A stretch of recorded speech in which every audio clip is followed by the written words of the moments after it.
Okay everyone, I'm Riri and welcome back to Coffee and Cozy, where cozy means I get to play games at my own turtle pace, while probably drinking way too much coffee, and I definitely should not do that, but I still will.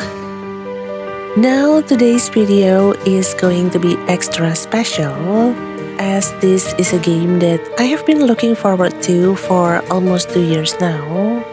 And thanks to Toge Productions, I get to play this point and click mystery detective game a little early. And of course, I am here to share that very cozy and relaxing experience with you. Since, well, I guess I have waited way too long for this. And I can't wait to play this game. So here we are. And now with that out of the way, Moses and Plato Last Train to Clawville is a game that I previously played here on this channel, even though it is just a demo version.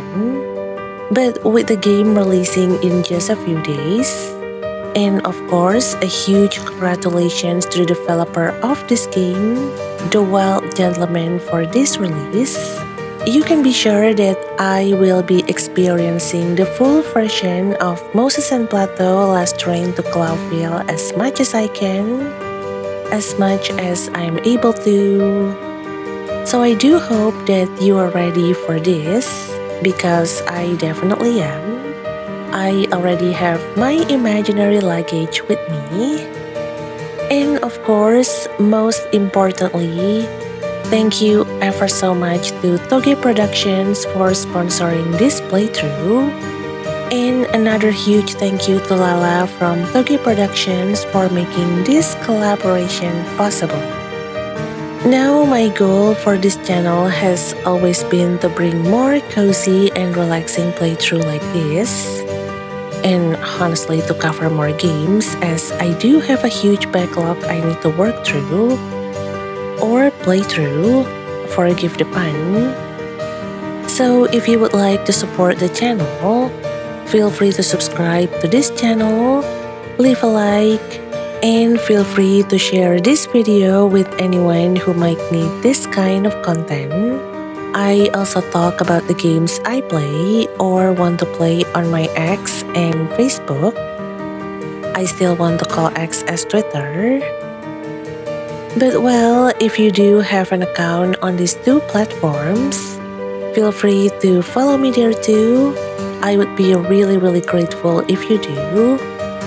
But alright, since I can already hear the train coming, I think it's time to caffeinate yourself, make yourself comfortable, and don't forget to pack your suitcase, pack your luggage, just not emotional luggage maybe. And let's hop onto this train bound for Clawville. I do hope you are going to enjoy this experience. Thank you, and I'll see you in the game.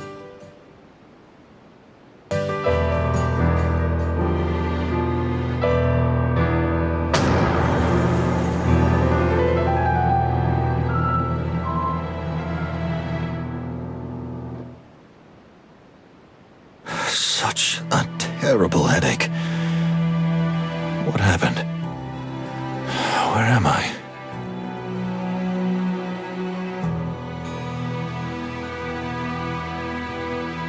Okay, let's get started.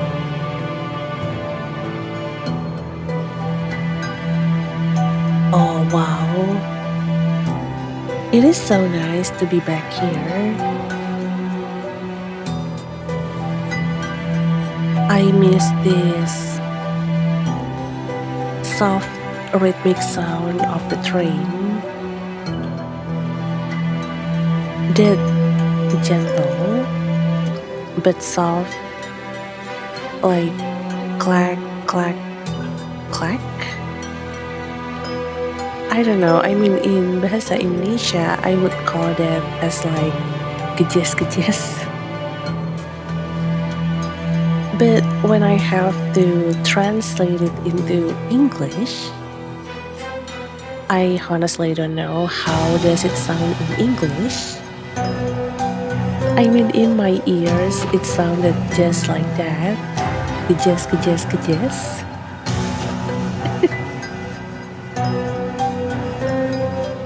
But yeah, you can kind of hear that sound underneath this background music.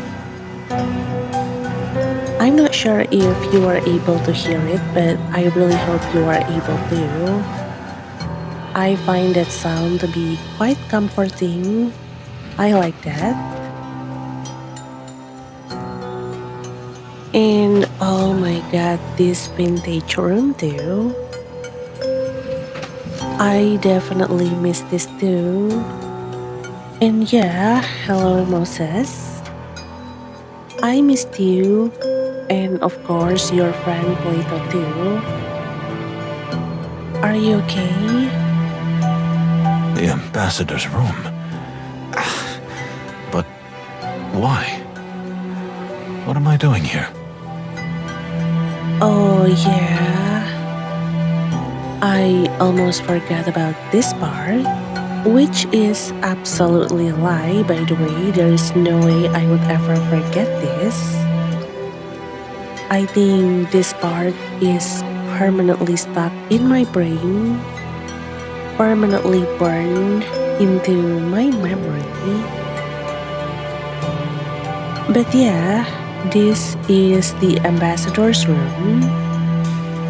I mean, it looks a little too fancy for us, doesn't it? And that's actually a good question, Moses. What am I doing here? Yeah, that is actually a really good question. Last I checked, we are a detective, not some ambassador with a really, really fancy and vintage room. How long have I been here? Plato must be looking for me. That's right. No time to dilly-dally, Moses. Time to wake up, and get out there. Wait, that sounded like Persona 5 song. Anyway, yeah, let's go find Plato.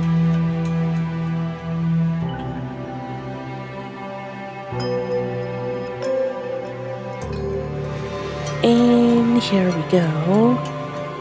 My beloved point and click gameplay. But yeah, let me do a proper greeting first. Welcome to my playthrough of Moses and Plato Last Train to Clawville. I am so happy that this game is finally out. I have been waiting for this ever since I played the demo during Ludo Narcon. I think it was the Ludo Narcon 2024, yeah. Like, I played the demo for the very first time during that time.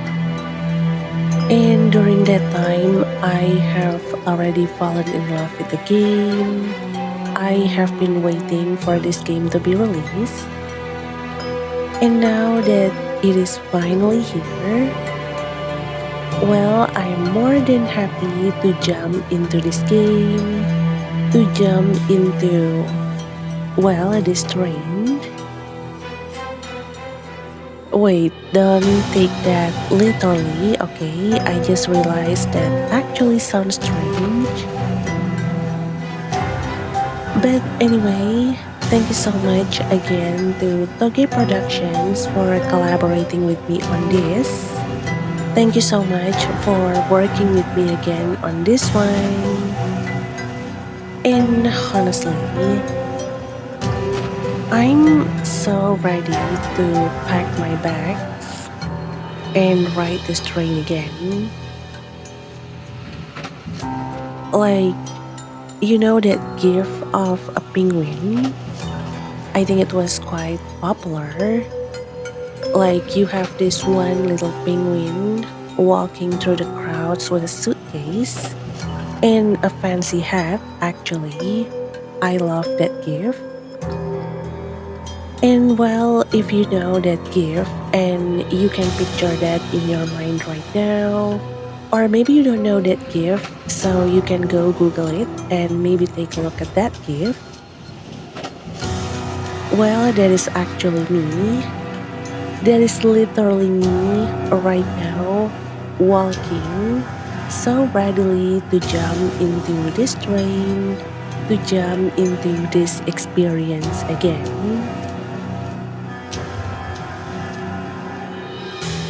And the reason why I say it again, well, it is because I have actually played the demo of Moses and Plato Last Train to Clawville here on this channel before. And well, for those of you who might be new here, fun fact, that video somehow turned into 9 hours long of gameplay. It is a demo and I played for about 9 hours, yeah. And well, if you were asking for the reason why, I actually have no reason other than I'm really attached to this train and I'm really attached to this game. So I just wanted to experience as much of the demo as I could. I mean, that's partly my principle when it comes to covering demo here on this channel. If the demo has an ending, like it is not something that you can repeat over and over again. Like there is a clear ending in the demo, I will try to play as much as I can and try to reach that end. So that is partly of why the demo goes for about 9 hours long. And right now you might be thinking, well, since I have already played the demo, I should be able to get through the early parts much faster, right? Since, I have played through the demo, I have seen some of this before, I probably still remember some part in this game, even though I do admit that I don't think I can remember everything that I have played during the demo. And well, you would be 100% wrong, because now that I get to start from the very beginning again, well, I'm going to take this much slower. I'm going to embrace my turtle pace as much as I can. I'm going to look at everything. I'm going to overthink every little detail. Even the desk on that wooden table right there. I'm kidding, there's no desk right there. I'm going to spend as much time as I can in this room. Lie down on that bed if I have to. I'm going to peruse through every conversation that we have with every character that we meet up with. I'm going to peruse through their words. I'm going to overthink everything that they say. Because, well, now I have all the time in the world. I'm sorry, I'm just kidding. But I do mean it when I say there is a very good chance this playthrough will actually be even slower than the demo. Because I must confess, during the demo, I had to hold myself back from checking things too much. Like the glossary, I forgot what is the name of that here.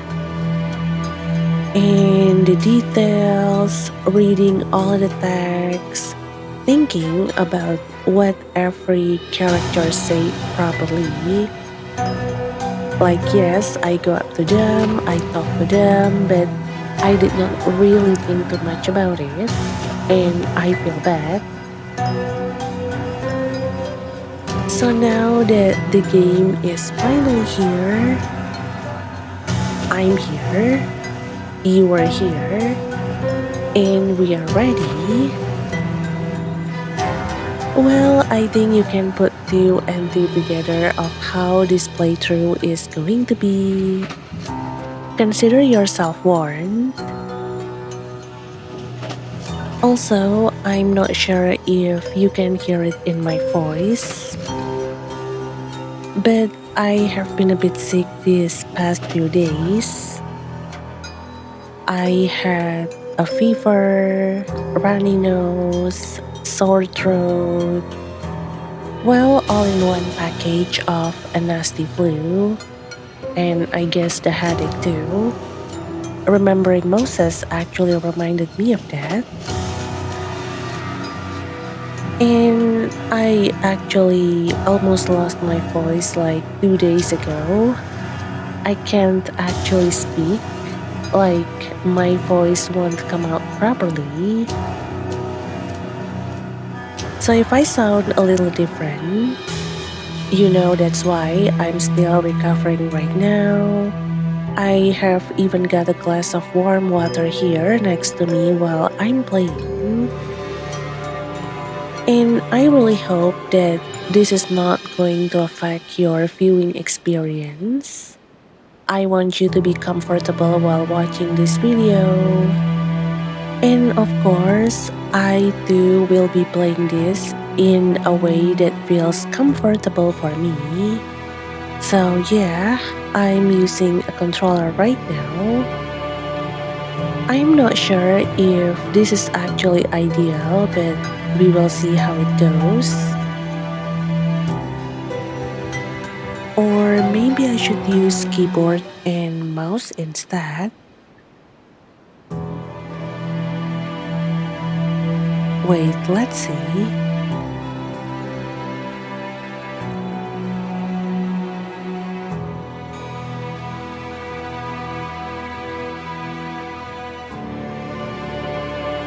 Oh, this actually looks so much cleaner.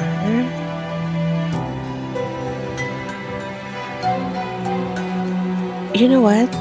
I think I'll go with mouse and keyboard. I mean, it looks so much cleaner. With mouse and keyboard, I practically can get a better view of the environment, of the surroundings. And yeah, speaking about our surroundings, let's take a look around first.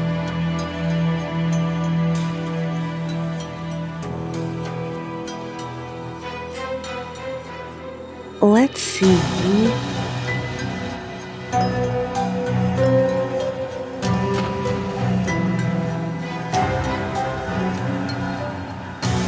Oh, postcard?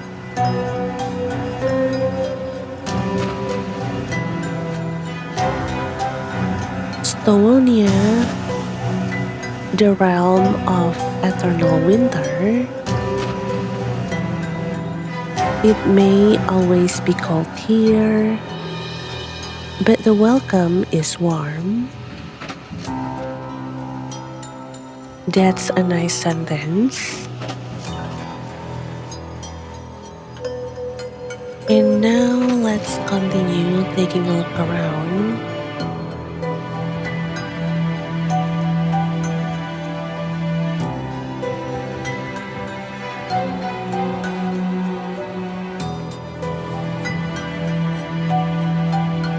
Oh yeah, there is a clock up here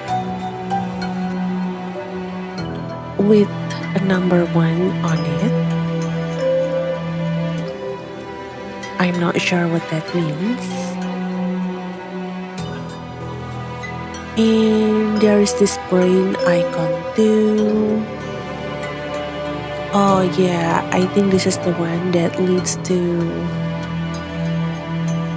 I forgot the name, but I believe the garden thing in this game. I forgot the full name, I'm sorry.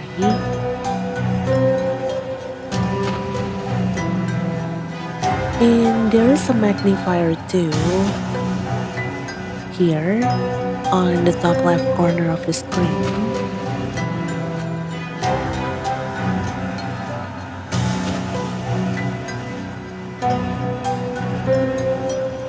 But anything else?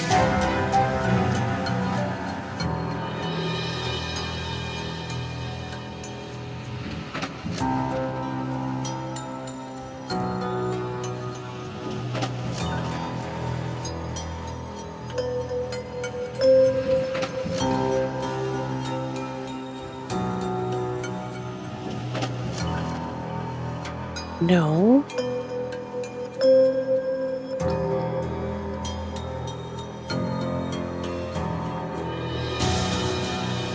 Oh wow. I still can't get over how good this game looks. I feel like no matter how many times I have been here, it is still going to amaze me.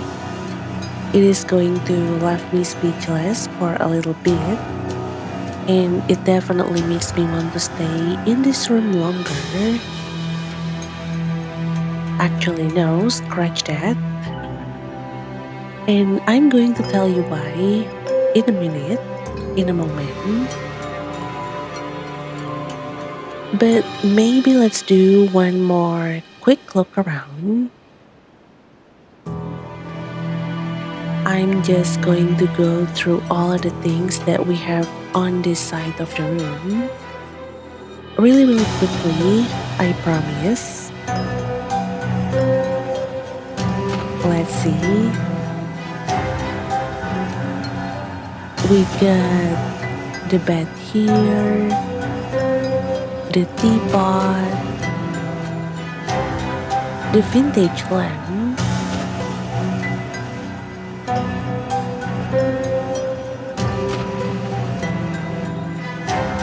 the flowers,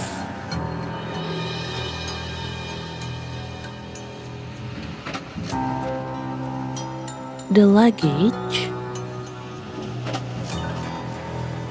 Anything? No?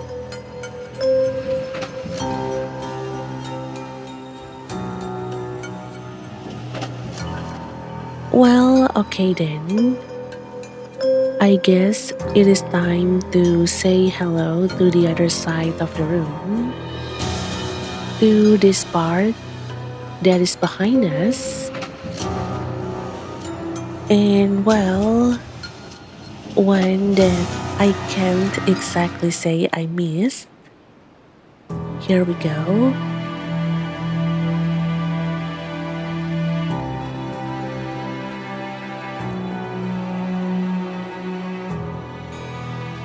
Oh, but there is a telephone here.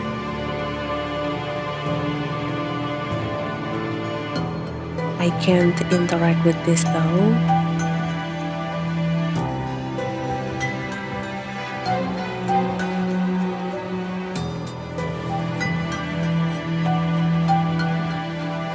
And look at that, the view outside. It looks so good.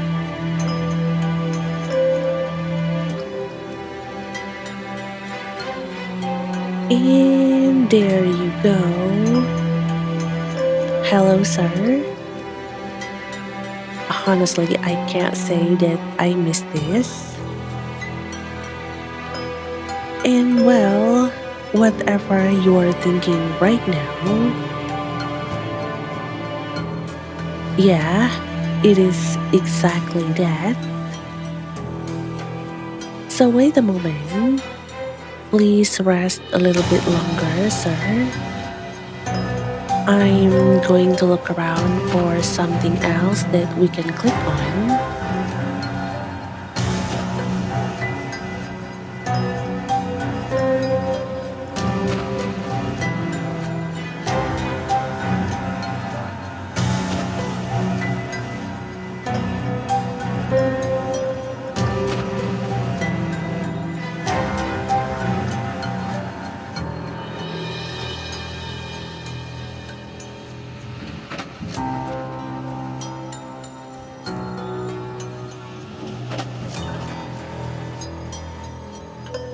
Umbrella, hats.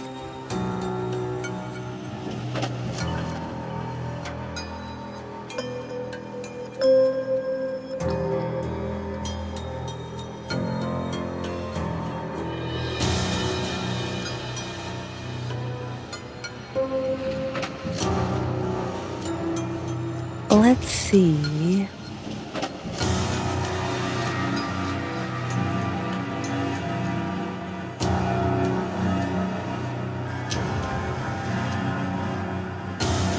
Nothing else that I can click on here.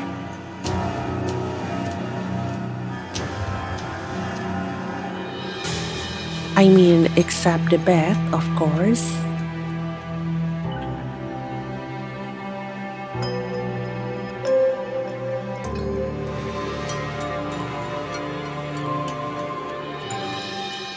Nothing. Okay then. Maybe let's just go to the bed right there. Although I do have my question about why do we have two beds in here? Like there is a fancy bed behind us, and there is another one right in front of us, even though, well, it is currently occupied. But maybe they just had too much space and they didn't know what else to put here. Since, you can't exactly fit a gaming PC in a train like this. So maybe. But okay, let's go to the bed then.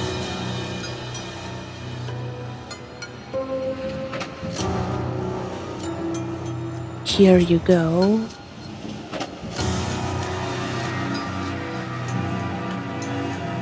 Furry heavens. The ambassador. Is he dead?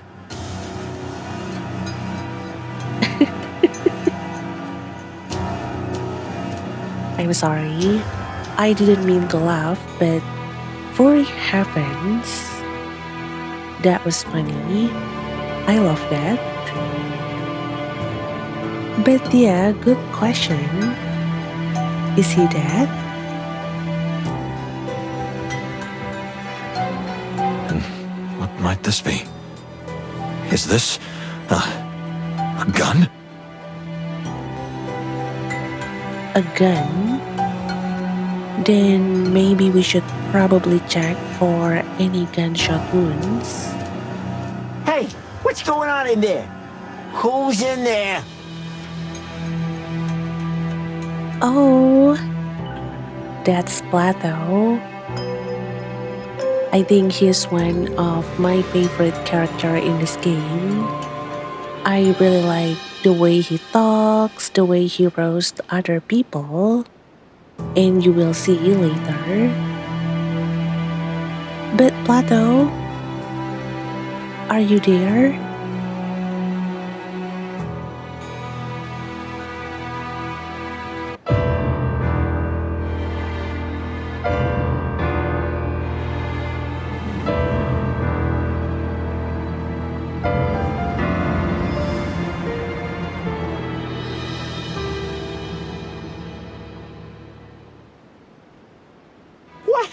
What happened here, Moses?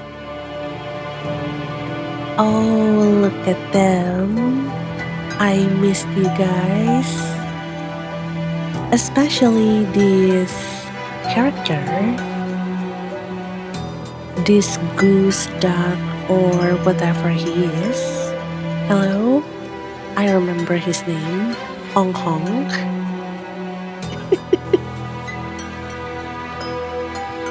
Like, honestly, I'm really bad at remembering names. Like, if I do want to remember someone's name or a character names, most of the time they have to maybe have a name that leave a big impression on me, or maybe they have to be the main character. I think that's one of the perk of becoming a main character. I feel like people are just going to remember the main character's name more easily than the others. Since, you know, you are the main character, you are supposed to be important. So yeah, right now I can only remember Moses, Plato, and you, Hong Hong.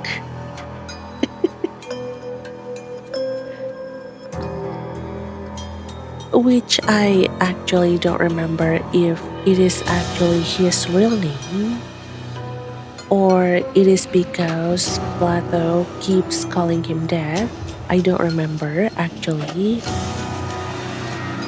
But yeah, it is nice to see all of you guys again. It is nice to see you again, Hong Hong.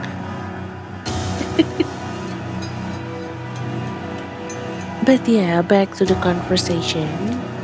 What happened here? That's my question as well. The wild ones! You killed the ambassador? Ouch, that's a strong accusation. Careful there, Hong Hong. And yeah, unfortunately, the game still refers to him as smuggler, which I think is his job. Like, he was a smuggler, he was smuggling something. I honestly don't remember. But trust me, later on he is going to become Hong Hong. And well, I am absolutely going to keep calling him Hong Hong. I love that name way too much. I mean, I love duck, I love the way that they're quacking, they're honking, I love goose too. So the fact that his name is Hong Hong, well, it doesn't help with my duck and goose obsession. I am so sorry. But yeah, moving on. What? What did I do?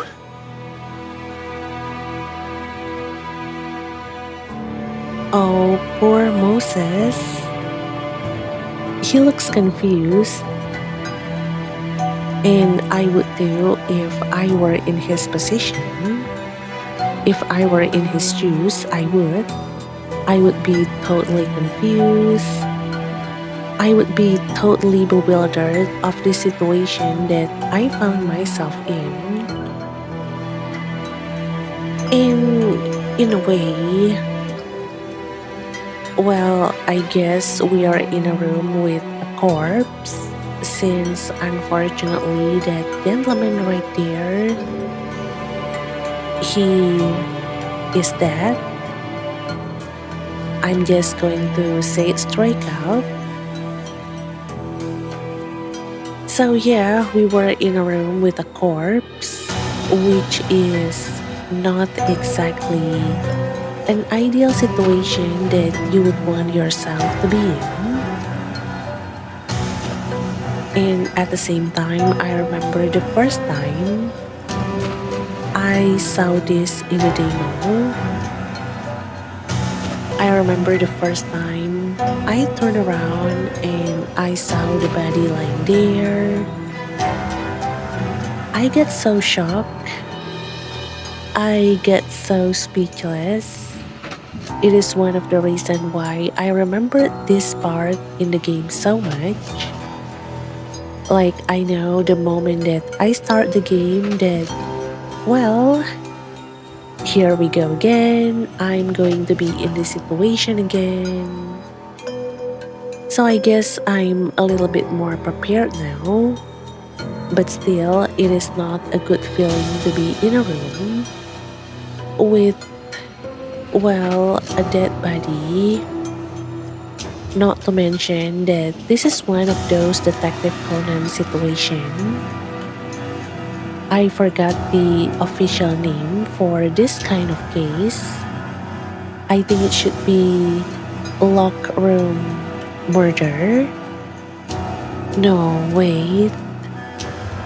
I think that's the name, yeah. Locked room murder.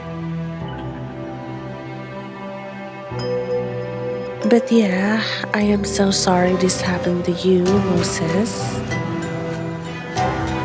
I really hope things are going to be okay. But let's continue.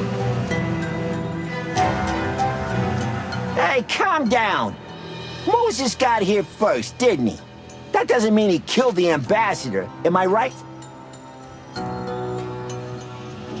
Plato, ever the loyal friend. I feel like if he took a 16 personalities test, he would probably fall under ISFG, the defender type. I think so. Oh, he sounds really confused. Again, great voice acting. This is one of the reasons why Moses and Plato, it left such a lasting mark on me. Like, I really wanted to play this game once it came out because the voice acting is just so good. And like, I'm getting a cozy mystery train trip and amazing voice acting at the same time in one game. And I'm just supposed to say no to that? To Toge Productions? To the Wild Gentleman? Yeah, okay, I need to stop before I start fangirling too hard. I'm sorry.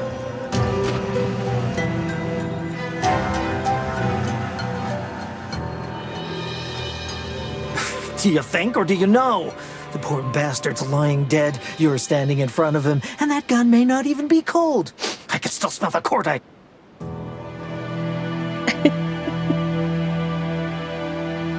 Oh, look at him. You know, I don't think I could ever really get mad at Hong Hong. I mean, there's something about his character, his design. Maybe it is because he comes across as this sort of duck goose hybrid. Well, I'm not even sure what he is actually. But whenever he speaks, even later on in the game, and I know that he can be quite confrontational, he can be quite provocative, I'm aware of that. But whenever he is talking like this, whenever he is doing like this long sentence, well, my brain just translated into something softer, Like a duck quacking, like somehow there is this image of a duck quacking in my head, or a goose honking. Like if you know that one funny game about goose, I forgot the title, but it was that one where you play as a goose and then you go around terrorizing everyone. Somehow, whenever Hong Hong talks, it reminded me of that, honestly. At the same time, though, I do understand that Moses, he really does look the most suspicious right now. I mean, it's like we are playing Among Us and we find this body, but there's just someone standing practically near the body, maybe just like a few meters away. And not to mention that he's holding on to a potential murder weapon. In this case again, we have seen it in the cutscene. So I do have to admit that with all these kinds of evidence,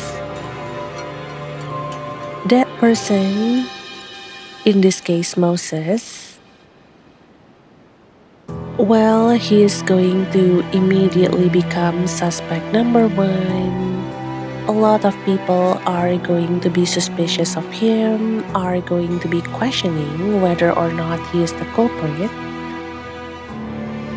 So in a way, I do understand where Hong Kong is coming from, and I do think his worry is quite justified. And no, I'm not taking his side because I do have an obsession with duck and goose. Never mind, maybe I'm also a bit biased in this case. But let's continue. And wait, Hong Kong mentioned that he can still smell the cordite. So, wait, Hong Kong? Are you telling us that this corpse, this gentleman's corpse, is it like fresh? I'm sorry, I have a very limited vocabulary. I don't know how to convey this. I'm not sure what kind of word that I should be using in this situation. So I do apologize if it seems a little bit inappropriate. But really, like fresh? I think that doesn't help. I am so sorry. But wait, no. He is not exactly saying that the body is fresh. He is talking about the smell of the cordite. So maybe it's not that the corpse is like fresh, but maybe it is more like the gun just got recently fired, and that's the reason why he is still able to smell the cordite. But honestly, I do think this is quite a valuable information. I don't think I noticed this during the demo. So thank you so much, Hong Hong. I know I can count on you. Unfortunately, I have to say, it's really more than suspicious. Yeah, that's completely okay. I agree with you, actor. I forgot his name. Calm down. there's a rational explanation for everything. Moses and I are respected detectives of the Clawville Police Department, whose job it was to protect the ambassador at all costs. Yeah, listen to Plato. We are supposed to protect the ambassador, not, unprotect him. I don't even think that's a word, but you get me. Well, in that case, you didn't do your job very well. Oh, yeah. We know that already. We definitely knew that already. We have seen it already. But thank you for the sudden performance assessment. Not like that we do need it, but thank you.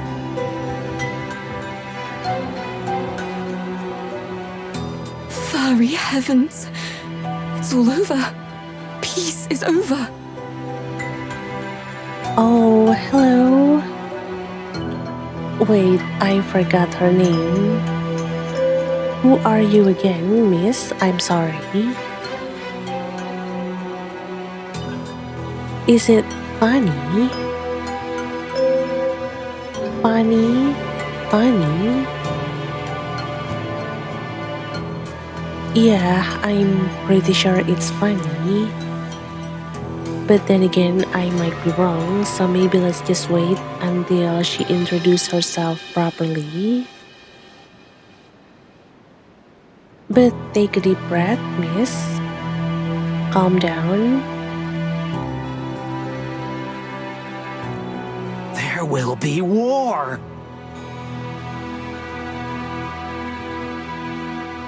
Oh no. Now everyone's panicking.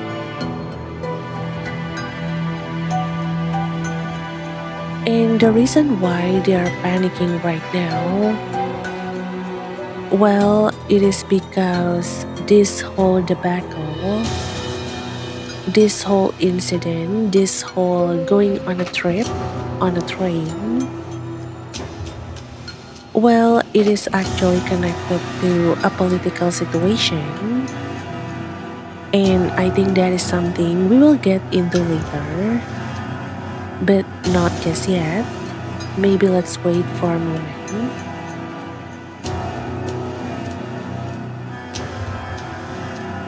Enough! Everybody calm down. Moses didn't do it. Oh, look at Plato. He seems genuinely upset that everyone's accusing Moses, everyone's panicking. He is really a true friend.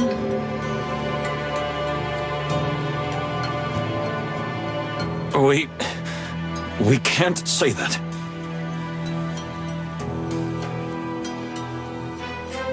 Oh. Why, Moses?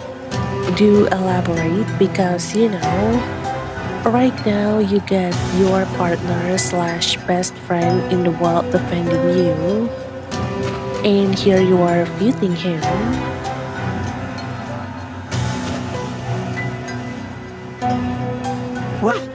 What did you just say? True. I think that's my reaction too. Back then when I played the demo, I don't know, I can't remember actually. But I do think most people would naturally react the same way Plato does.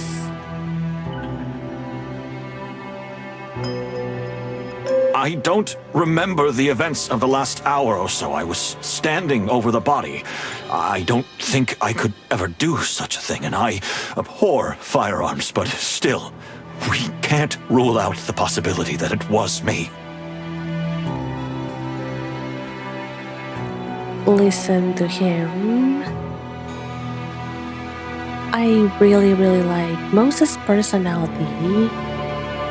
I like the way that they portrayed him. I like the way that the wild gentleman portrayed Moses. Like here he is, in the same room as the body, and it is a locked room murder. He is the number one suspect in this case.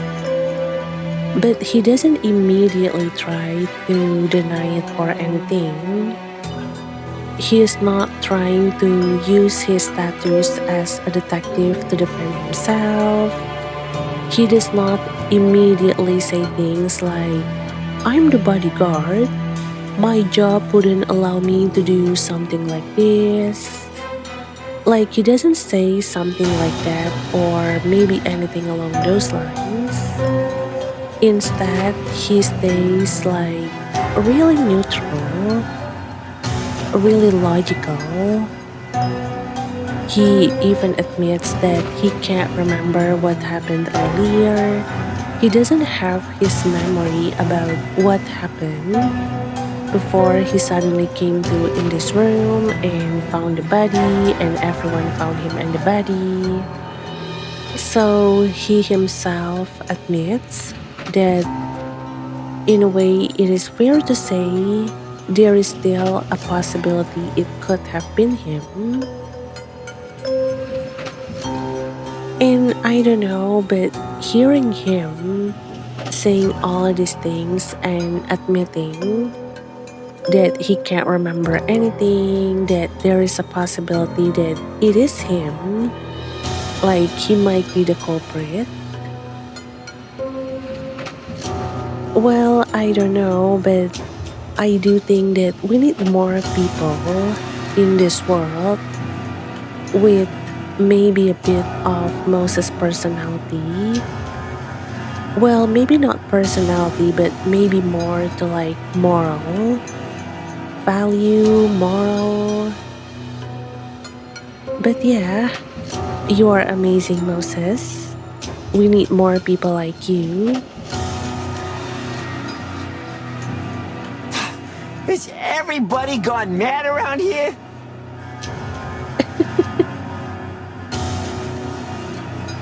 Well, a totally valid reaction. There is a reason why I like him. I like looking at his reaction to everything that happened. And you know what?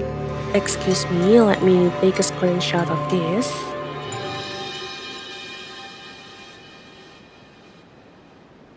Okay, I had to screenshot this. I believe this is the first time we have seen Plato in this position with this expression. Because trust me, it is not going to be the last time we saw Plato in this position and expression. We are actually going to see a lot more of this, especially as we progress through the game. But yeah, moving on. I think it's very clear what happened. The fox drank too much and simply shot the ambassador.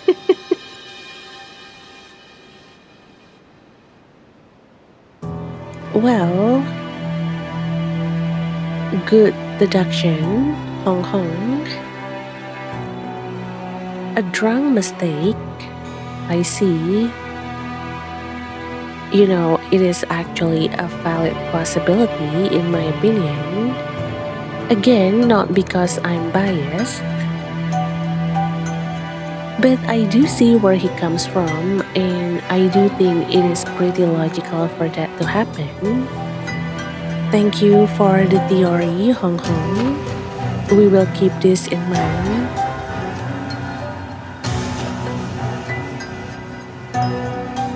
Where in the hairy, feathered, scaly world did that come from? I love their interactions so much. But from Hong Hong, Plato, I mean, he just said that like a few seconds ago. I'm just just telling you what I see, what we all see. All right, that's enough. Everyone leave the compartment and wait outside. We're gonna investigate the crime scene. Oh, okay. Is it investigation time? But hold on. Are they really going to let Moses stay here? Like they're going to let Moses be involved in the investigation process? I mean, he is the #1 suspect right now. And I don't know, I'm pretty sure that in other people's mind, it does not really feel right for the main suspect to be a part of the investigation. I don't think it is exactly appropriate for the main suspect to be investigating this. But we will see. You mean you and suspect #1? How do we know you're not trying to cover up the evidence? Yeah, he has a point. I mean, if I were in their shoes too, I definitely would be suspicious of why we suddenly have suspect #1. No matter whether or not he is a detective, he is a bodyguard, he has the job to protect this person, this gentleman that unfortunately has passed away. It is still suspicious, and people are not going to immediately trust him. And I think it is partly what makes Moses and Plato last train to Clawville to be quite charming. Because this is not just a simple murder mystery case. Apparently, we are the suspect #1 and people are not going to be able to trust us easily. So I do think that this is definitely going to add another layer of challenge when it comes to solving this case. And again, I do think that's part of the charm with Moses and Plato with this game. But yeah, I actually don't remember how this plays out. Do we have someone else joining us here? Maybe to help keep an eye on Moses? No? Let's see. I can assure you I won't touch anything, even if it had been me. My partner Plato is pure as the Stavonian snow. Plato, as pure as the Stavonian snow. I like that. That straight up sounds like a cleaning product commercial. At least in my opinion.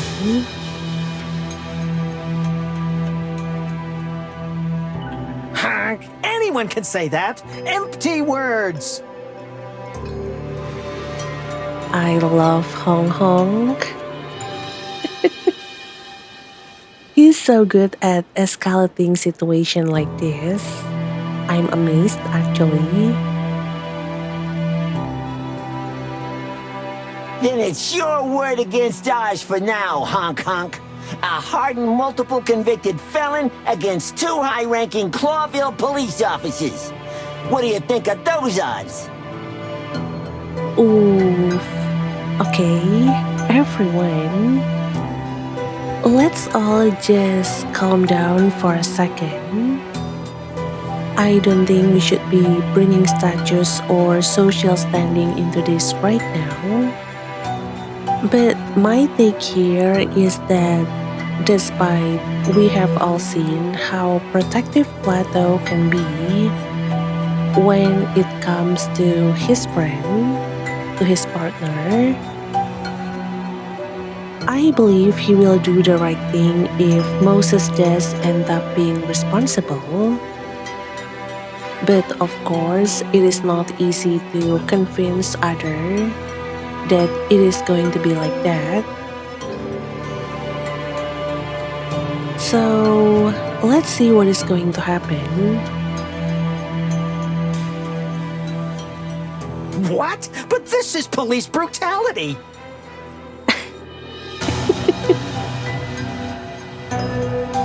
I'm actually on Hong Hong's side here. I agree. It is not right to use your status, to use your job as a way to leverage yourself in an argument. I don't think that's the right thing to do.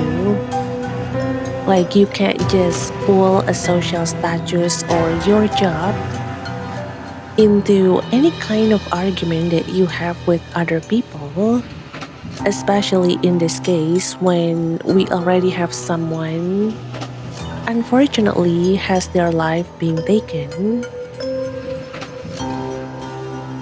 I really don't think that's the right thing to do.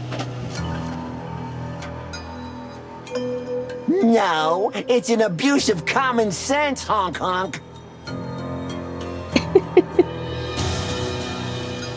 I'm having so much fun. I really love these two characters. I love Plato, I love Hong Hong. And seeing them fights like this actually really fun. It is really refreshing.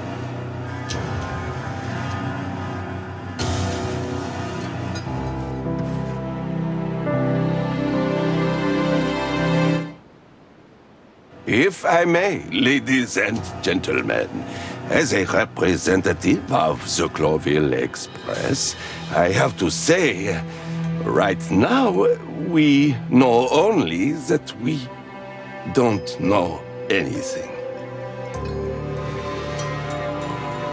Oh, hello. I think he's the train conductor. I forgot his name again.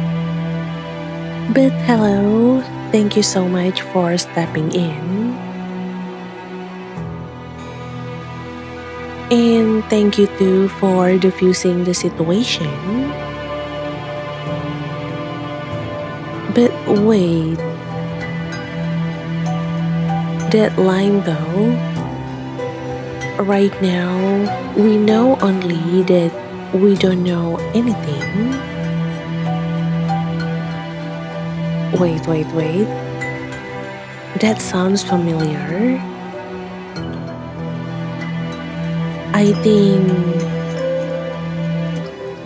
Isn't that like Socrates' quote? Or technically Plato? But I think it sounds different. I believe that their version, I don't know whether it was Socrates or Plato, but I think it goes like, I know that I know nothing. I believe that's the quote. And I don't know, somehow it sounds similar to what the train conductor is saying. And I don't know if it's a reference to that or maybe it's not, but I find it quite funny that he said this in front of someone who's practically named Plato too. I figured that if it's actually Plato's quote, then this train conductor is actually saying Plato's quote in front of Plato. Well, a different Plato. This one is not a philosopher. But hello, yes? I'll stay here as a neutral party. The two detectives can start their investigation, which is in all our interests. Mr. Moses remains a suspect, but we'll give everyone the benefit of the doubt. Oh, this is actually a really good call. I'm not against it. I agree. no complaints from me. I think it is important to give everyone the benefit of the doubt in a situation like this. Like, let's not jump to conclusions. Let's not rush to accuse someone. Because if we do, there is a chance the real culprit could slip away. They could walk away from this situation. And who knows, maybe even potentially do this again. Like, commit the same crime again. And of course, we definitely don't want that. We want to prevent that. So yeah, count me in. Thank you, Pierre. Please, everyone, I hope you agree with that. Oh, that's his name? Pierre? I'm sorry, I forgot your name, Pierre. But yeah, anyone against this decision, please raise your hands. Very well. But you know this, Moses. The truth always comes out in the end.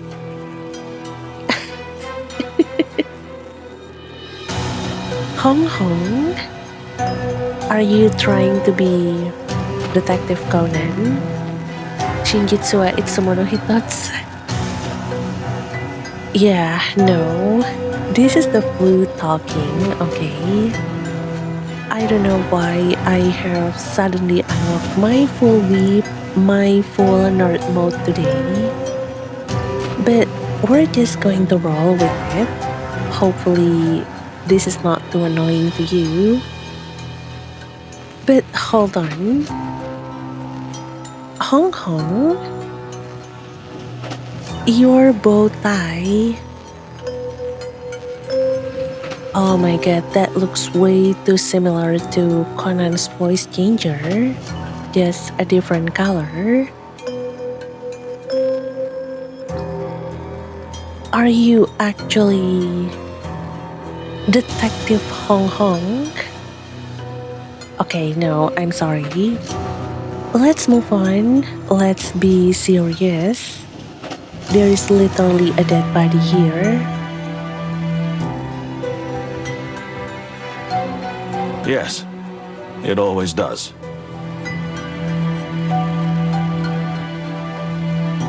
And Detective Moses agrees. Okay. Then we have a deal. Everyone but Pierre, out. Alright, let's get this done. See you later, Hong Hong. See you later, Fanny. I really think her name is Fanny. And that actor. No, I don't remember your name. I'm sorry, but see you later. Whatever. Good heavens. Everything's going to be all right, isn't it? Hopefully, yes. I hope so, dear Fanny. I sincerely hope so.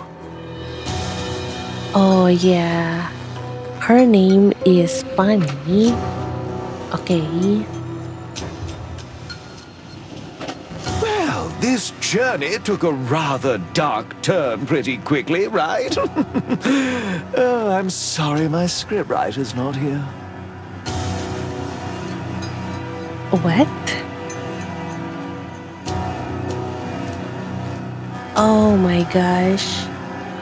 I'm sorry, but even with my low sense of humor, I do not find what he said to be funny. Right, Miss Funny? Okay, that's a different funny, but I still don't find this to be something that I can laugh at, like, haha, this is funny. No.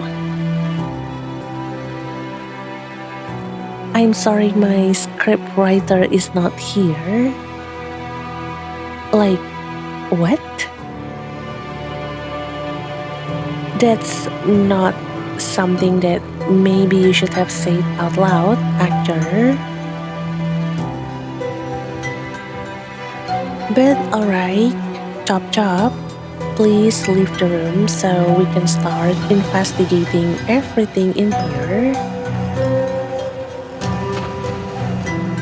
Gentlemen, enjoy yourselves while you can. We'll be watching you.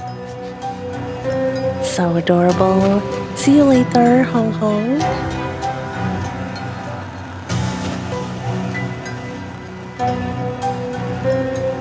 Oh my god. That actually scares me. I definitely did not expect to be immediately thrown into this distance between the dead body.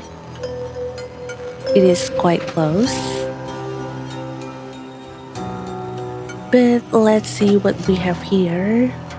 A dead body, yes, but maybe we have other things here.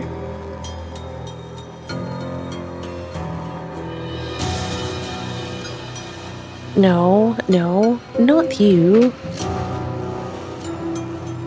I'm sorry, but I'm trying to find something else.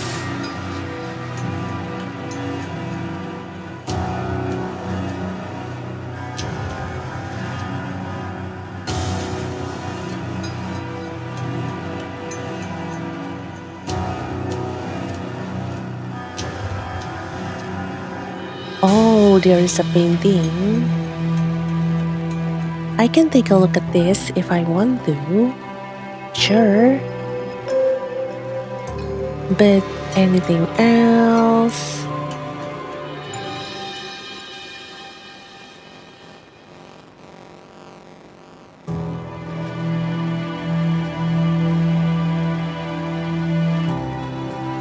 No. Oh, and there is another door here. I wonder where it leads. Maybe the bathroom, since we saw another one earlier. And I do think that might be the entrance door, like where people come in and come out of the room. I think this one might be a bathroom door, but I'm not sure. And can I go in? Well, I'm not seeing any indication that we can actually go in there and maybe take a look at whatever behind the door. So maybe not. And let's see.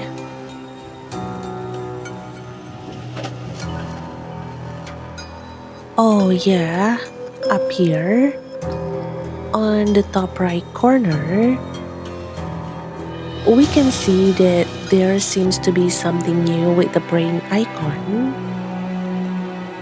And there is another new icon here. The suitcase one. And both of them definitely look like they have something new that we can check out on. So maybe let's do that. And maybe let's start with the suitcase icon first.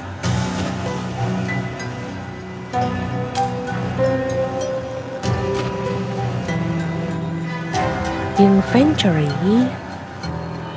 Okay. Oh, the murder weapon.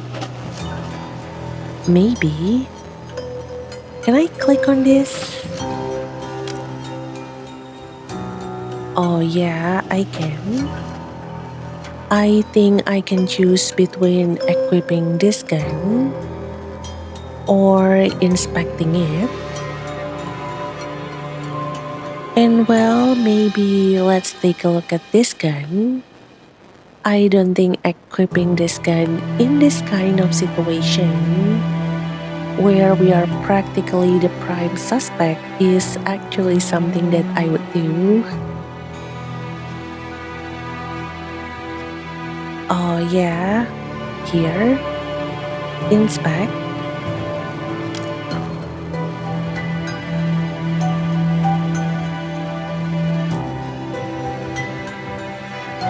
Oh, they have a description about the gun. Let's read them. I like reading. And honestly, this is what I have been waiting for. Like, I remember previously during the demo, there are so many texts in this game. In Moses and Plato last train to Clawville that I unfortunately have to skip. I unfortunately have to put down. And well, the demo turns out to be about 9 hours long, so imagine if I were reading this text. Like, imagine how long would that video be? I think it is going to be about 12 to maybe 13 or maybe 15 hours. I don't know, but now that the full game is here, well, I can finally play at my own pace. And yeah, obviously I'm going to read everything out loud, slowly, with my turtle pace. No regrets. So yeah, let's read it.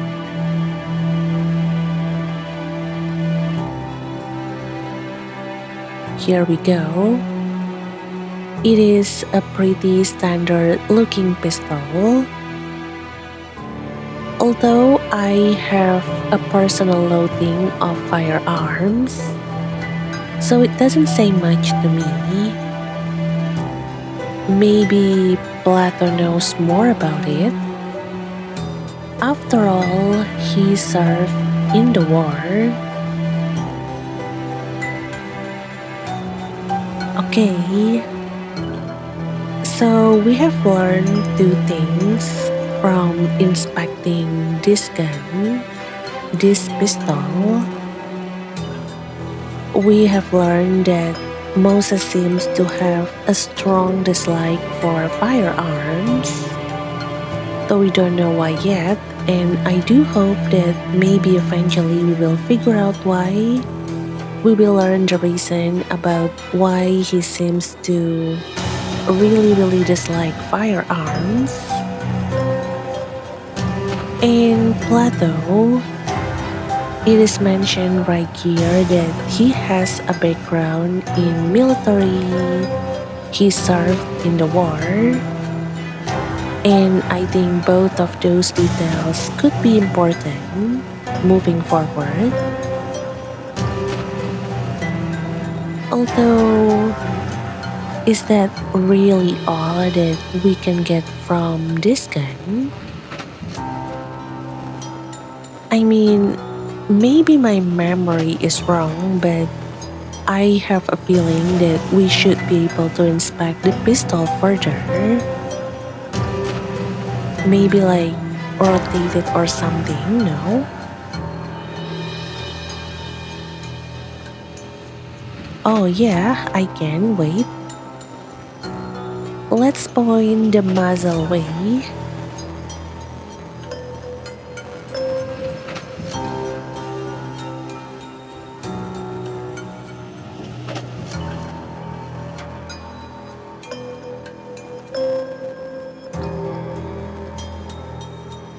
Wait, there is nothing that I can click on.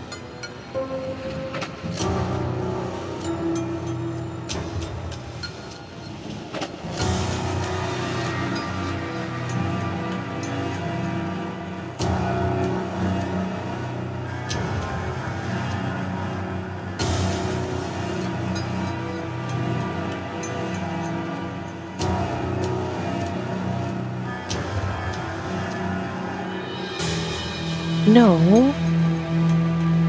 Okay.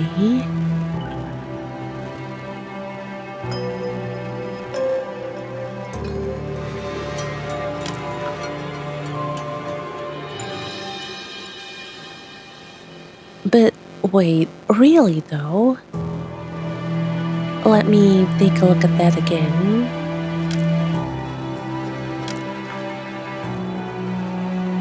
I mean, I know that it's been a while, but somehow I have this memory in me that during the demo, I actually discovered one more details regarding this gun. But again, it's been a while, so maybe my memory is wrong.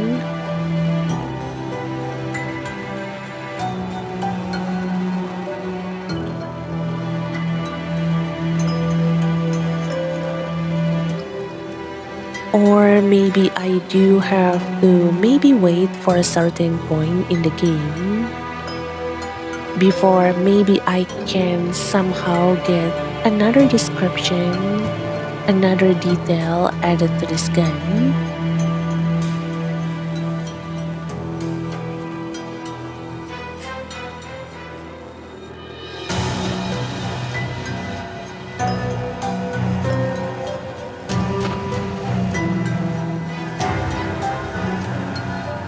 I don't know. But maybe let's leave this gun for now. Or maybe I can try using it. Let's see what is going to happen if I do try to maybe use this gun.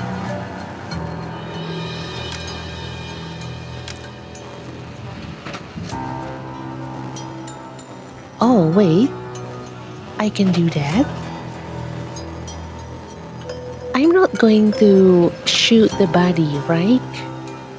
Moses, you are not going to, if I click on this, then maybe you are going to shoot this body again. No? Like, this is not how you confirm whether or not someone is dead. Right? Wait. Maybe... Let me try. Yes.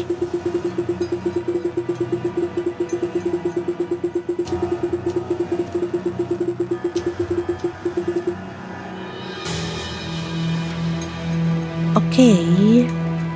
Apparently, Moses has something to say. Well, not something, actually quite a lot. But this is what he said. This is the murder weapon. No doubt about it. And I had it on me, which is, well, more than disturbing. I agree. I need to know all about this terrible tool of death. No matter how much I despise weapons. And I do need to know, why do you despise weapons? I mean, I understand that they can be dangerous. They can harm another human, they can harm another person. They are very dangerous, but I feel like with Moses, maybe he has a personal reason. Maybe he has some kind of personal story behind why he despises weapons. But yeah, thank you.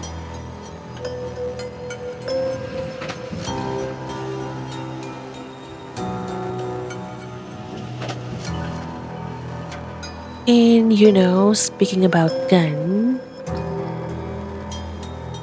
do we have any bullet casings left in the scene?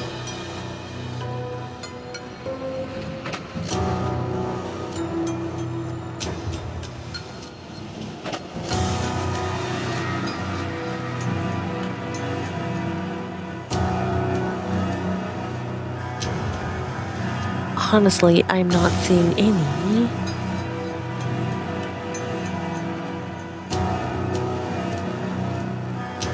And maybe let me try to see if I can actually use the gun to interact with the painting.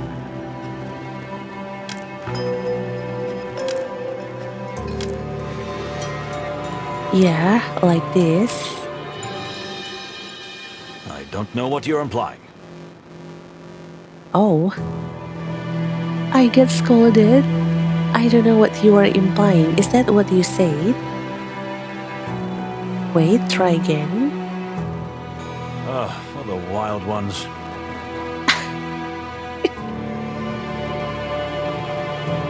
Okay, I got it. I'm sorry.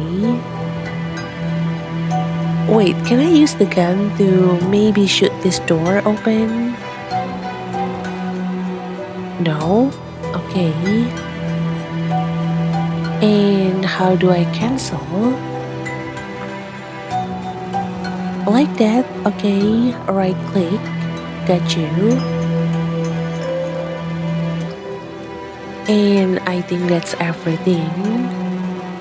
We only have one item in our inventory right now. And ironically, it is, well, I'm not going to say that it is a murder weapon, but potentially the murder weapon. Okay then.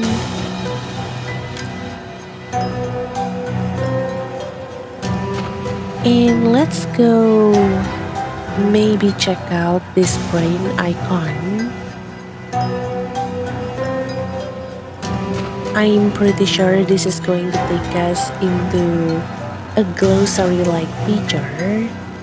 It is called garden something, but I forgot. But yeah, we will learn the name, I think, by clicking on this one. So let's go.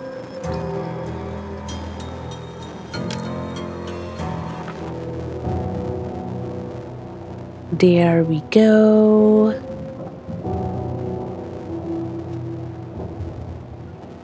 And yeah, I can click on this, animals.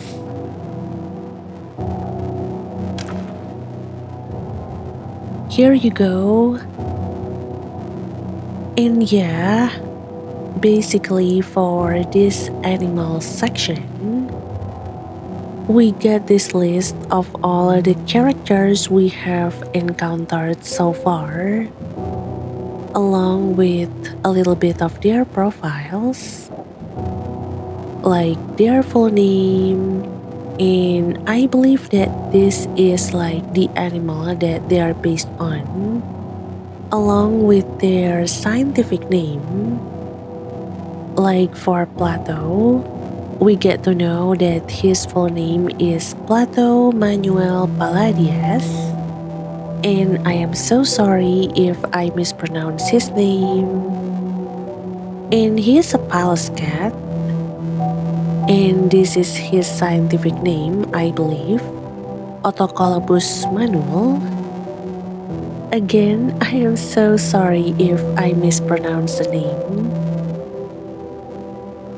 But yeah, in a way that means we can always come back here anytime through the brain icon as we meet more people, because of course as we get to know more people, we are going to also get their profiles. We can take a look at their full name, at what animal that they are based on, their scientific name. Basically like Plato here. But right now, we only have Plato's information. And also, I think for the description part, for this one, I do think it is worth keeping in mind that this text, this description, I believe that all of this is written from Moses' perspective, which means there is a possibility of bias when it comes to how other characters are described. And you know, I mean, if you were to peek into my brain, I believe that I will also have bias when it comes to Hong Hong and Plato. But I do think it is important to keep it in mind that everything that we have here in this brain, well, it is practically Moses' brain, so this is going to have an information about how he feels towards maybe a certain character. Basically, like, we do need to keep in mind that this is coming from Moses' perspective, and I do hope that it is not going to cloud our judgment.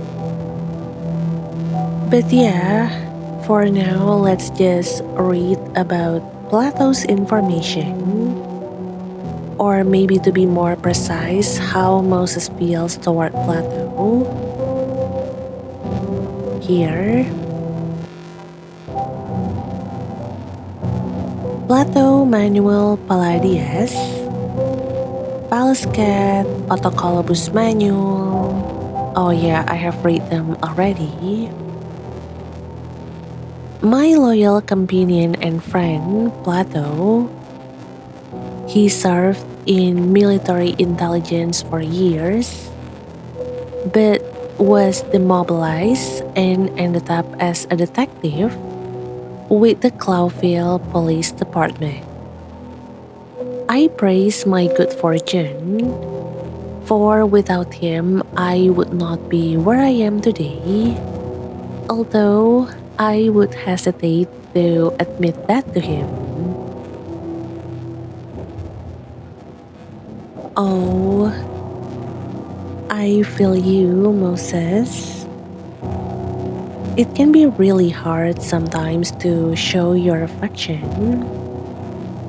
to your partner, your best friend, your family, the people you care about. And honestly, I used to be like that too. I'm actually quite a very awkward person. I didn't really know how to express my gratitude, especially to the people who stayed with me through thick and thin, through everything. Like, I don't really know how to show my affection. I'm actually really, really awkward when it comes to showing affection. But I believe it was last year. I think it was around last year, yeah. I had been listening again to one of my favorite Indonesian artists. Actually, I think he is my favorite Indonesian artist.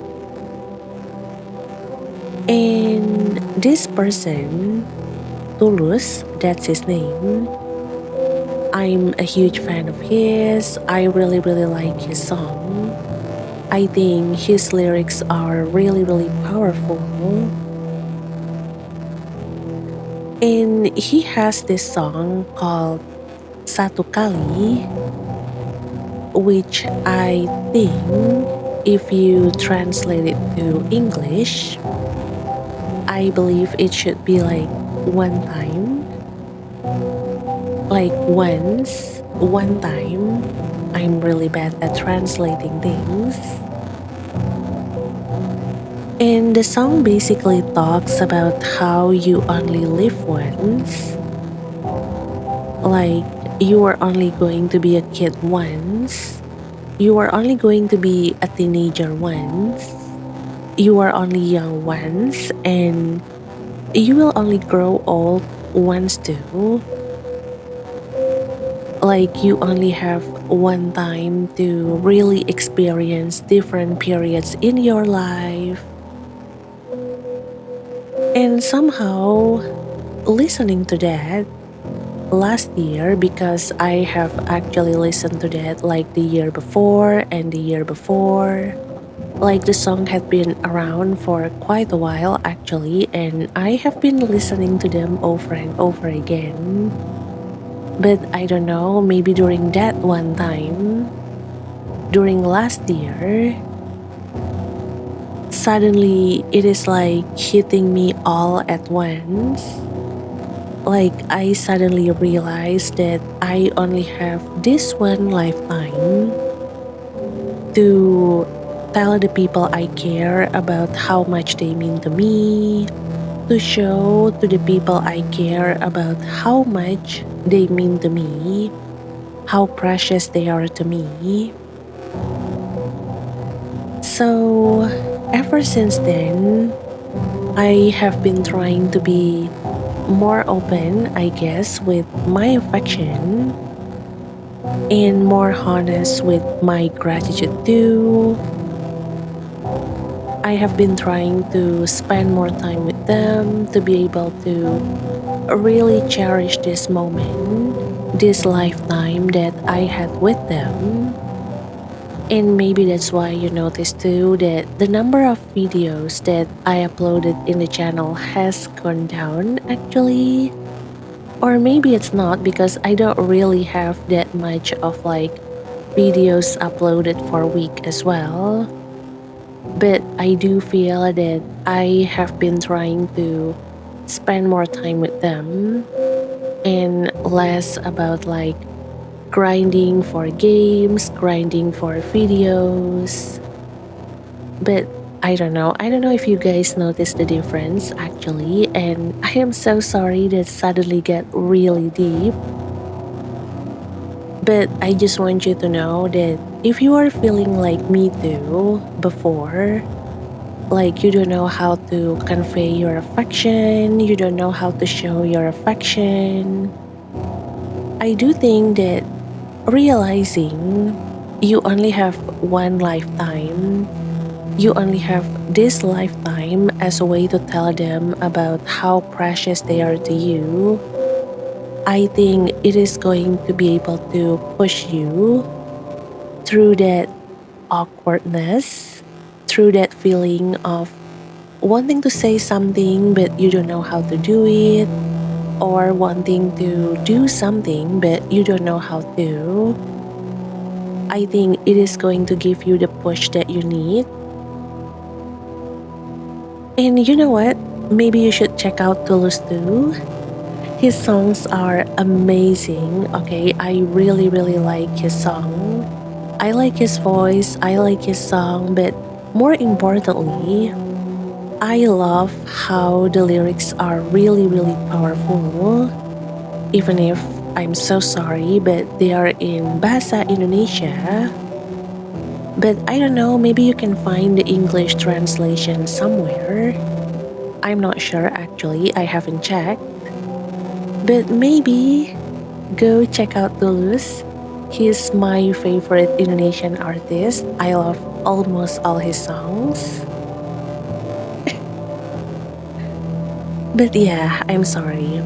Let's get back to the game. And well, I think we are practically done with this part for now. I think we can just go back to, well, our dead body. That's not a good way to say it, but okay. Here you go.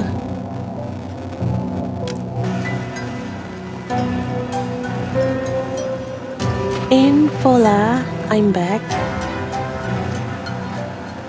Maybe let's check out the painting first. Oh, wait a second. Why do I still have that yellow notification though? Am I missing something?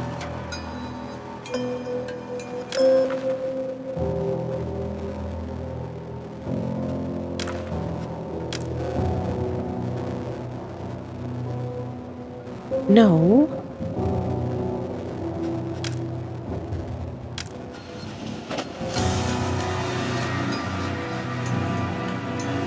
Oh my god, I don't know.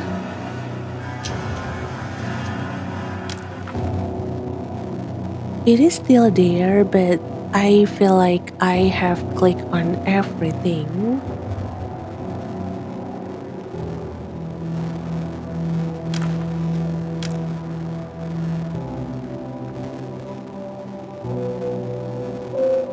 Yeah.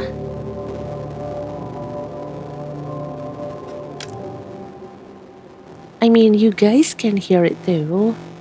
I already clicked on Plato, and I'm not sure if there's anything else that I can click here.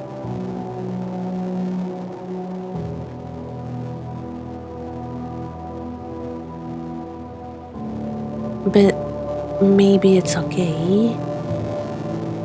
I mean, I don't know what else that I should click for that yellow notification to go away. But maybe even though we have practically clicked on everything, and maybe once we're going back to that dead body again, to the crime scene, oh my god, I should have said that, to the crime scene, that sounds way much better. I am so sorry. But I do think that maybe once we go back to the crime scene and the yellow notification is still going to be there, maybe we're just going to have to ignore it. I am so sorry, especially if maybe you have a tendency to click on notification. Like maybe you feel itchy or uncomfortable when you see something that you know you have to click on for that to go away, but it doesn't go away. Like my best friend has a tendency to do that, so I understand. But if that is going to happen, unfortunately there is nothing that I can do. So we're just going to unfortunately ignore that. But let's hope that's not the case here. Let's see.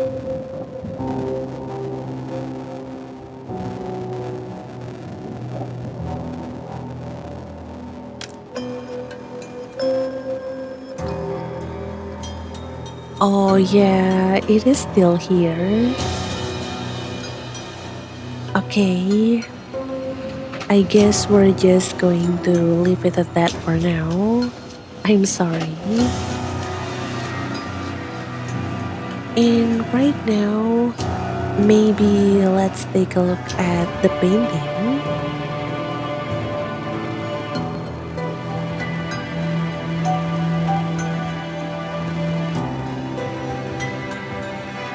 Oh, but there's bloody hand too. And gunshot wounds. But yeah, maybe let's start with the painting. Let's see.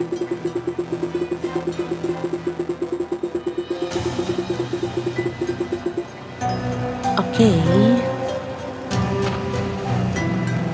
No blood spatter in the picture or anywhere else. Oh, wait. You're right, Moses. I do think that this crime scene looks a little bit too clean and too fancy, but I guess that's my personal opinion. And yeah, I agree with Moses. This is really strange. And the killer, whoever it was, maybe they used something to muffle the shot. Oh, wait. So does that mean we should be looking for something that might have been used as a makeshift silencer, maybe? Something that could have muffled the gunshot? Okay, I'll keep that in mind. We will be keeping an eye out, but I'm not sure if I can really pinpoint what is it that actually been used to muffle the shot. But we will see.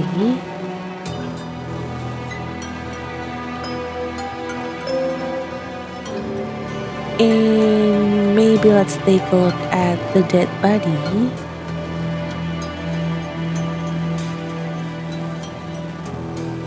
Or maybe the bloody hand first. Although I have to be honest with you, if this game does not straight up tells me that this is actually a bloody hand, I don't think I will be able to see it. Like, I'm not actually seeing the blood.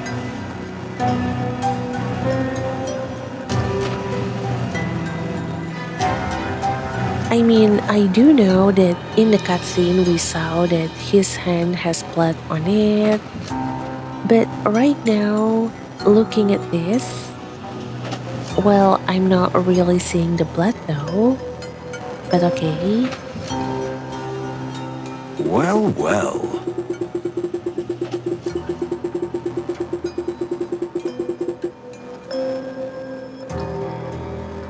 The hand is also bloody. That is interesting. I don't see any blood soaking through his clothes. Maybe he was reaching for the wound after he was shot. Wait, why would he do that though? Oh, maybe he's trying to keep the blood from pouring out, maybe. Like maybe he's trying to hold on to his gunshot wound, to press on the wound.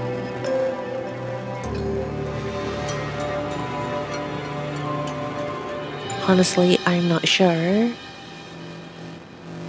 But maybe let's check on the gunshot wound. Here. Let's see.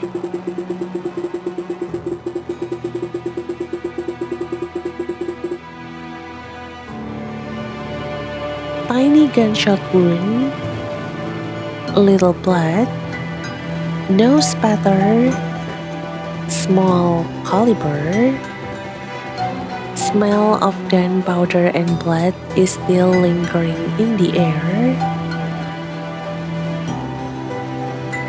Okay.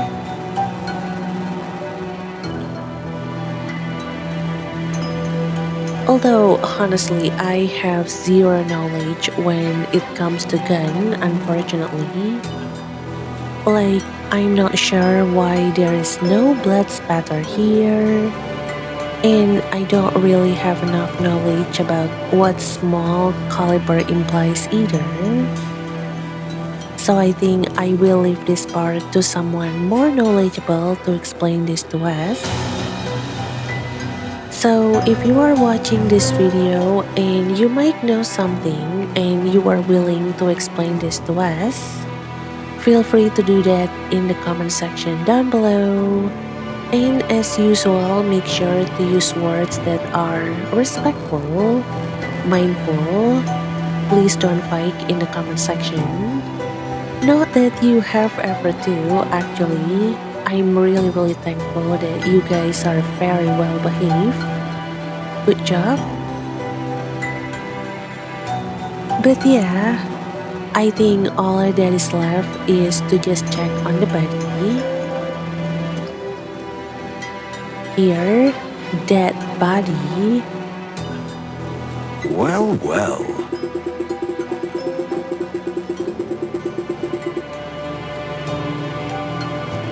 He was shot, but the body is fairly clean. Death was instantaneous, as if he had not even realized when it happened. Okay. Honestly, the clean part was definitely strange. I was expecting to see more blood, actually, but then again, maybe it is just my imagination speaking. Maybe it is just because I have been watching a little bit too much true crime documentary, horror game. But honestly, I do think that it looks fairly clean. And the other part that I do find strange is that Moses say death was instantaneous. But if it was instantaneous, how is he able to use his hand to reach for his gunshot wound? I don't know. I mean, I'm just trying to make sense from what Moses are saying. And if this death actually is instantaneous, then that means this gentleman right here, he shouldn't have enough time to be able to reach for his gunshot wound. He shouldn't have enough time to have blood on his hands, I guess. But then again, I don't know. I guess we're going to need more information. But okay, thank you, Moses.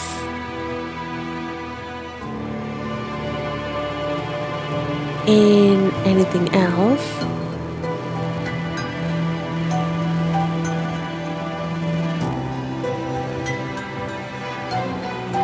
Can I inspect the slipper? No.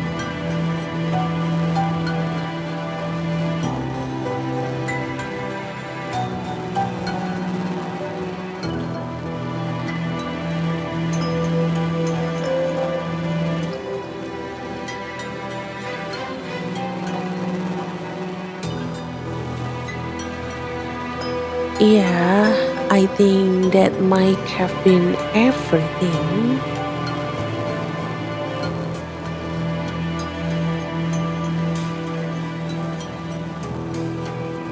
So maybe let's back down for a moment.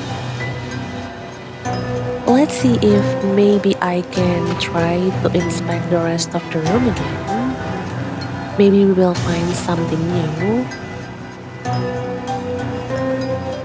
Moses, listen. It couldn't be you. That's madness. Oh, that's so sweet. Thank you for believing in Moses, Plato. I agree. That would be absolute madness. And honestly, that sounds like a horror game plot, actually. That is something that is straight out of a horror game setup. Like, usually you would be playing as a detective and you are investigating a case, but then it turns out you are also the killer, you are also the culprit. And usually when I watch someone play a horror game with that kind of plot, I would be like, wow, multitasking. But yeah, I agree with Plato. We cannot rule out the possibility. I mean, I do agree with Moses here. We can't completely rule out the possibility that he might be taking on more than one role. He might be multitasking.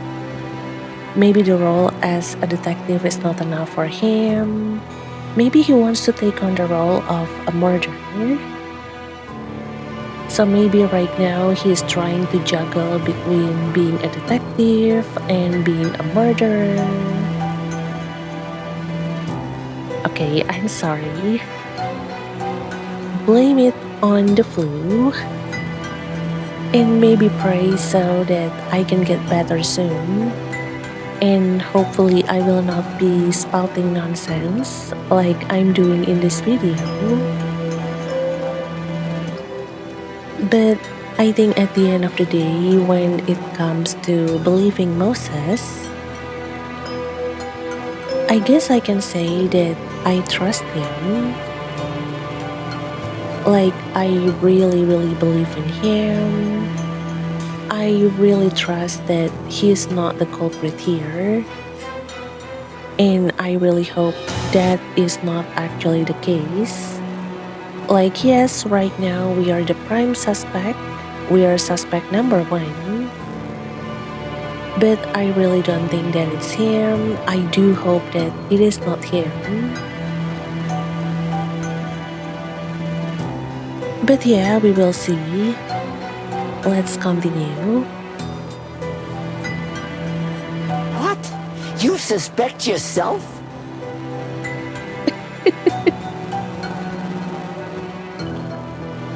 Oh my god, that's actually funny.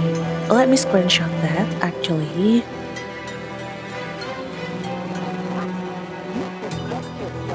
There you go. You suspect yourself. Yes. It sounds strange, but yes. I guess in the end, we can't trust anyone, even ourselves. No, don't listen to that. Remember, food.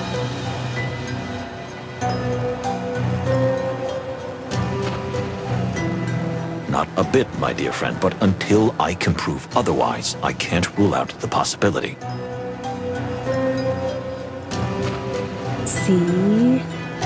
He's making it really hard to doubt him right now. Oh my god, if you actually did this, Moses. Yeah, I'm going to lose faith in humanity, I think. So please, don't do it, Moses. Don't become the culprit. This is insanity. I agree, Plato.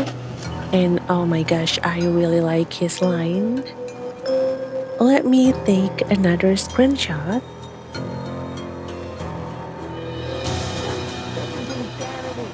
Alright. No, it's perfectly logical, Plato. I don't remember what happened last night, so anything could have happened. But I do have to admit that this is actually quite strange. Like, why is it that Moses somehow can't remember what happened last night?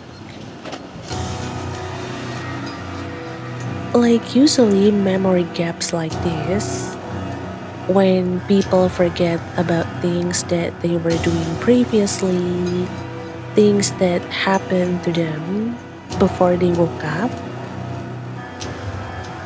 Like, I don't know, but I think it might be because they were drugged, or maybe they were drunk. So do you think that maybe it is because, well, maybe one of those two reasons? Or maybe there is actually other reason? There is other cause to how he can't remember what happened last night? I don't know, but if you have any other quests, feel free to write it down in the comment section down below. But yeah, that is something that we will have to figure out as well. Let's keep that in mind. You must remember something. Yeah, listen to Plato. Try to remember something from last night. Anything, Moses? Anything that can help us with this case? It's best to gather what we know from the very beginning. Okay, sure. Let's try to retrace our steps from the very beginning. Okay. You're right. Where do we start? Let's say a freezing cold day greeted us on that fateful Stavonian morning. Furry heavens! Could you be any more cheesy? I thought I was getting better at this. That'll never happen. Well then, let's just start at the beginning.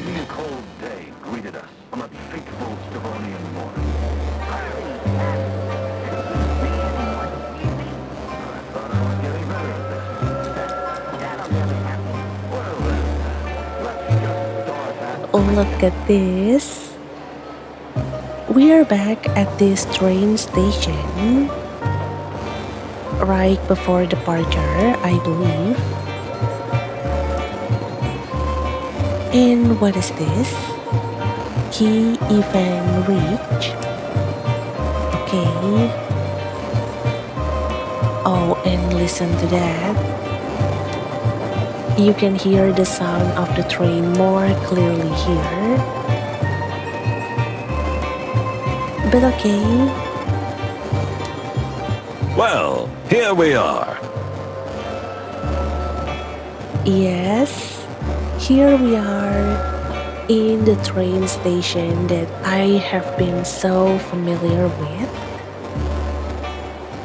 Oh my god. And I think this is where we are going to really start to understand the gameplay of Moses and Plato Last Train to Clawville. And honestly, in this section too, we will get to see one of the main reasons about why I think the idea behind this game is brilliant. Like, I really love the core idea behind this game. But for now, let's continue our chit-chat with Plato. I'm gonna freeze to death.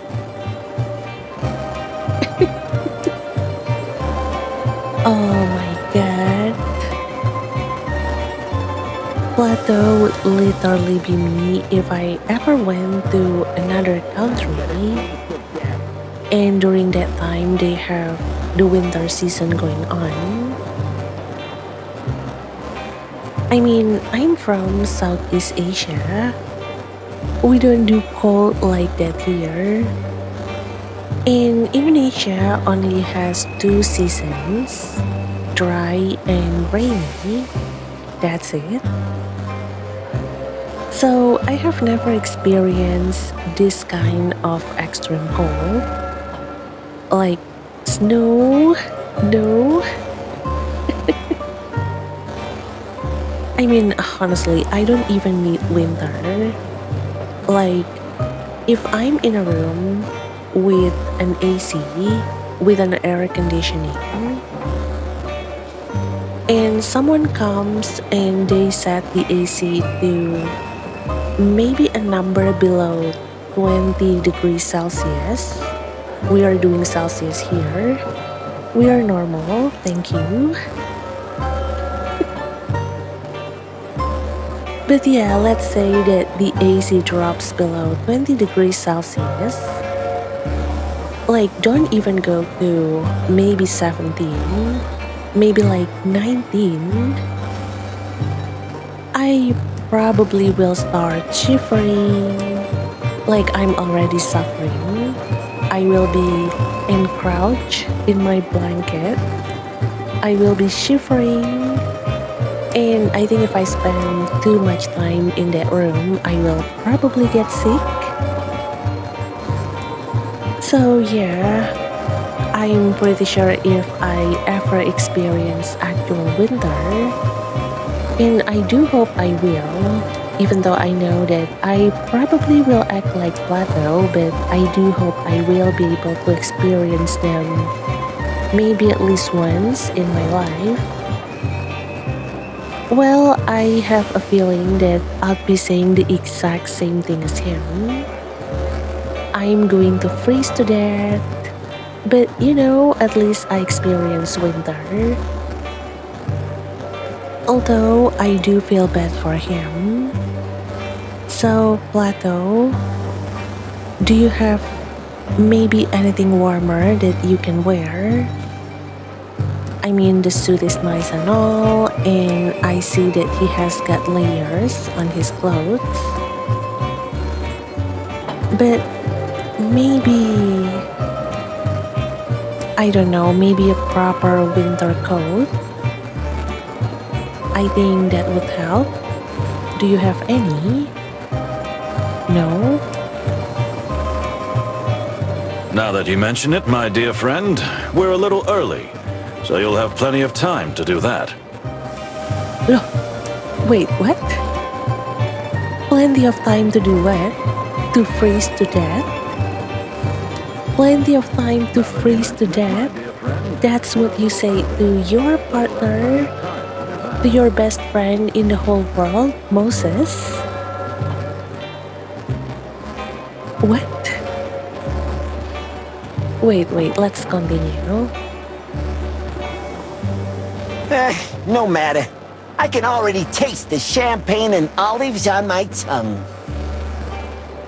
But hold on. What if the reason Moses got that drunk was actually because of Plato? Wait, Plato? Did you put him up to that? Bad kitty. Don't do that. But then again, he will never know what maybe getting Moses drunk will entail to. We can't foresee the future after all. So yeah, I guess we're just going to let that slide. What's done is done, I guess. Or as we say in Indonesia, nasi sudah menjadi bubur. Okay, let's continue. Champagne and olives? Champagne and olive, yes. The party! Aren't you looking forward to the big Bon Voyage party tonight? Champagne and olives? Oh. So we have a party going on tonight. Actually, I'm a little bit confused with the timeline. Should I say tonight? Should I say last night? I mean, this is supposed to be a flashback, so maybe I should say last night. I'm not entirely sure myself, but at least now we know there's going to be a party. And with this kind of temperature, well, there's definitely going to be alcohol involved. Probably to help people warm up too. So maybe that's how Moses got drunk. I'm actually not sure. But oh gosh, I really love the train ambience here. It sounds so realistic, and I don't know if you can hear it, but I'll make sure to maybe increase the volume a little bit during the editing so that you can hear this train ambience because it sounds really good. But yeah, so we get a party, and maybe there is a good chance that's where Moses got drunk. Okay. Oh, that. I'd skip it if I could. Wait, what? You would skip it if you could? Oh, that. Wait. So you don't do firearms? And you don't do alcohol? Oh my god, Moses. You're not going to survive if you are playing GTA. But then again, I guess there's no need for him to play that. But really? Wait, so maybe he wasn't drunk? He was drugged? I mean, that's actually a lot worse if that's the case. But alright, we will keep this in mind. He doesn't do alcohol, he doesn't do firearms. Moses, the perfect gentleman. Ha! Moses, you're the saddest animal I've ever had the misfortune to meet. For once in your life, you should let loose. We're on a holiday, right?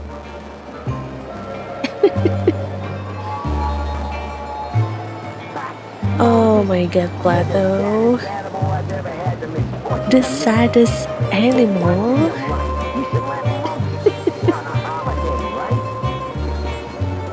Oh my god. This is funny.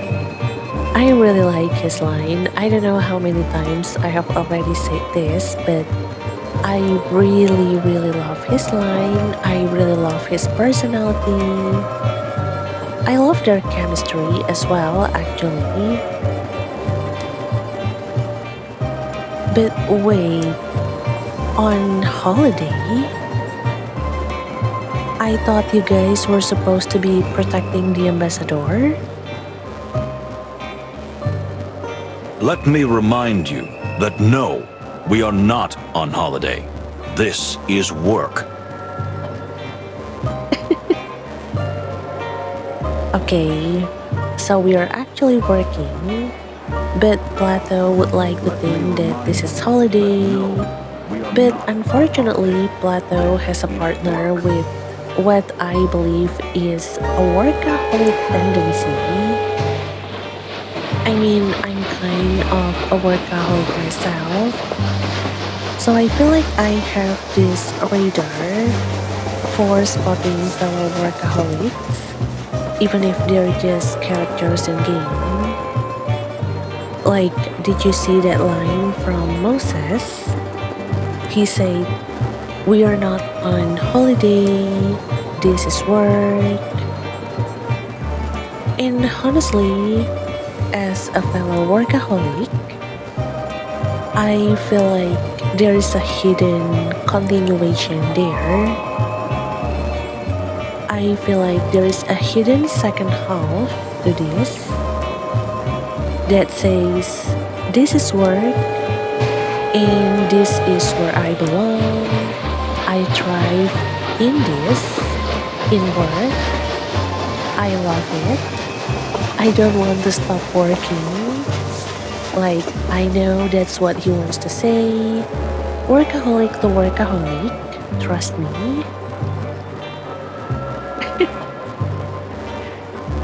Oh my god, what am I doing? What am I saying? Let's just continue. Furry heavens! You're beyond hope, Moses. Oh, please don't say that, Plato. Now I feel like you are saying that to me as well. Again, fellow workaholics. Furry heavens! You're beyond hope, Moses. Well, you're probably right, my dear friend. Oh. And he doesn't deny it, actually. He agrees to that. He is actually proud of being a workaholic. Well, I guess in a way I am too. But okay. Good job for realizing that you are a workaholic, Moses.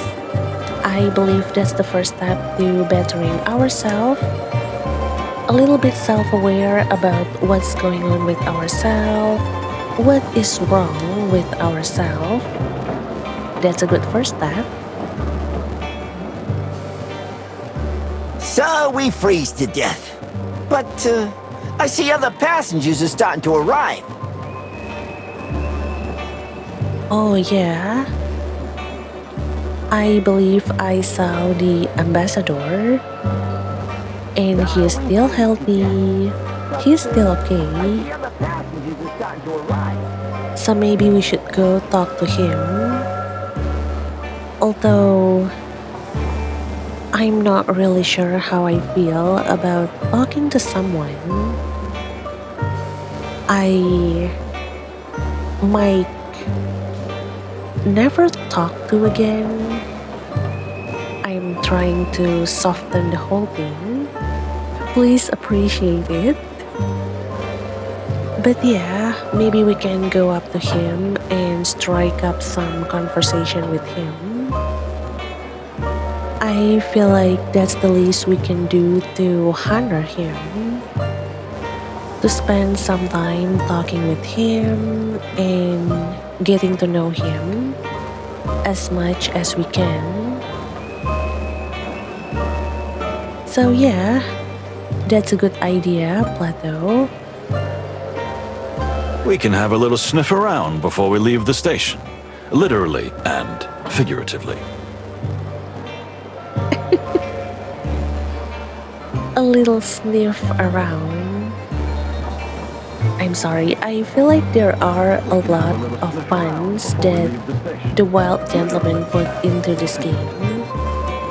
Especially because the characters are animals. So a lot of the humor comes from jokes and puns built around that idea. And whenever I manage to pick up on one of the jokes that the wild gentleman has made, has included, well, it always makes me laugh. But yeah, let's do some sniffing around. Good idea. Although I might not be able to move anymore. Oh no, Plato. Hang in there.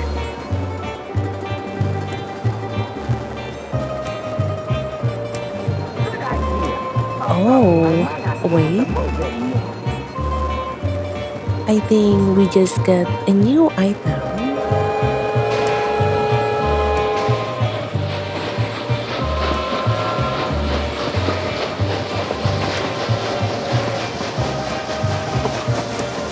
And there are several things that we can take a look at here. There is the Clawville Express,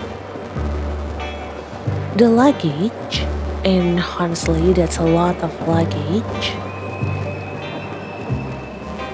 Oh, postcard? We got another one. Logo. Okay, wait, the font is a little bit small. Welcome to the land of green, the world of prayers, the home of the spirit of our forefathers. I'm sorry, I don't know what word is that. But okay, we will be keeping this with us.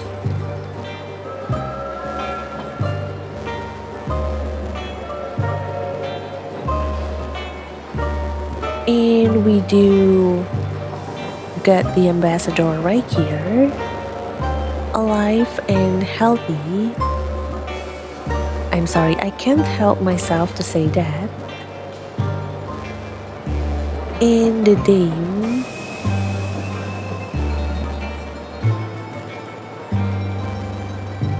Anything else? No. Oh, the city. Okay. But maybe let's take a look at our inventory first. I mean, they mentioned that we get new items, and I do want to take a look at what kind of items that we get here. So let's go.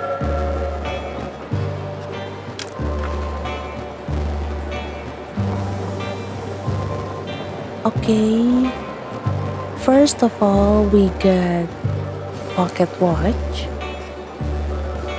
old pocket watch, okay.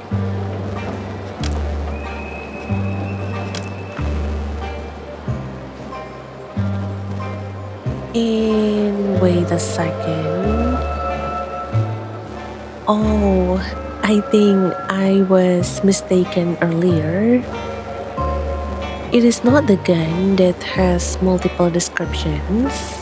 It is actually this old pocket watch.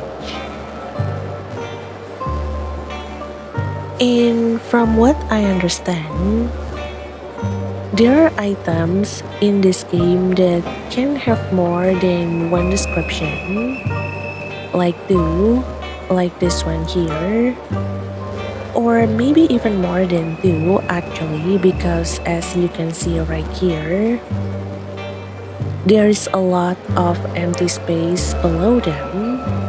So who knows, maybe it could be more, maybe it could have like 3 descriptions, 4 descriptions, like I don't know. But if you see that a text has more than one description, and the text is actually locked like this, you can see there's a lock icon right there. And well, that means that we don't know what is this text about.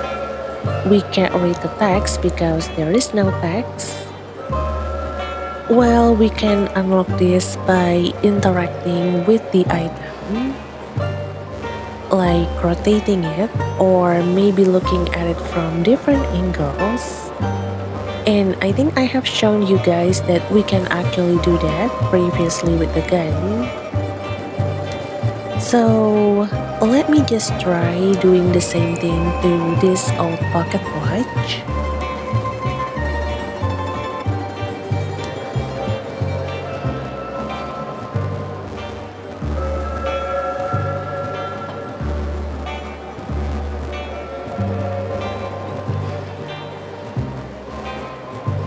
And there you go. Look, you can even see the lock icon is shaking. And there you go. Secret found. Well then, you have unlocked a secret clue. Okay.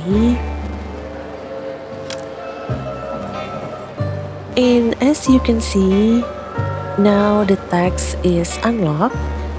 And of course, we can read this too. So let's read it. Wait. Old pocket watch. My pocket watch, which was my grandfather's, it never stops for a second. Wait, really? That's cool. And neither does a good detective. I have to admit that's a good sentence. Anyway, now we can see that there is A and W initial. AW means Alphonse Wildflower. Okay. Thank you for the clarification because I'll be honest. For a second, my mind thought that was a fast food brand. I literally got hungry for a second. But yeah, he was my grandfather. And I inherited this wonderful pocket watch from him. Unlike my father, Alphonse valued the time he was given. Oh my god. Moses, do you have maybe an unfinished business with your father? Do you think that maybe the reason he was so against firearms, he was so against alcohol, could those be related to his father? Like, I don't know, but maybe the alcohol and the firearms, maybe they have something to do with Moses' father. Well, it's just a guess, but maybe there is a possibility that it might be. But honestly, this is new. I don't remember about this information during my time playing the demo. But then again, I guess it's already been quite a few months, and I don't really remember everything that already happened in the demo. So this is actually quite a new information to me too. The realization that maybe something happened between Moses and his father in the past, that he may have some personal feelings, personal opinion when it comes to his own father. But yeah, let's move on to the next item. Although, wait, I do notice that the pocket watch got a lot of scratches. But then again, considering that Moses is, I think he's a fox, or I might be wrong, but I believe he has claw. I mean, the game is called Last Train to Clawville. No, actually there is no relation to the town name, to whether or not Moses has a claw, but if he's a fox, and well, he should have claws. So maybe the scratches happen because of his claws, his grandfather.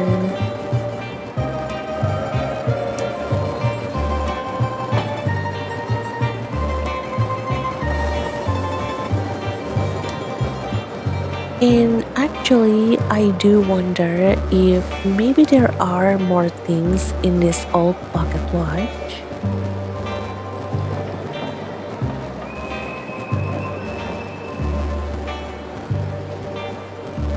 Maybe there are some other details that I might be missing out on.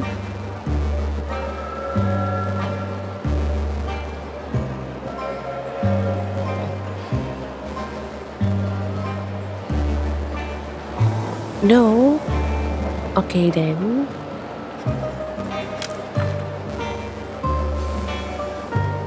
And what do we have next?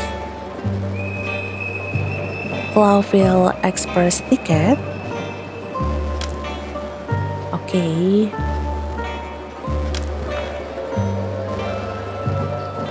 Official ticket for the Clawville Express. Quite pretty for third class. What does a first class ticket look like? Made of gold, perhaps? Made of gold? You know, if I ever found one, I'm selling them. I mean, it's made of gold, okay? I'm going to sell them. If I ever get my hands on the first class ticket for Clawville Express, I'm selling it. But honestly, I do agree with what Moses said. This ticket looks so pretty. I could never. I mean, look at this. Wait.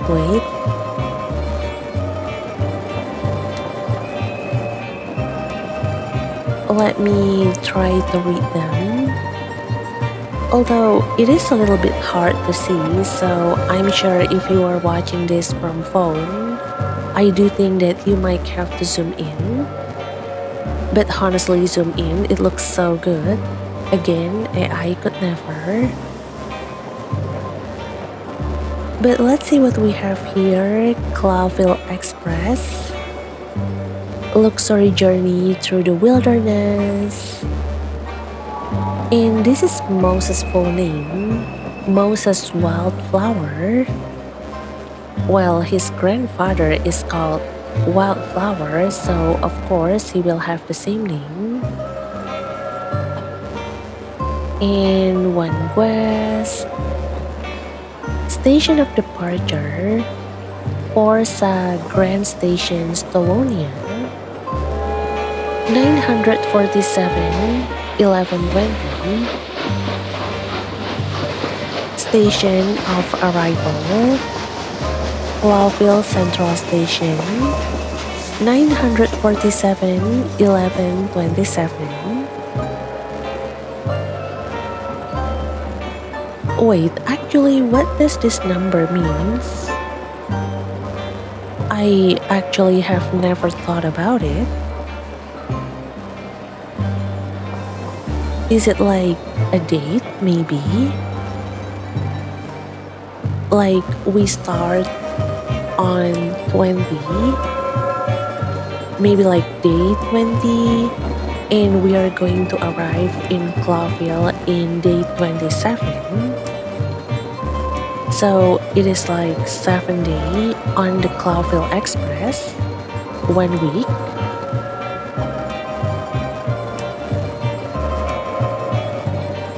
I mean, I'm not sure, but I'm going to assume that the 9:47, it is actually the time of departure and the time of arrival.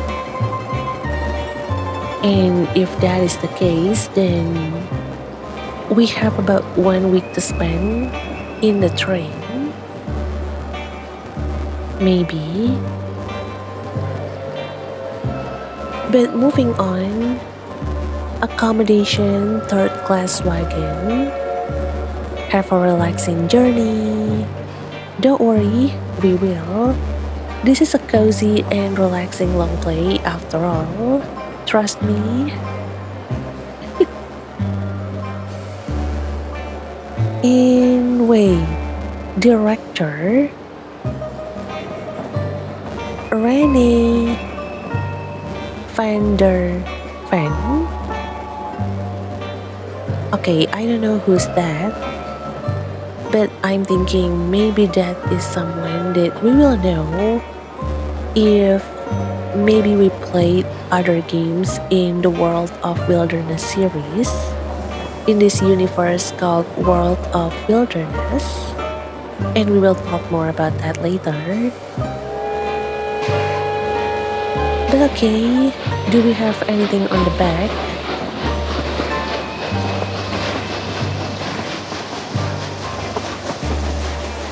Nothing, except for this mark.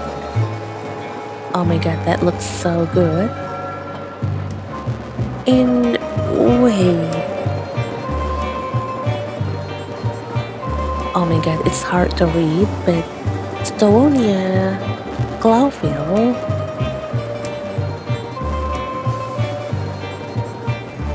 And what are the names of these two?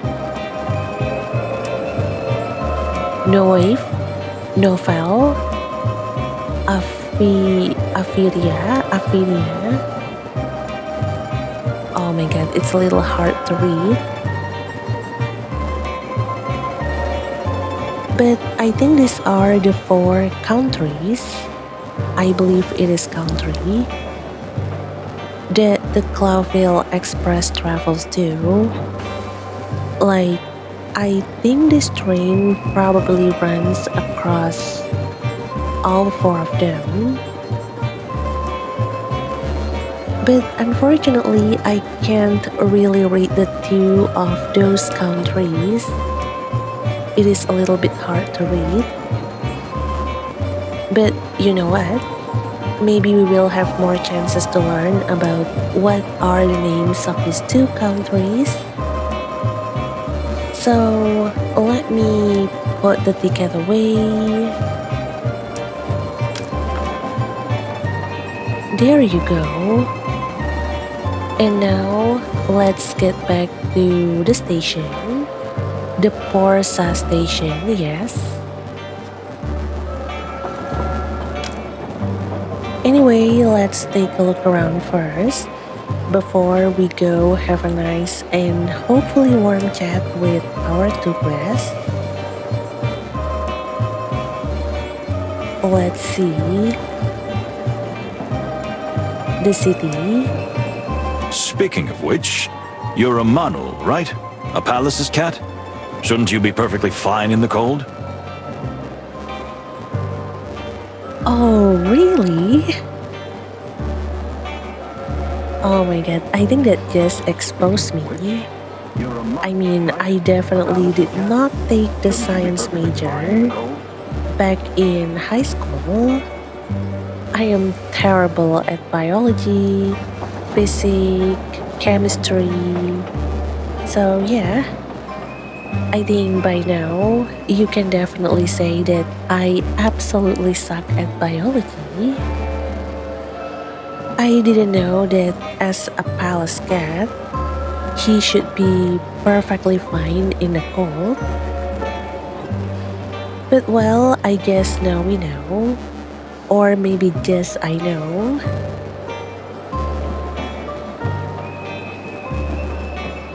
I've never told you about my cryophobia? My unnatural fear of freezing? Oh my god, you have cryophobia? I am so sorry that happened to you, Plato. Why? Oh wait, maybe it is because he served in the war? I mean, I might sound like this, I might be like this, but I do come from a psychology background. So I know that phobias often come from traumatic experience. And given that Plato has served in the war before, well, war is exactly the kind of place where you go through a lot of trauma. You are exposed to a lot of things that can make you experience intense trauma. I think it is like a trauma factory. So, in a way, it would make sense if that is where he got his cryophobia. War is never a good thing. It never brings you happiness, and all it brings to you are bad memories, pain, trauma. So yeah, let's see. The amount you usually talk, it surprises me too, but no, you never mentioned it before. Oh, so this is Moses' first time hearing about this too? Okay. Well, it was because of the war. Oh, I know, Plato. I have a hunch. And again, I am so sorry that happened to you. There is nothing good that comes from war. I think that's a fact. And I do hope that everyone knows that. But yeah. Oh, right. The war. The war, yes. I spent a whole winter in a trench. I got the chill up to my bones and my soul. And somehow, I wasn't the same animal after that. Ouch. That sounds very traumatizing. I can see why after that he got this unnatural fear towards cold. Why he got this cryophobia. Again, I am so sorry that happened to you, Plato. And that affected your perception of the cold. Some people lose their sense of smell after a major trauma, or see colors different.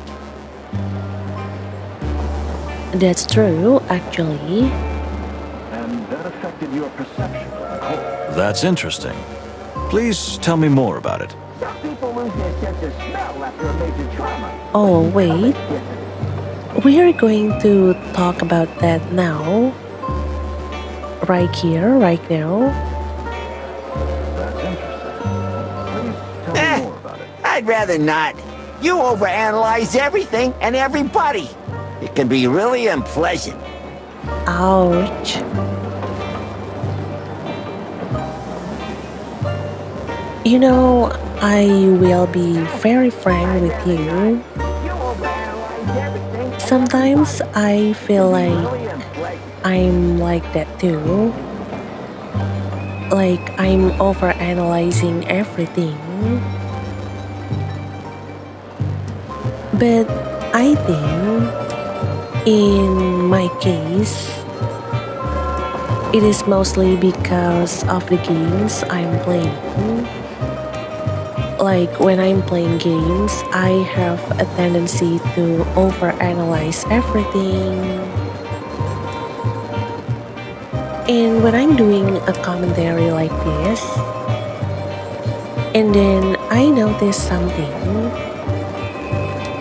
I have this habit of just going into full-on theory mode. Like I'm holding a whole TED Talk session about it. And I mean, if you have been here often, if you have been subscribed to me for a long time, and thank you for being here again, really thank you. I guess you know what I'm talking about.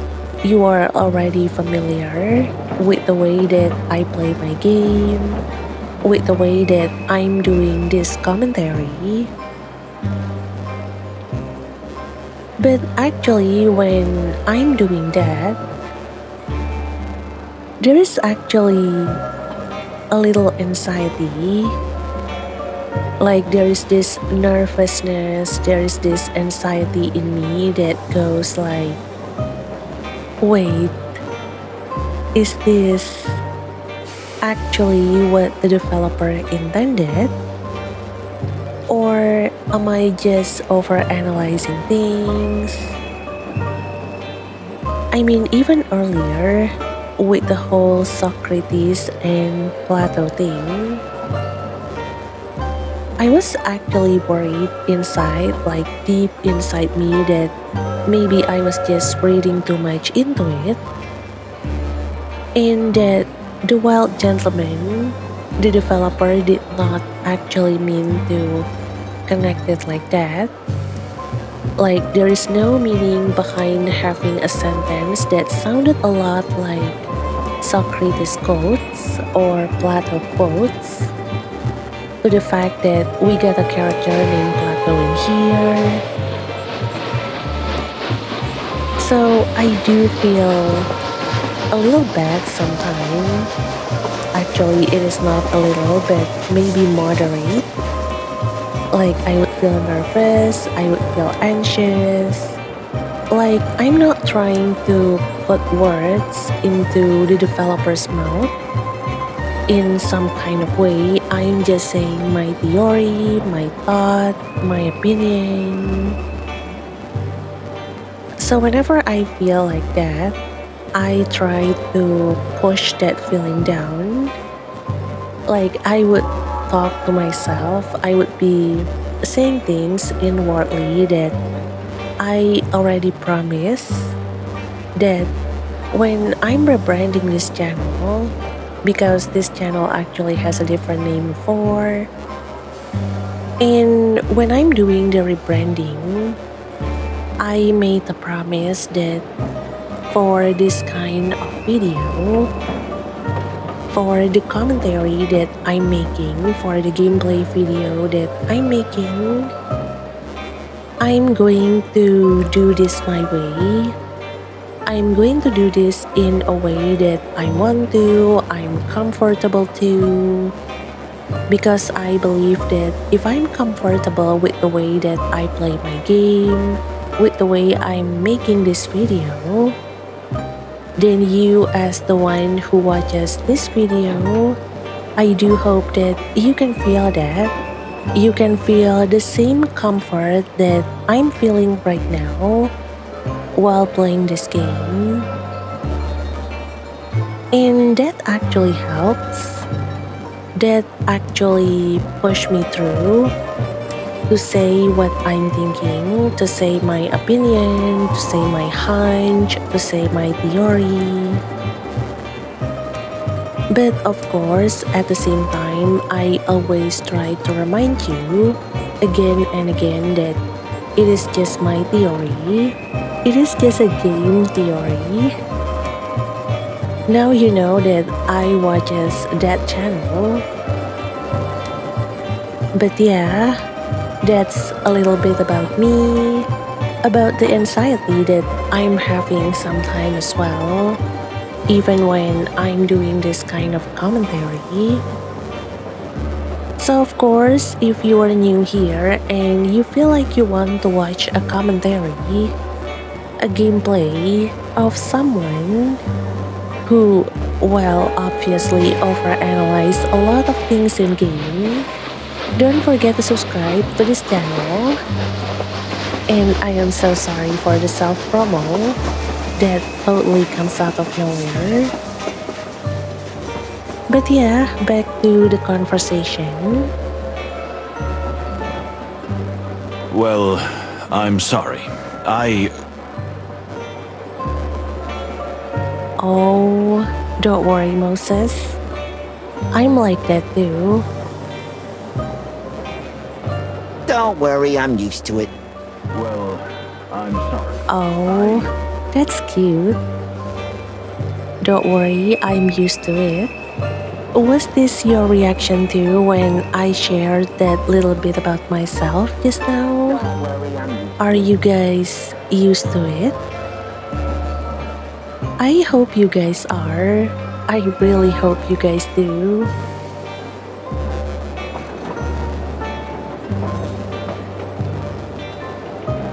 But okay. Oh, we got a new codex entry. Let's visit our brain. Oh, look.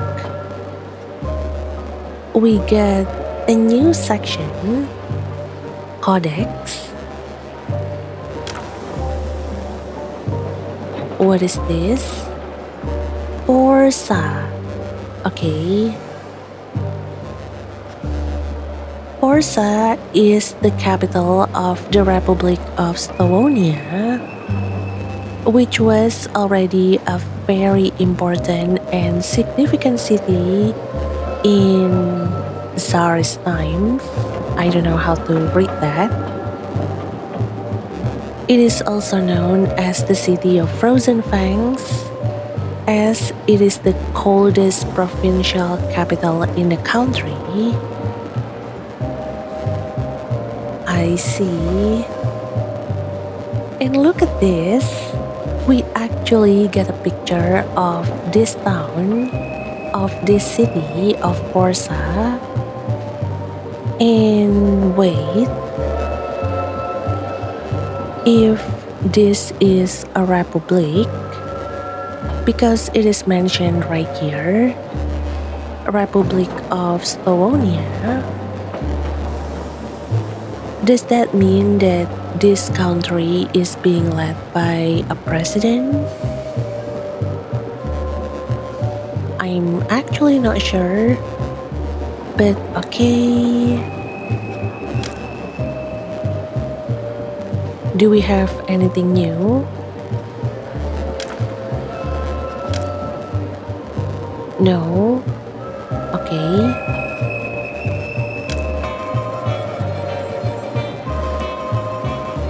And now let's continue looking around.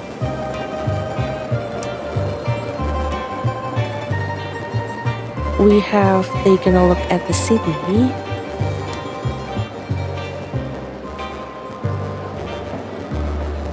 And oh yeah, there is a cafe here. Oh, I love that sound. I really love the ambience in this game. It is top notch. But yeah, there is a cafe here, and I'm actually not sure if this is a reference to another game. It is developed as well by the Wild Gentleman, the developer of this game. I believe it is called Zip's Cafe. Like, it is about a cafe, so of course I would remember. And I do hope I'm not wrong with the name. But that is actually one of the game from the Wild Gentleman, from the same developer of this game that I have been wanting to try. I remember checking out the Steam store page of Zip's Cafe a while ago, and I'm pretty sure Moses shows up there. I'm not sure if it's like a cameo or he's actually a character in there too, but you can definitely see Moses if you go to the Steam store page of Zip's Cafe and you click on them, you try to go through their screenshots. There is Moses right there. And speaking about appearance in other game, when I played the demo of Chicken Police Into the Hive, I think it was like last year or 2 years ago. I can't remember, I'm sorry. But I remember seeing Moses and Plato make an appearance there too. And honestly, it is fun. Like, it is fun to play other game from the same developer, and you get to see the same character that you are familiar with making an appearance. And most importantly, I think the reason why we can actually see them, well, it is actually because the developer of this game, the Wild Gentleman, they have this kind of shared universe.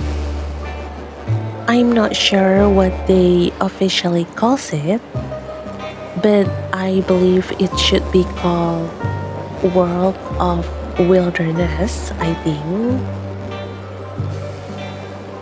And I believe in this very world, the world of wilderness, this is where a lot of their games take place.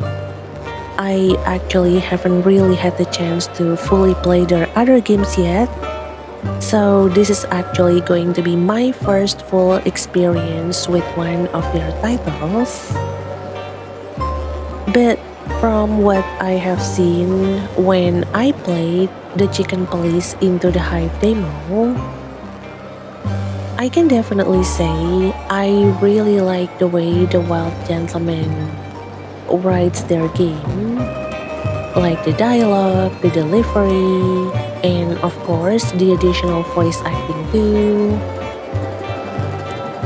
But I do think I really like the way they are writing their story, the way that the dialogue flows.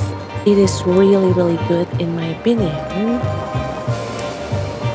And I actually buy Chicken Police Painted Red. I believe that's the first game in the Chicken Police series before the Chicken Police Into the Hive. I bought the game I think like a few months ago, because I do really want to check out their game. I do really want to be able to play more of their games. But at the same time, you guys know me. I'm a turtle pace player. I have the pace of a turtle when playing a game. And at the same time, there are always so many new releases. I mean, I love that we have a lot of games releasing, but at the same time, I'll be like, backlog, how do I finish all of this? I want to play all of them, but my completion is say, if you play them, finish them. So, you know, I haven't gotten around to it yet. But hopefully one day one day I'll be able to play the other games developed by the Wild Gentleman because I do really want to play more of them. I really like the way they're writing their story, the dialogue. See, I'm repeating it again. But okay, let's continue. And don't forget to check out more of the games developed by the Wild Gentleman. Especially if you feel that so far you have been enjoying Moses and Plato, you definitely should check out their other game. Although I do think when it comes to Chicken Police, I think you will notice that the game is being presented in noir style, black and white. But I believe there should be a setting that lets you play not in that kind of black and white style. I'm actually not sure, but I'm pretty sure there should be a setting. So I do hope that does not discourage you from trying out other games from the Wild Gentleman.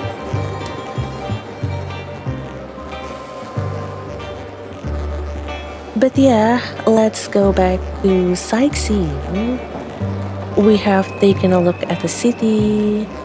We can't take a look at the cafe. I really think this is actually another game. But I believe we can take a look at the Clawville Express. Here you go. Interesting.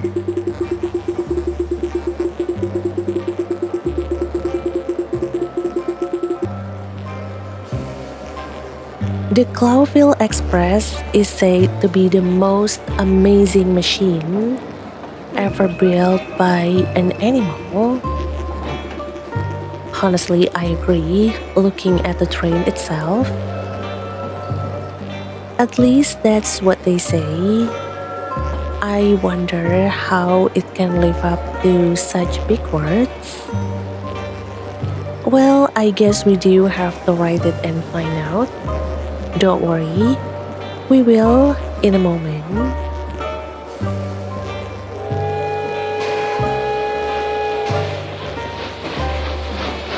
And maybe the luggage. Well, well.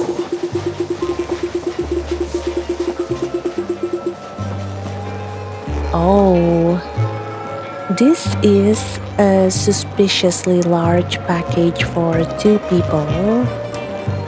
But who knows? Maybe that pretty lady just brought too many trinkets on the trip. Is it? Or do you think there might be something dangerous in there? I mean, just because it is not Hong Hong's luggage. Since, you know, his nickname is literally the smuggler. Well, it doesn't mean that there couldn't be something dangerous inside, you know? I mean, if it's Hong Hong and he is carrying a lot of luggage, well, we can be suspicious, but I do think that we should be suspicious too if other characters are doing the same thing. But I don't think we have the permission to check on their luggage, unfortunately.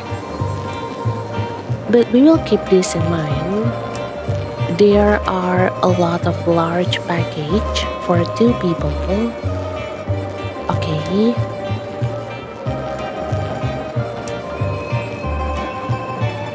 And anything else?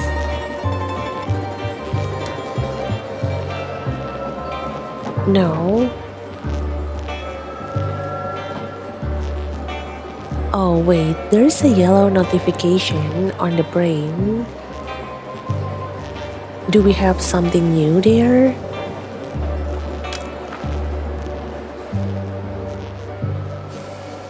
No.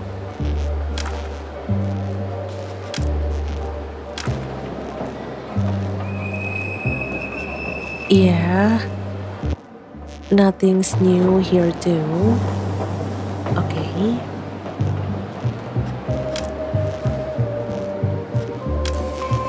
And now, before we go talk to these two people, or well, these two animals, I'm sure you have noticed this icon down here in the bottom right corner. I think I'm going to call this icon Moses icon because it does look like him. And there's a yellow dot right there, so you know that something is up. We have to click on this icon. And honestly, this is actually one of the reasons when during the demo, I was like, oh my god, wow, like this game is actually really cool. I love the core idea behind this game. And let me show you why. Here you go. Alright. So, right now you can see that we actually get 3 icons. Unfortunately, we are only able to click on 2. And you can see right here that we have eye icon, nose icon, and ears icon. And I'm pretty sure you guys already figured this out the moment you see these icons. But basically, when we investigate things in this game, in Moses and Plato last train to Clawville, well, we are not just using our sight, but we can also use our animal senses, like smell, hearing, and actually our sharper sight, our sharp eyes. And honestly, when I saw this, in my mind, I know that this actually makes a lot of sense. No, I did not mean that to be a pun, actually. But now that I have said it, I think that sounds like a pun. But honestly, I do think the idea is brilliant. Because, animals, they can hear frequencies that we humans can. They can pick up scents way better than we can. They have a much sharper sight compared to us as a human. So overall, their senses are just way sharper, way better than us as human. Like their senses are on another level. And the fact that the Wild Gentleman, the developer, actually took these facts into account and they built it into the gameplay, I have to say I really love that. Because now, with how things are being added to the game, with all of these animal senses, in a way, it will let us find clues that we probably would not get in maybe a more traditional detective game. Like, playing a detective game when the detective is a human. Like they are actually our kin, human to human. So honestly, I do like the core idea. I do really like the decision behind let's add these animal senses into this detective gameplay. Because I do think it is brilliant. It keeps things fresh, in my opinion. It actually makes me surprised, wow, You were telling me I can sniff out clues literally? I mean, now it's not a joke because it is literally can happen. But yeah, let me show you what it looks like when we are using our animal senses. In this case, maybe let's start with smell.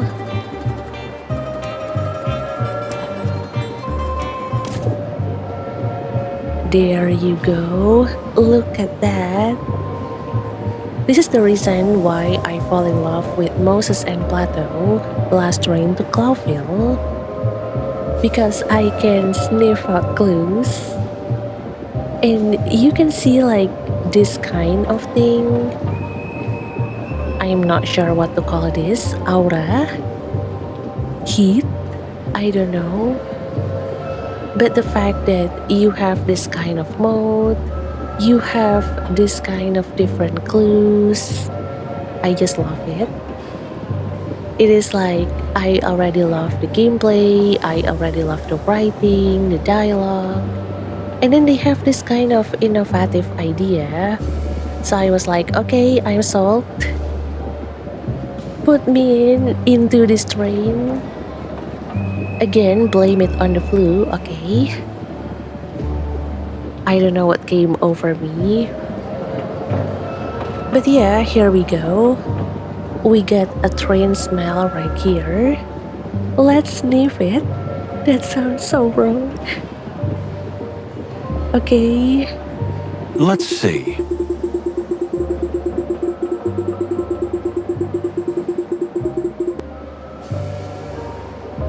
Trains have a distinctive smell that is a mixture of many different aromas: metal, oil, coal, leather, and many more.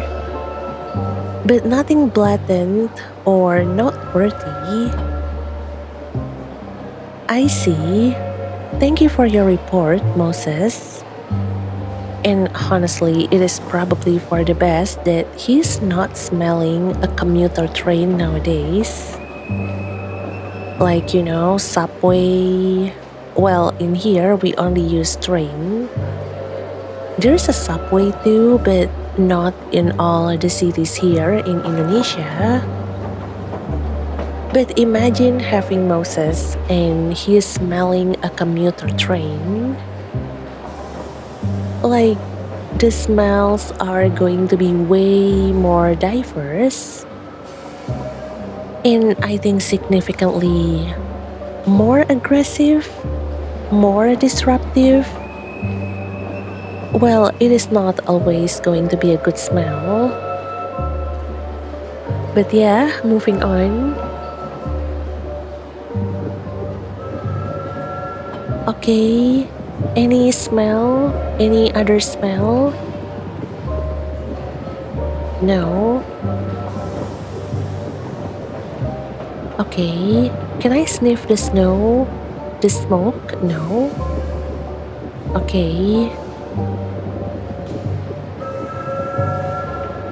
And now maybe let's try switching to sight.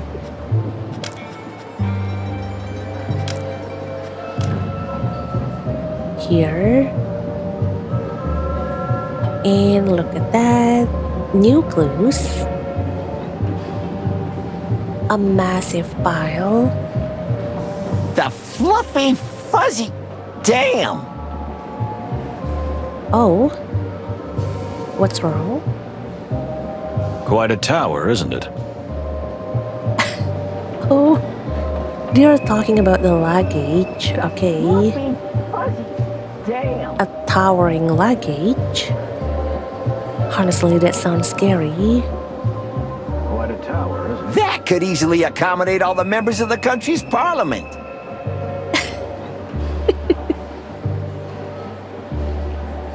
Oh my god, no need to double down, Plato. But that's funny. That could easily accommodate Or all an the members invading of the army. country's parliament. Oh my god. That actually give me a picture. of how much luggage that they're bringing with them, towering, able to accommodate a parliament, invading army. Oh my god, I love their sense of humor. You got that right.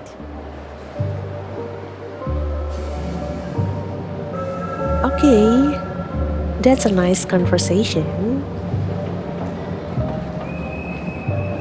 And the Stonians. Okay. Listen.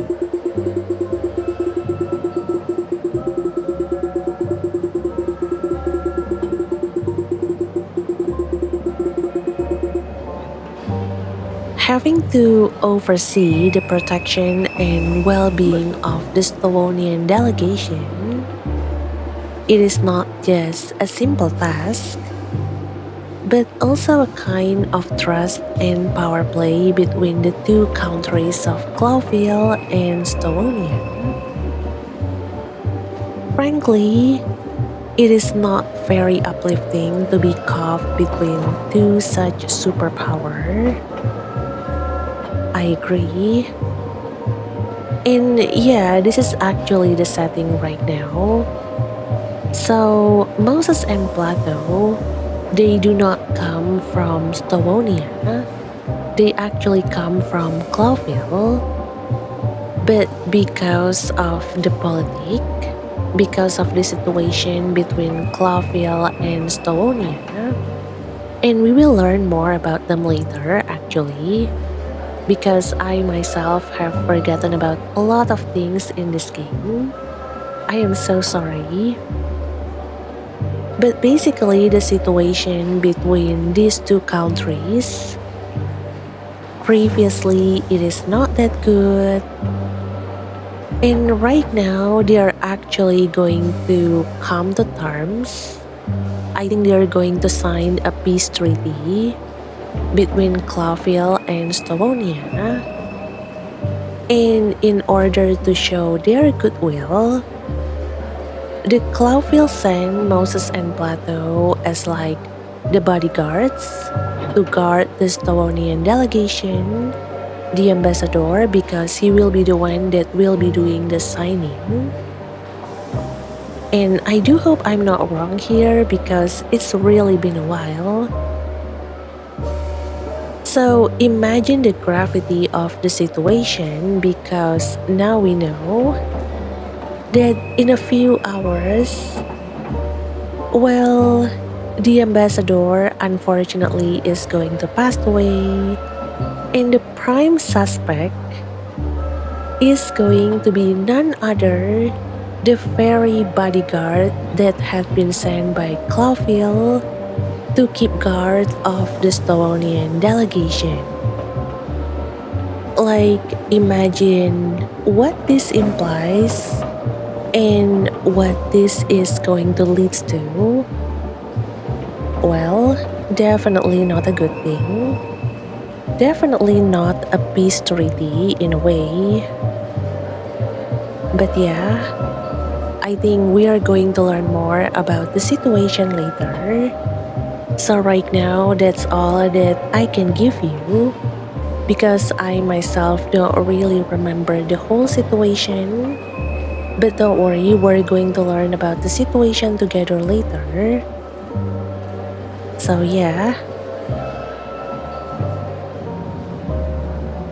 There you go.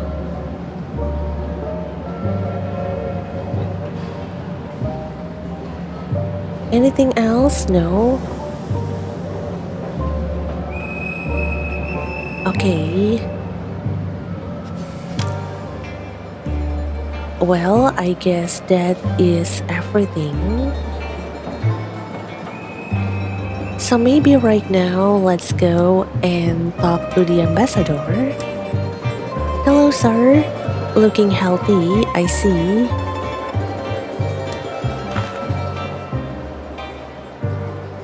Oh yeah, wait. We got several icons here. I believe this is like looking, chat, I forgot about this one, questioning, and maybe this one for interrogating. But maybe let me click on the eye icon. Look who's here. Oh yeah. Look who's here. Look who's still alive. I'm sorry. Flu. Blame it on the flu. I am so sorry. Look who's here. The ambassador. Ah, that creep makes my tail tingle. Oh, wait. You don't like him, Plato? Why? Is it because of the whole cat versus tiger thing? Because I believe the ambassador is a tiger? Or maybe something along that species? Stay focused, Plato. We'll do what we've been hired to do, then we can take our well-deserved vacation. Yeah. But what's wrong? When I think we have to protect this monster. Our well-deserved vacation. Monster? Okay. Let's not jump to conclusions, dear fellow. You know rumors are sometimes just rumors. Monster, rumors.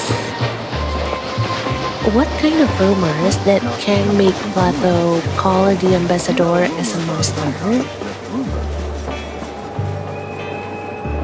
These aren't just rumors, Moses. They're facts. Oh, okay, they're facts, not rumors. But what facts? If you don't mind sharing with the class, Plato. We have a job to do, and we're going to do it. All right? You know, I'm going to be on Moses' side here. We have to be professional. So, I am sorry, Plato. I know that you might have things that makes you act like this towards the ambassador. But remember, be professional. Yeah, all right. Oh, thank you. Thank you for listening to Moses.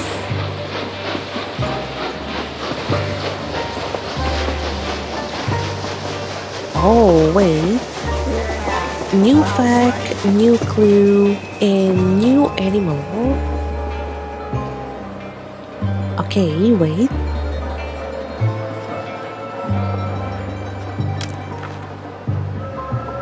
Oh, wow. Wait a moment. We get connections and facts and clues,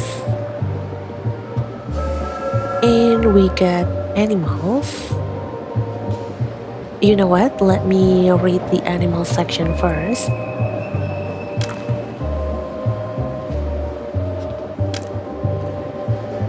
Here you go.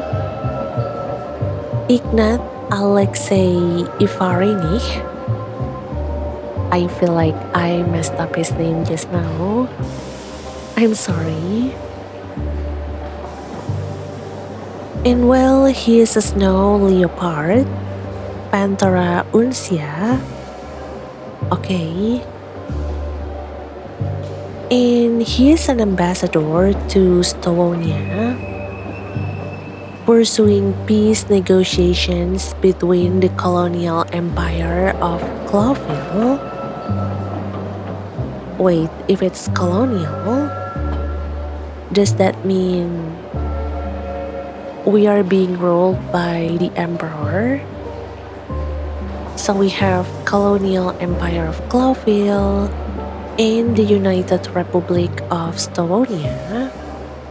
Okay, two different countries with two different systems. We have been entrusted with the task of escorting and protecting him, which is a great honor. However, his past and character are rather questionable. Okay. I don't remember his past actually. I feel like I should. I feel like I know before, but at this moment I don't. I'm sorry. Oh, but maybe we can take a look at the facts and clues, maybe. Wait. Where is it again? Oh, here. Oh, wait. We get national tensions, 1 out of 3. And we get the investigation, 0 out of 6. Okay.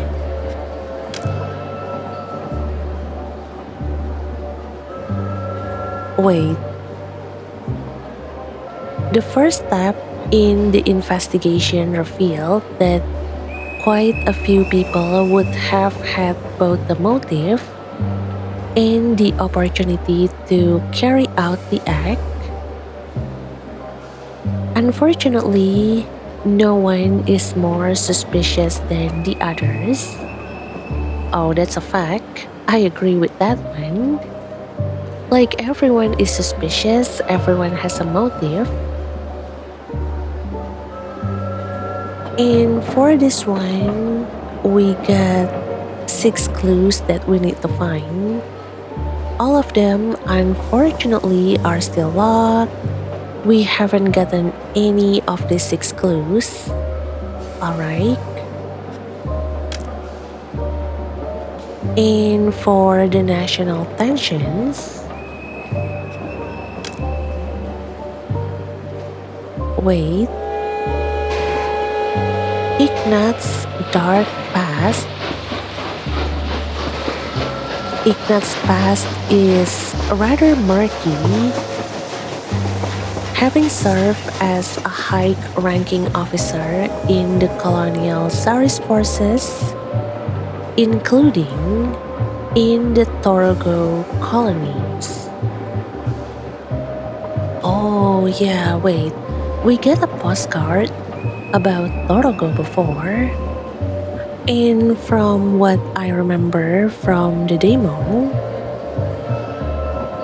I don't think Torogo and Stolonian have a good relationship. I think as far as my memory serves me right, it kind of feels like Torogo, I think it might be colonized or maybe something like that. I'm actually not sure. But well, I guess we will have to wait and learn more about the situation between Torogo, Clawville, Stolonian, as of course the game progresses. But alright, let's go back and maybe now we can chat with the ambassador.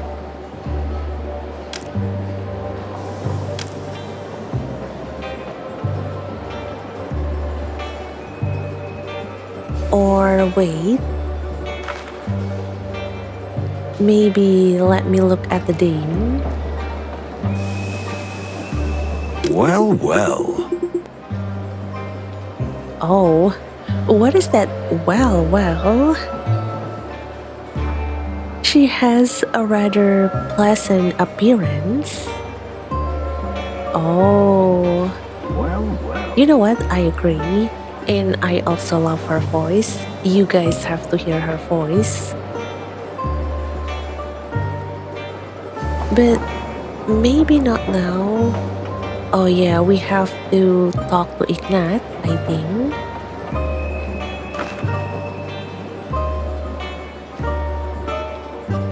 Okay, hello, Sir Ignat. Ah, finally. This is ridiculous. I've been waiting here for an age. Oh, I am so sorry, sir. I have been busy sightseeing. But hello, and hello to you too, ma'am. Sir, welcome.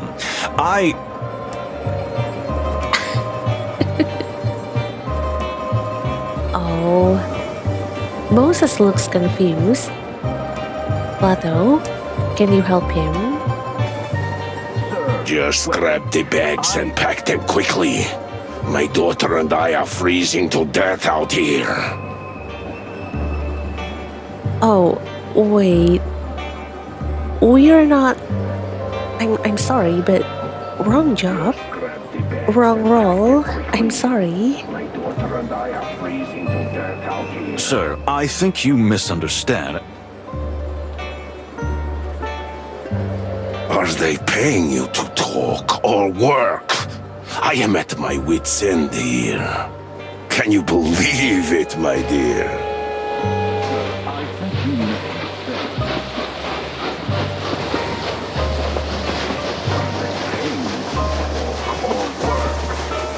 Wait, I'm actually speechless. Okay. What a good start. A very misunderstanding start. Leave me out of this. Oh, there you go. Listen to her voice. That sounds so good. Dear sir, I genuinely think there's been a misunderstanding here. Yes, please listen to Moses, sir. Please listen to us. We are trying to straighten the situation. Just take our luggage and load it while I'm in a good mood. You know what? Okay, fine. Time to job change. Okay, I'm no longer a detective.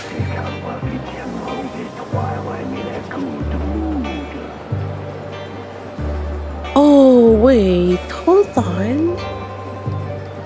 We got choices here. And oh my god, wait a second.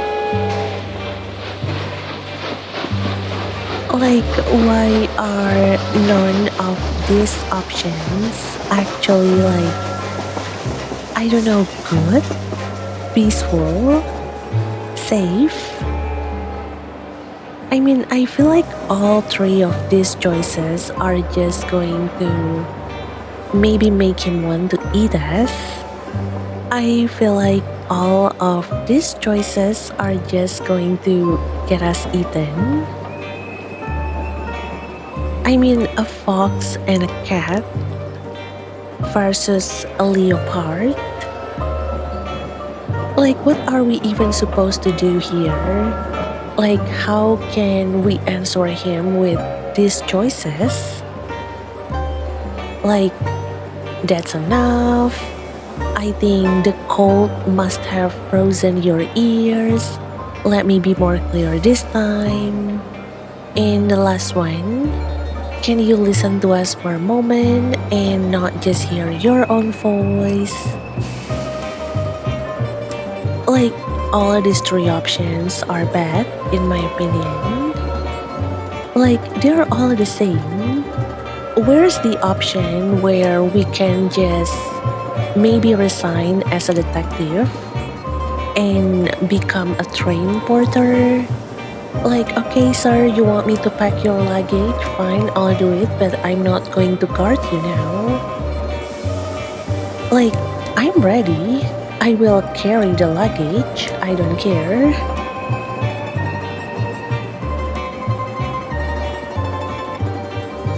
But honestly though, imagine if there's actually an option to resign and become a porter. And when we choose that, there is actually an ending where we just become a porter. We did not ride the train instead. Like we ended up just staying here in the train station. But alright, I guess I'm just going to go with the second choice. This one. I don't know why, but I like it. I think it is giving this sarcasm, like this sarcastic feeling, but still classy, still elegant, still surfing. Like, we are being polite, but we are actually jabbing at him. We are insulting him a little. We are judging him a little. I like this. So here you go. What did you say? How dare you speak to me like that? I am so sorry, gomenasai. Why do men always have to measure each other's tails? Oh, they do? No, I think it is not supposed to be a tail. Maybe it is supposed to be an ego. Always have to measure each other's tails. I actually don't know, but thank you for diffusing the situation for a little bit. I really thought he's going to jump at Moses and bite him. Wait, is biting each other allowed in this universe? Wait, biting sounds wrong. Like, does gobbling each other actually permitted in this universe? I do have to find out about that. But yeah, let's continue. Let me step in. This is Moses Wildflower, and I'm Plato Palladius of the Clawville Police Department. We are here because, unfortunately for us, we have been entrusted with the full protection of you and your dear daughter until this magnificent train reaches Clawville. Oh, look at Plato. Go, Plato. Thank you for stepping in. Go. I mean, I don't know what to do. I feel like he gets so much control of the situation so much better than I am. Or Moses in this case. Is that so? Well, why didn't you start with that? Well, we want to, but you are not giving us the opportunity to speak. We tried, but it must be the noise. Oh, Moses. Okay. Whatever. So you're in the service of the Fox King, huh? Very well. Then I'll see you at the party soon, yes? Wait, what? Oh, wait, hold on. Hold my coffee or hold my Klaus, I guess, in this case. I don't know, but Fox King? Fox King? Wait, the king of the Clawville Kingdom is a fox? Oh, that's an interesting fact.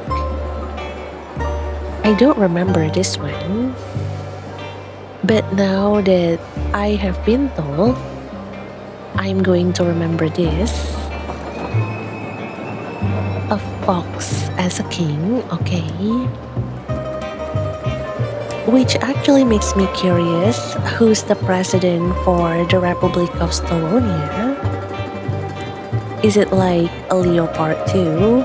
Because the ambassador is a leopard? I'm curious, but hopefully maybe later we will find out.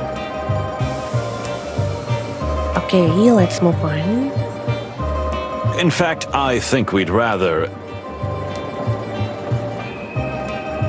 Oh yeah, we are being invited to the party, but I'm guessing that Moses doesn't want to go.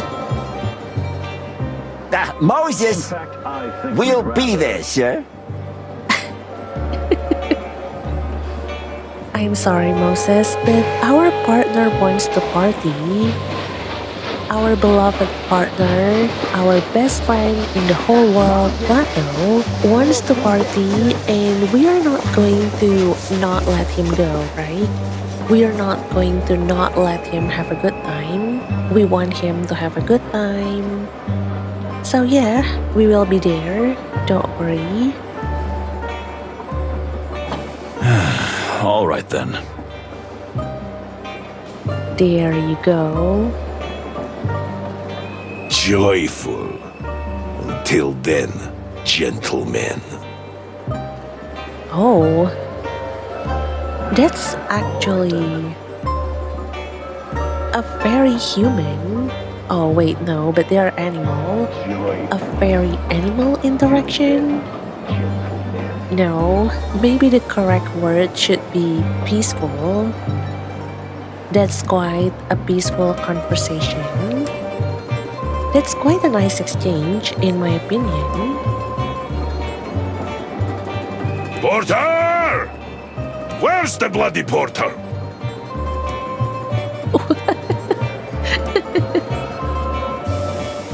Oh my god, I don't know why, but the way he said Porter, somehow it reminded me of Harry Potter.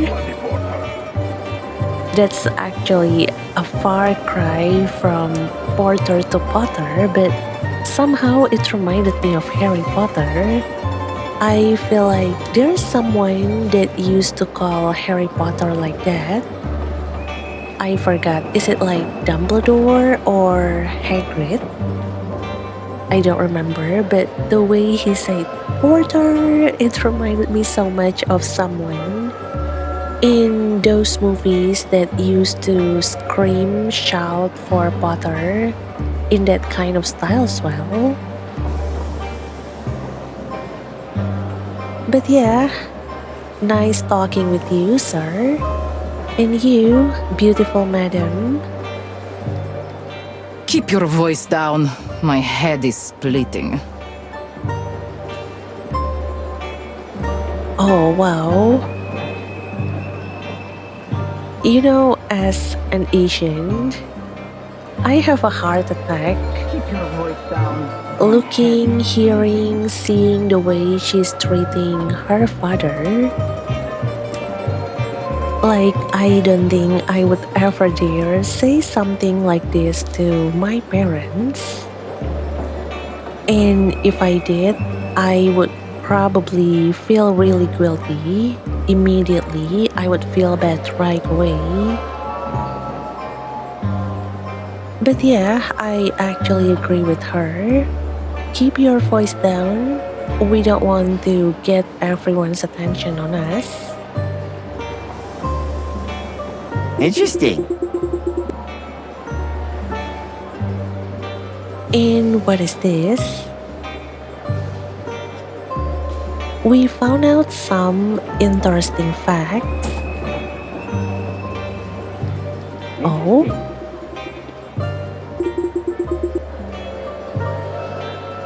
Indeed. Wait, what facts?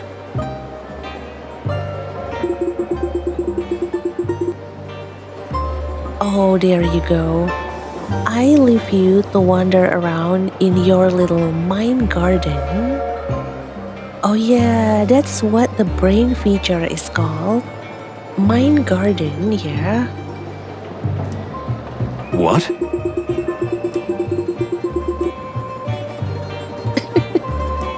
What? How do you know about my garden?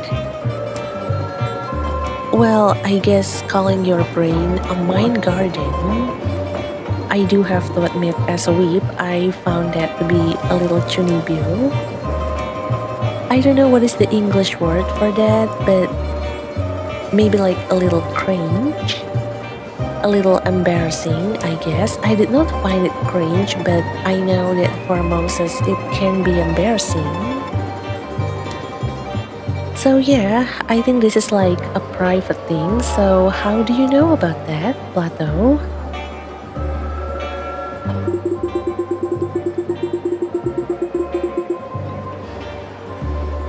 Oh, you talk an awful lot in your sleep, Moses. If you had any idea what else I know. I see. You were blabbering things in your sleep, Moses. Well, that's on you, I guess. But then again, when it comes to sleeping, you can't really control what you were saying while you were sleeping.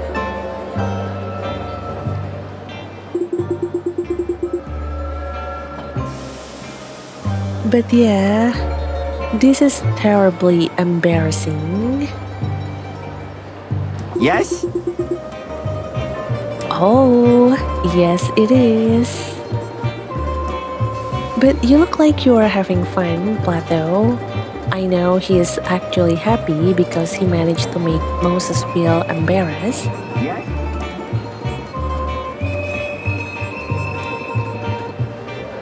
But okay, we get some more information in our mind garden. So maybe let's go and check that out.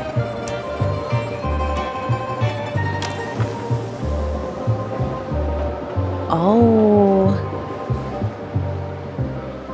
we got two new things that we can take a look at. But maybe let's start again with the animal section.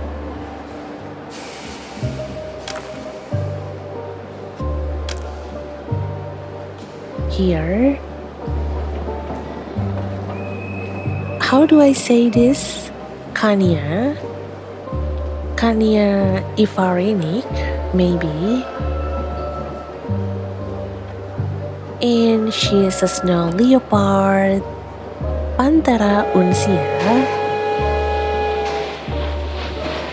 And her information is that she is the daughter of Ambassador Ignat, who's clearly on the trip out of sheer necessity. Although I have a suspicion that there is another reason for her being here. In any case, she is a lady of noble breeding and a tempered but rebellious spirit. We shall have to watch her carefully.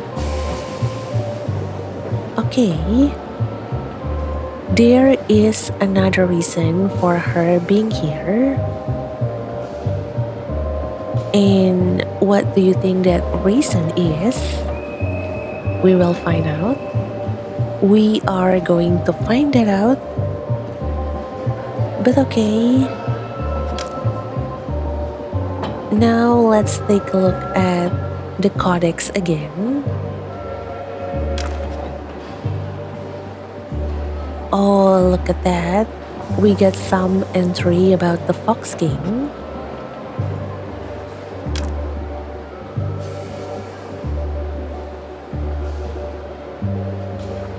The Fox King. Wait, what? Wait.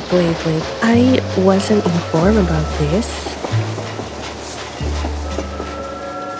So you were telling me that the king, the emperor of the Clawville Empire, the king of the Clawville Empire, it is actually a fox?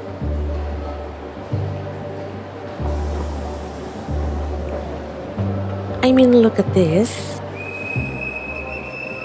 Hector the Third, or as most animals call him, the Fox King, is the third member of the Phalanx dynasty.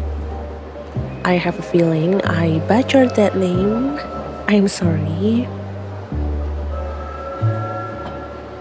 Although Clawville is a small state, its king is amongst the most influential animals of the wilderness, not because of the city's actual importance, but for riches of its faraway colonies.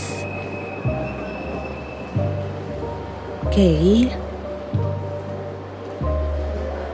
But honestly, I did not expect that the king is actually a fox too. There seems to be quite a lot of foxes in Clawville. And with this revelation, I'm actually not sure if maybe there are more to Moses that we don't know. Not actually Moses, but maybe his family. But wait, Moses? You were a fox as well, right? I mean, I haven't seen his profile yet. We haven't unlocked his profile yet, in which we can see his full name, the animal that he's based on. So I'm not completely sure. I could be wrong. I mean, turns out he's actually a dog, maybe, or a wolf. But wait, we already have wolf though. I think the actor, I still don't know his name. I still don't remember his name. I think he's definitely a wolf. But yeah, I guess we will think about that later. I mean, what are the odds that Moses might actually be part of the royal family? Like, what if he is somehow connected to the Fox King? I really hope that this is not going to come back to bite me later. But okay. I think that is everything that we can take a look at in our mind garden right now.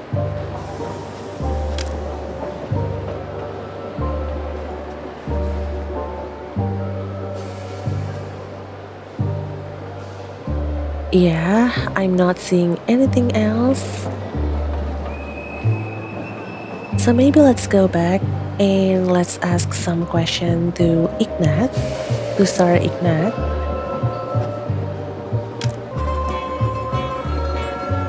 Hello again, sir.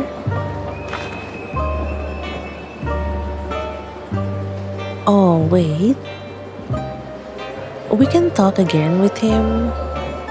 Not this one, because I know that for this one, I think we're going to start asking him some question.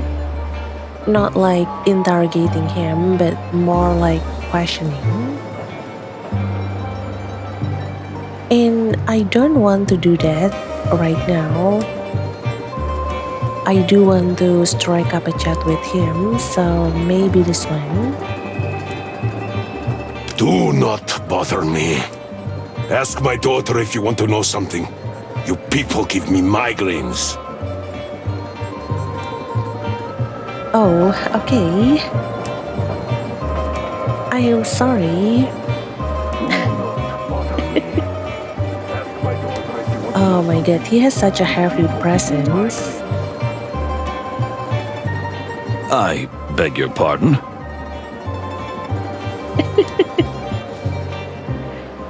Oh my god, Moses looks taken aback. Don't take it personally. I can't stand coppers in any shape or form. Oh wow. Coppers? Excuse me, sir. How dare you compare me to a copper? How dare you assume I'm a copper? I'm offended you would even suggest that, sir. I'm much worse, actually. I'm a people.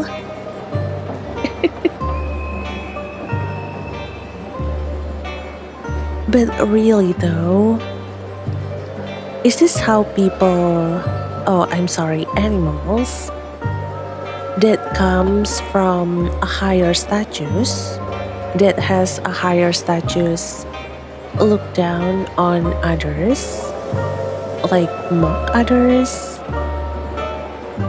Because, well, that's actually disappointing. Even keyboard warriors on social media put more effort into it, sir. Do better. Ah, I see. Well, the feeling is mutual. Oh, Plato, calm down. Chill. Well, the temperature is chill already, but please, you need to be chill inwardly as well, Plato.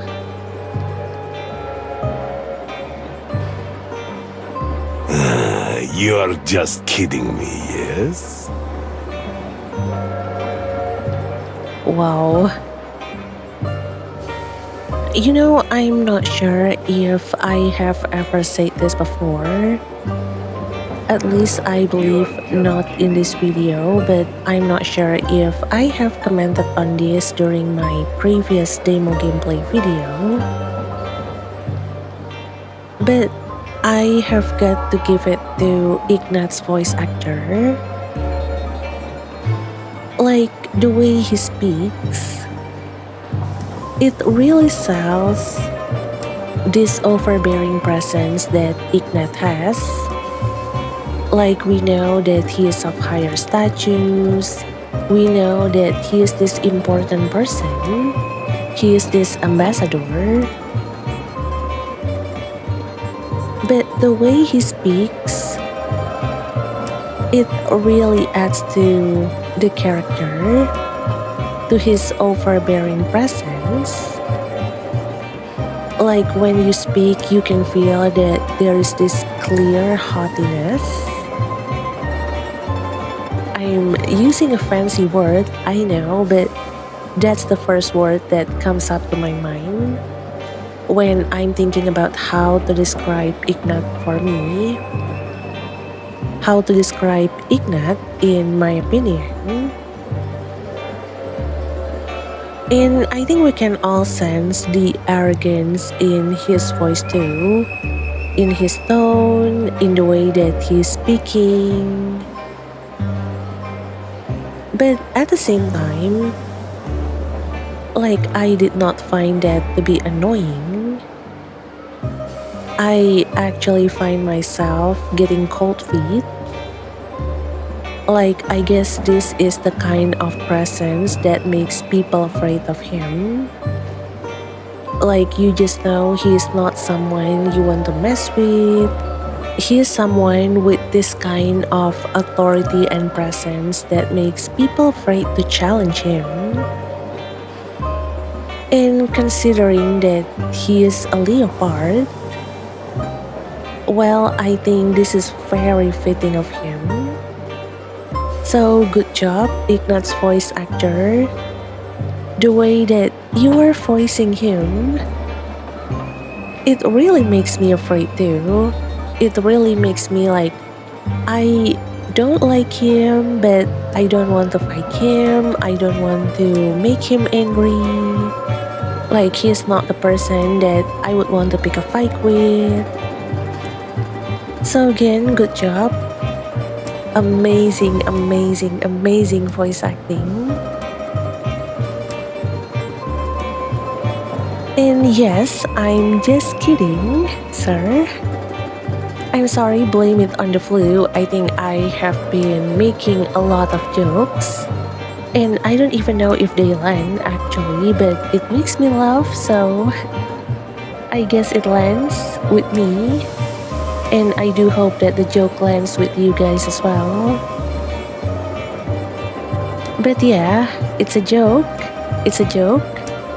Pay it no mind, sir. Oh, of course. See? Even Plato backtracks. Even Plato is like, oh yeah, of course, sorry. Got caught in the mood, sorry.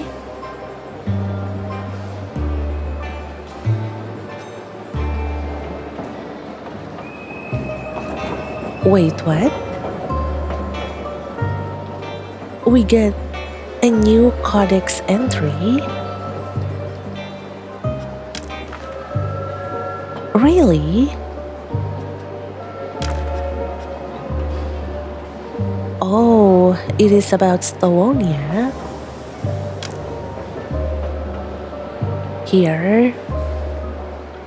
But you know, this is actually quite hilarious. Like just a few seconds ago, we just got absolutely scolded by Ignat. We just got told off by him.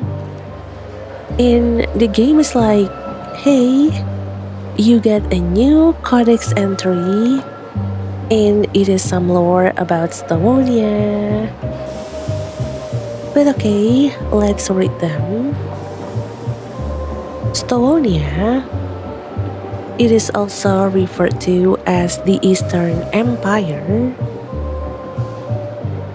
This is the harsh world of the proud people of Stavonia. It is inhabited mainly by predators and big cats. Well, that makes sense. We get not just one but two big cats coming from Stavonia. But you know what, Plato? I think you would fit really well here. I mean, it is a nation about big cats. But moving on, there is considerable tension between Clawville and Stavonia for both historical and economic reasons. I see. And the Stoa Sardom was the biggest loser in the Great Myth Wars. But since the collapse of the Great Eastern Empire, they have been growing and strengthening at a rapid pace and are seen by many as potential instigators of the Second Myth Wars and the greatest threat to the modern world. Okay, I'm actually quite confused about Stavonia because when we look at the Porsa description, here we can see that Stavonia is called as Republic of Stavonia. But then if we go back to the previous text, here we can see that it is also referred to as the Eastern Empire. So I'm actually questioning about their system. Like, is Stavonia actually a republic? Or is Stavonia actually an empire? Like, who rules us in Stavonia? Is it a president, an emperor, a king? And speaking about king, I do think that Clawville is also quite confusing. I mean, I thought they were an empire at first, but it turns out they are being ruled by a king. So, if you are being ruled by a king, wouldn't that make them a kingdom? Like, honestly, I am actually quite confused about how these two countries work. And then there's something called the Stoa Sardom. And I don't even know what that is yet or who's connected to it. But what really caught my attention here is actually this one. The Great Myth Wars. And you see, I'm actually a huge Naruto fan. Not Boruto, but Naruto. I have to really mention that. Like, I'm a huge Naruto fan, but not Boruto. In Naruto, we have this specific time, a time where they all get involved in this big war, in this super huge war. And I remember it was supposed to be called the Great Ninja Wars. So when I hear that this war is called the Great Myth Wars, I do think that this might be a war that happened here in this world, maybe some times ago in the past. And it was a huge war. It was a huge scale war with, I'm guessing, a ton of casualties, a lot of people, a lot of animals are being involved in this war. And maybe this is also the very same war that Plato volunteered for, because he did mention that he volunteered in the war.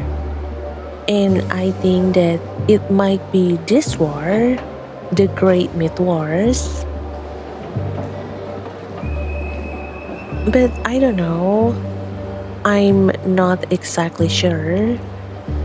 I do think there are a lot of things that we have learned from this lore, but there are also a lot of things that haven't been made clear yet, like the ruling system in Stonia and Clawville. Well, more like Stonia, because we know that Clawville is being ruled by a king. But I'm still quite confused whether to call it kingdom or empire. And there is the Stoa Sardom, and there is the Great Myth Wars too. But I guess we will learn about them eventually. We will learn about them step by step, slowly, as we progress through the game. And all in all, I honestly would consider this a win. I mean, we just got told off by Ignat, but in exchange, we get this lore with a lot of informations, a lot of things that we can keep track of, we can keep in mind of. So I definitely going to count this as a win. Thank you for telling us off, Ignat. And well, it's not like we are just going to pack up and leave him be with his daughter. I mean, we can still ask him a few more questions, I think. We still have that one question icon that we haven't checked out. So maybe let's go back and let's see what else we can get out of him.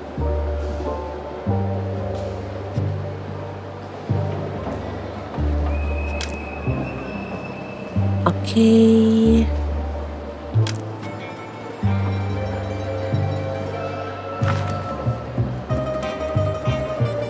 Here you go.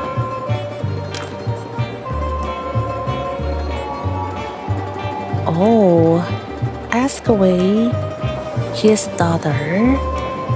We can ask him about his daughter. Okay. My daughter, a spoiled little brat. But I suppose that's mainly my fault. Oh, wait. He actually admit that? That's kind of rare, honestly. I mean, I feel like a lot of parents, they would spoil their kids, but they would never really acknowledge it. They would never really admit it. And sometimes they might not even realize that they are spoiling their kids. So, when later in life, maybe their kids has grown up a little bit and they act spoiled, well, they become a spoiled little brat, just like how Ignat explained it. A lot of parents, they would act confused. They would be like, why are my kids like this? Like they would not acknowledge that the reason, well, not exactly the main reason, but potentially the reason why their kids act spoiled, well, it is none other because they, as a parent, they are spoiling their kids. Like, unfortunately, a lot of parents don't realize or don't even want to admit that they are actually spoiling their kids. So the fact that Ignat is aware that his daughter is a spoiled little brat and he is owning up to it, he is owning up to the reason that she might be spoiled because of him spoiling her, because of his fault. That's actually a good thing. That's actually admirable. I mean, well, in the end, I would still prefer that he does not spoil her too much. But I will give him credit for his honesty. That is actually a really good step. Like admitting that your daughter is a spoiled little brat and you are actually at fault. That's amazing, actually. That is something that I did not expect from him. Ah, come on, don't blame yourself. Oh, wait. Plato is actually consoling him. Wait, are you telling me that in the span of 2 minutes? I do think it is more than that, especially when I'm talking. I'm aware that I'm very slow when it comes to talking. English is not my native language, my first language, so I do hope you understand. But are you telling me that in the span I was doing a commentary on Ignat's parenting style? These two cats, well, one is a cat and one is like a big cat. They actually have come to terms with each other. And maybe now they are buddies.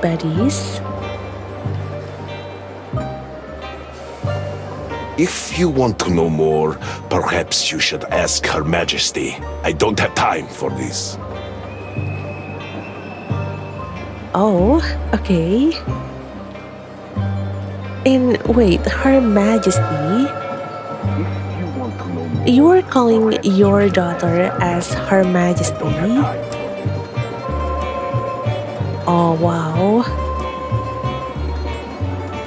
Okay. Thank you. We will, sir. Yes, we will, sir.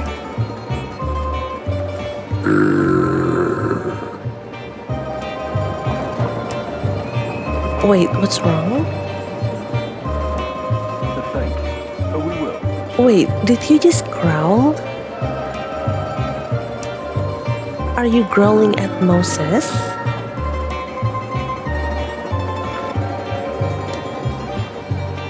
Well, okay. In looking at his design, I haven't had the chance to closely look at him, but now that I do, I'm looking at his design and I realize that I believe his right eye, I think it looks different. Wait, do you think that maybe he is blind in one eye? He got a scar right here, so maybe he got hurt during war and he lost his sight?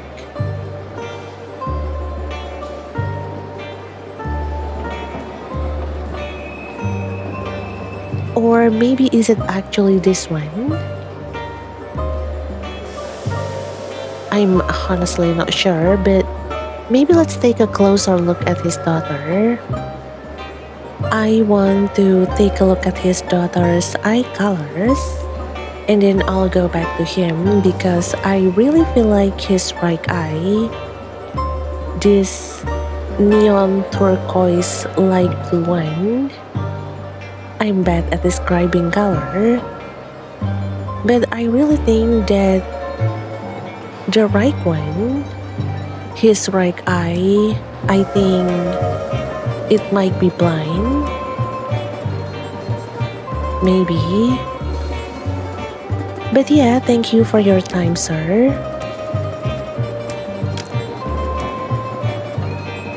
And now, hello, ma'am. Kanya?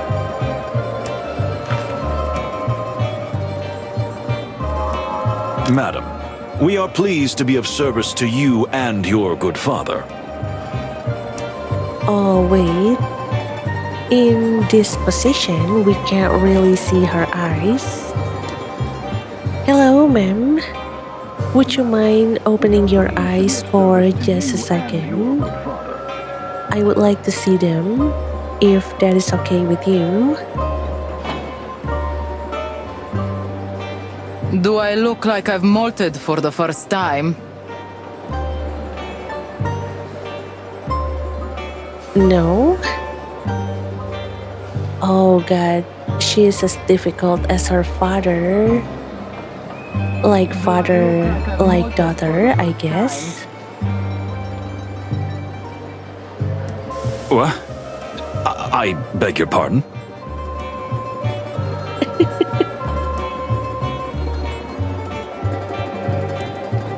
I know you despise us, and you have every reason to, but I don't care. Nor do I care about these ridiculous peace negotiations. I see. Well, I do care for this peace negotiation, ma'am. But I do also care about your eye color. So wait, let me get a good look at you. Oh yeah. I really think that Ignat's right eye might actually be blind. The neon turquoise one. Since I believe that his left eye is the same color as Kanya's here.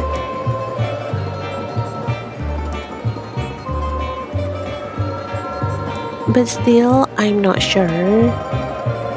I do wish that maybe later on we can get some more information about him. Maybe we'll be able to learn about whether or not he's blind. Or maybe he's not blind, but he's having difficulty looking from his right eye. So, like, not completely blind, but just having difficulty. Who knows? But okay, ma'am. Thank you for showing me your eyes. Oh, I see. That was refreshingly cold and honest. I agree with Moses. That's very honest, actually. Just stay away from me. Or at least keep your flattery to yourself. Ouch. Sorry, Moses. I think you don't have any chance with her. Just stay away from me. You know what? You're really a little... Oh, Plato.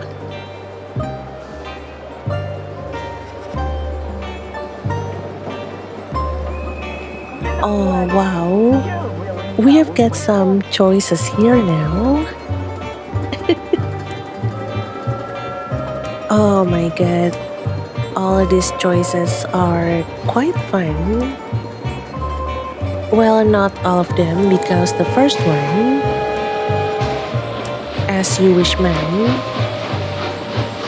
well, it is something that maybe if I do say that, it is just going to diffuse the situation. It is just going to de-escalate the situation. And I don't want that. That's not my goal here. So maybe I'll be going with either the second choice, on a train, avoiding an encounter is close to impossible, miss.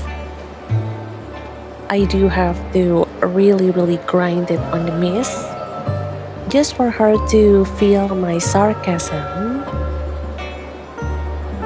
And the third one, it is not going to be that easy, I'm afraid. So I probably will choose between these two. But I think I'm leaning toward the second one. Like personally, this second choice, this one, I think it feels like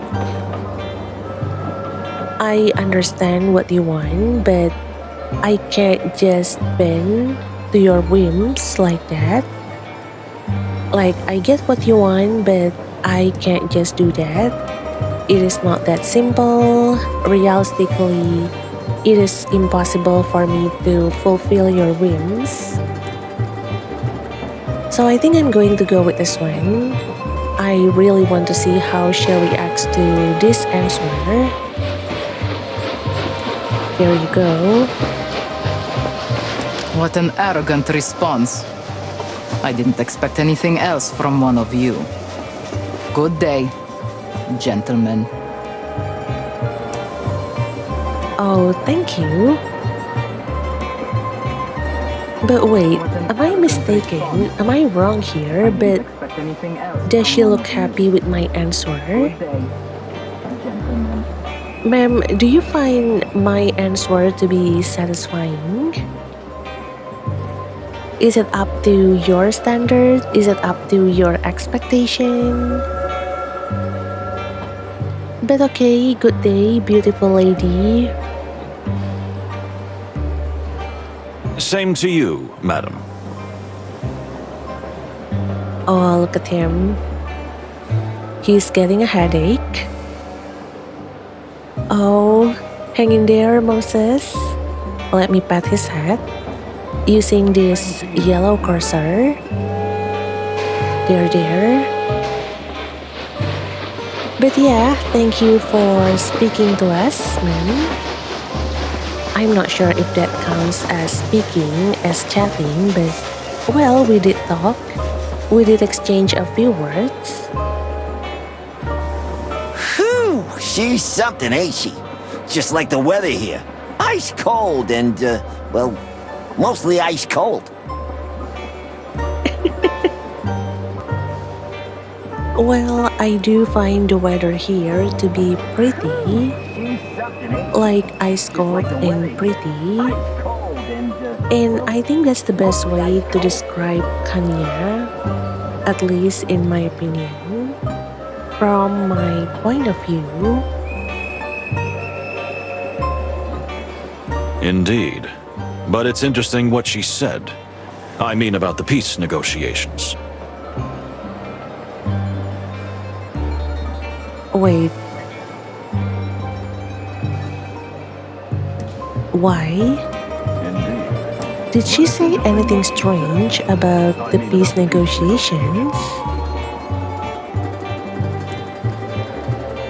You know what? I don't like the idea of them myself. And these Stavonians make my tail cramp up.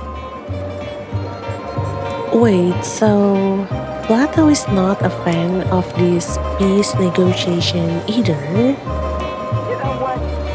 So it is not something everyone actually wants? it is not something that everyone is looking forward to.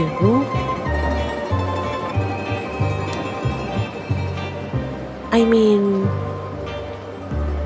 now I'm actually curious about how the other passengers feel about this negotiation. Like, are they actually supporting this? Or maybe they're actually against it? I want to know if they're actually on board with this peace negotiations idea. I thought you were a devout pacifist. You should be happy for peace. Oh, is there a particular reason you don't like this peace negotiation, Plato?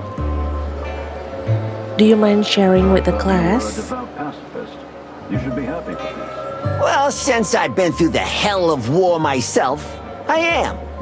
But this is just smoke and mirrors, Moses. There will never be peace between Stavonia and Clawville. Hostility is coated in our blood. Well, since I've been through the hell of war myself... Oh, I see. But this is just smoke and mirrors, Moses. So maybe this is just like a formality, like a farce, maybe.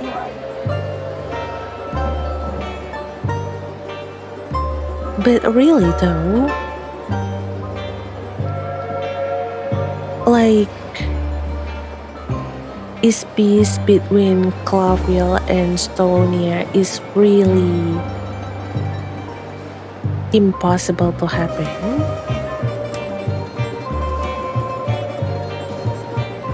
I mean, I would love if maybe there will be no more hostility between these two countries.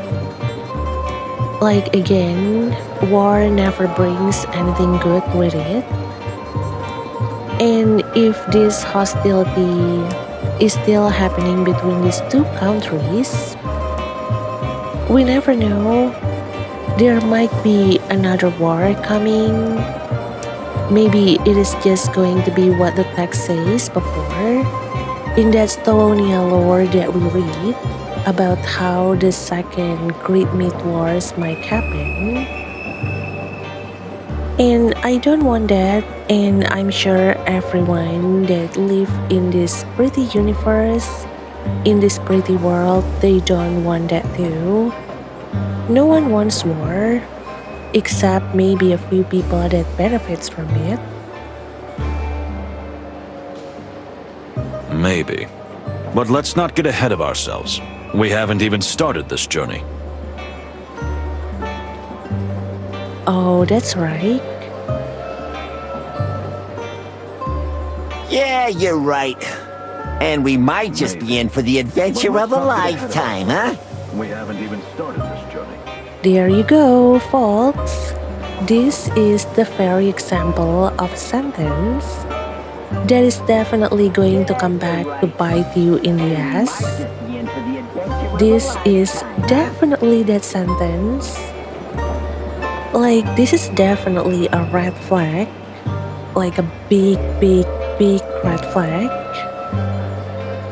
Like, this is one of those lines that when you see it, you will be like, oh, this is not going to end well.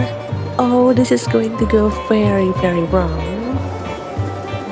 And well, considering that we have all already foreseen the future, not foresee actually, but experience the future, we know that we definitely are about to experience the adventure of a lifetime, in which we are going to become the prime suspect in a locker murder. Wow, definitely the kind of adventure that I want. I have been dreaming about this adventure. Definitely not. But yeah, let's continue. Oh, but every day is an adventure with you, Plato. Oh, that's so sweet. I'm screenshotting this.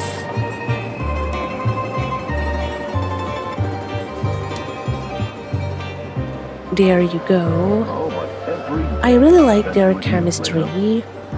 I think compared to the duo chicken police that we have in the Wild Gentleman's other game, the Chicken Police series, I actually prefer this duo so much more. And that's why I'm actually hoping that maybe in the future, just like how Chicken Police already got another game, I really hope that this is going to turn into a series, that we will get another game with Moses and Plato as the main character. I really want it. But okay, moving on.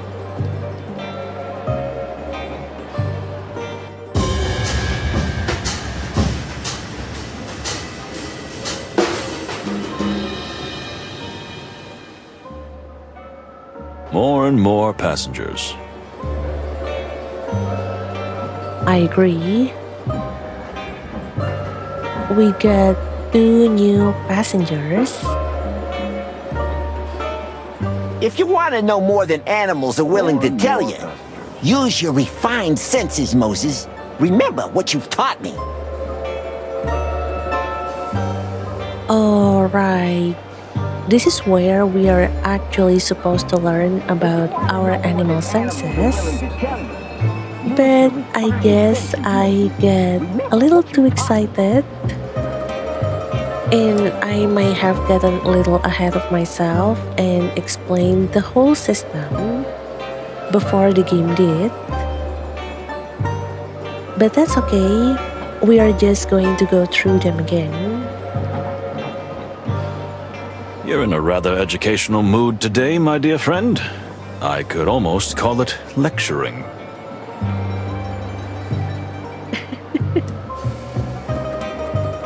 You'll thank me later, Moses. Believe me. Actually, let me thank you now, Plato. Thank you. Thank you for the lecture. If you say so. You'll thank me later, Moses. Believe me.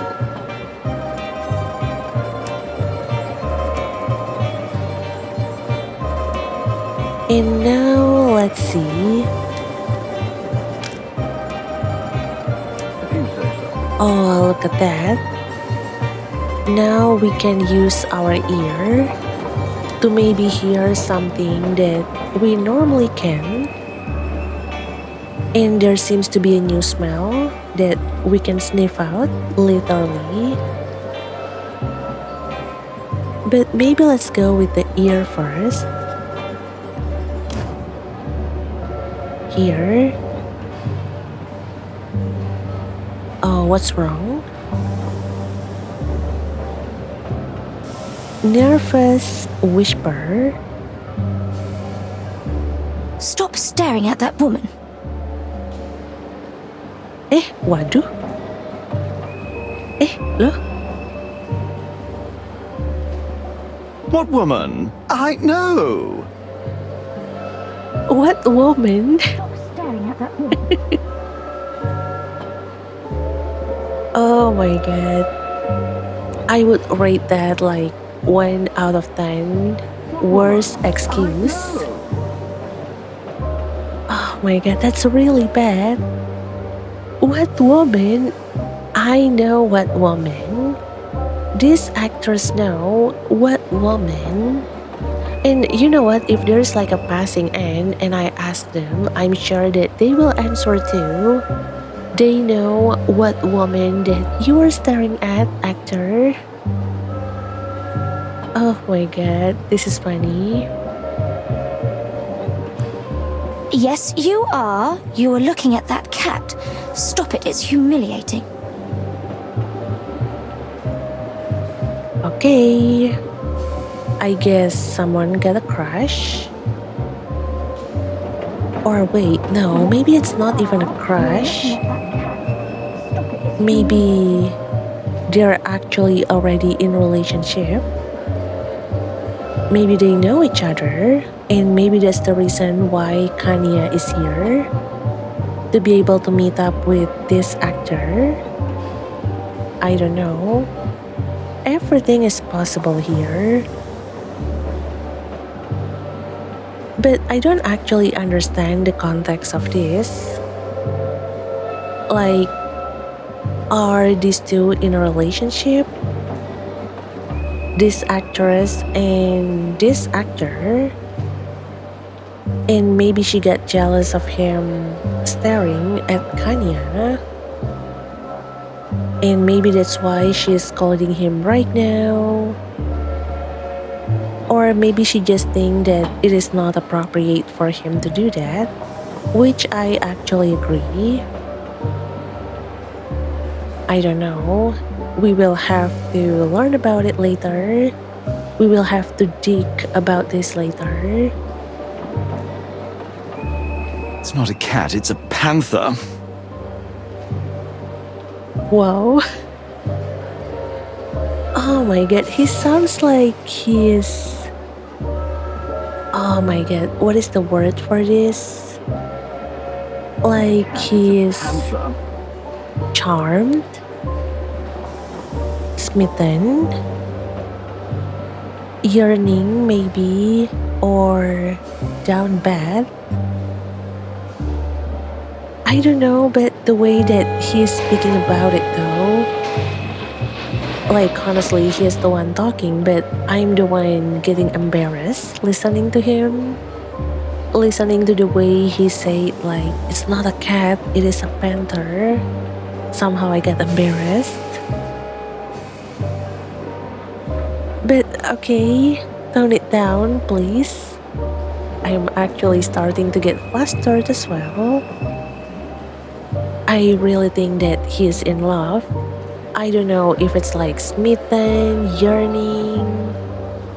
I don't know, but I can hear it in his voice. And that's an excuse. That is not an excuse, ma'am. I'm sorry. I'm apologizing in his stead because I know that he is all gone. He is completely gone. He is smitten.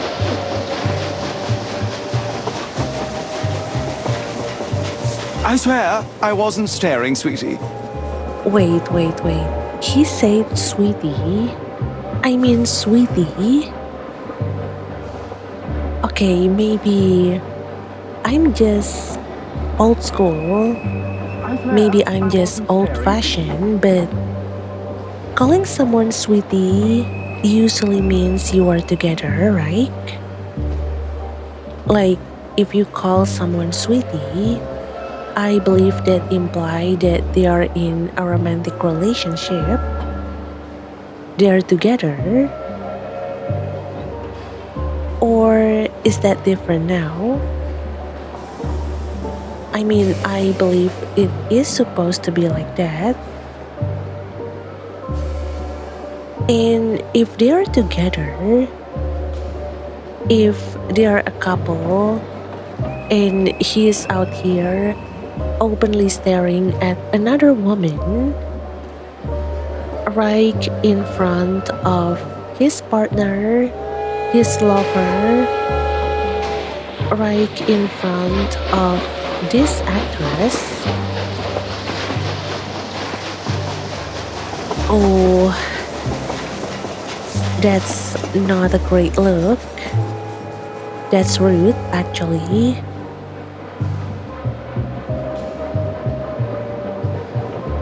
I thought you were over this cat thing. Wait, what?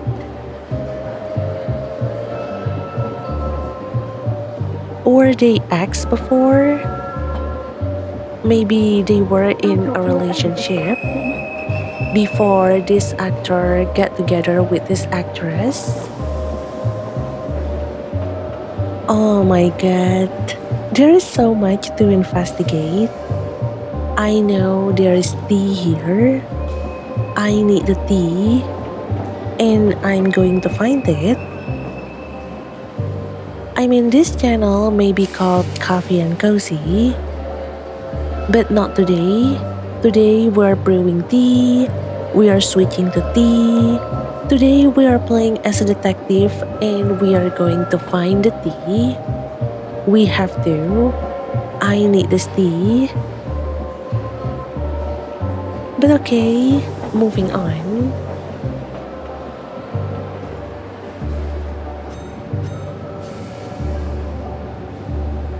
Okay, we get new fact, new clue.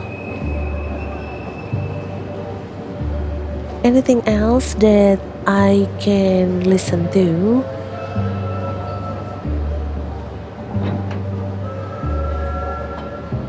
No.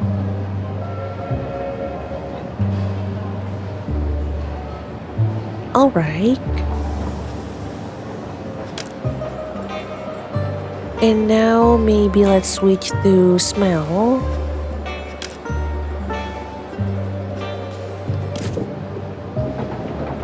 Oh wow, there is a new smell right here. Strong perfume. Let's take a look at this. Interesting.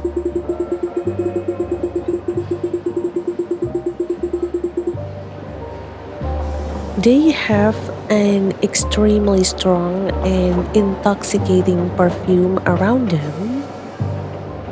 Interesting. Almost as if they were trying to hide something with it. Wait, okay. Are you insinuating that they might be carrying,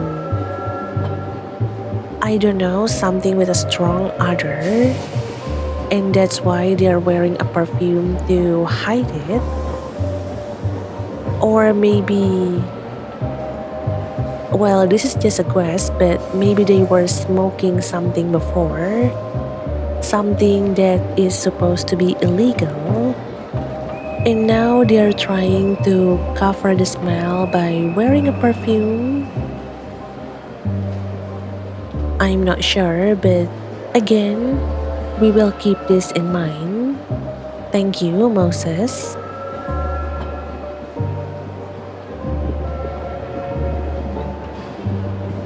And any new smell?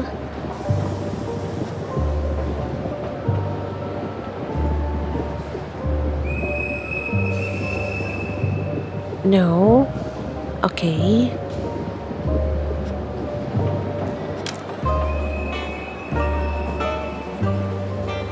And now I'm actually not sure what to do. Oh, wait. I'm pretty sure that before these two arrive, or maybe a little bit after these two passengers arrive,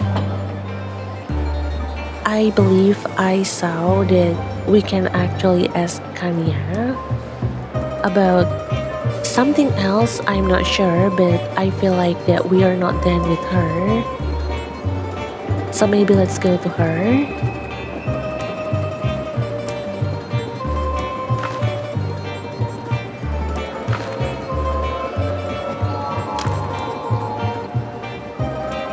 Oh yeah, I can ask her about her father. Okay. My father? Don't you read the papers? It's all in there. Apart from his military and political career, he has no life. Ouch. Imagine having your daughter telling people that you have no life. You know, I'm starting to feel bad for Ignat. I feel like maybe Kanya could treat him much better. I feel like they could have a much better father and daughter relationship. But well, anything else, Kanya? You don't have a very high opinion of your father, am I right? Ha! What are you? Some kind of a detective? Well, she's not wrong. I know that is sarcasm, but I do find it funny myself. What are you? Some kind of a detective? Ouch! Oh, Plato. No need to say that, okay? Help your friend out, please. I'm only here because I want to see Clawville with my own eyes. Otherwise, I wouldn't spend several days locked up with him even if someone pointed a gun at me. Ouch. Maybe don't mention guns, ma'am. I come from the future, so yeah, that's a really bad idea. That's like we got already this one big red flag. And then here she comes, Kanya, with another massive red flag. And on that flag, you can see there is a word written there, gun. So yeah, maybe don't say that, ma'am. That's a bad omen. Well, I see. Make a note in your little notebook, detective. If somebody wring my father's neck, I should be suspect number one. Well, I see. You know, just when I thought that she couldn't make this exchange any worse than it is already right now, just when I thought that she couldn't raise any more red flags because she already got the big one, the big red flag with the gun word written on that, well, she proves me wrong. Now she is saying this kind of thing. And right now, I don't know how I should feel. Like there is a part of me that is impressed because she is able to exceed my expectation. She is able to make this exchange become even worse than it is already. But at the same time, I'm also worried because she's basically putting a big giant target on herself. Like if I were playing maybe as any other character that is not Moses, because I know that he is a very logical and fair person, so he probably is not going to pay this kind of sentence any mind. But if I were playing as any other characters, or maybe she is dealing with a different detective, it is like putting a big giant target on yourself. It is like saying that, yes, I'm the culprit, come and catch me. So I am a little bit worried for her. I do hope that she's going to be okay. And well, technically, Kanya, no one's actually going to wring your father's neck. It is more like that they shoot him. And well, thankfully also, or maybe unfortunately, I'm not sure how to feel about this. Well, you are not going to become the number one suspect, Kanya, so you can rest easy. Because the number one suspect, ding ding ding ding, it is us. Sadly, unfortunately, tragically, ironically. But yeah, okay, please stop saying things like this. That can't happen, miss. That's why we're here. Ouch, another flag. And look who added that one. Our partner, our best friend in the whole world, Plato. That's okay. Keep adding those flags. Go, go, go. Add more, add more. Ah, yes. What a shame. Stop, stop, stop, lady. Please stop.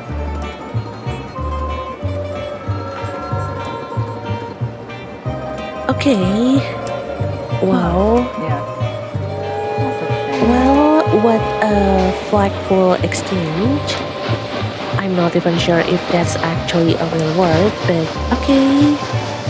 Thank you for the conversation.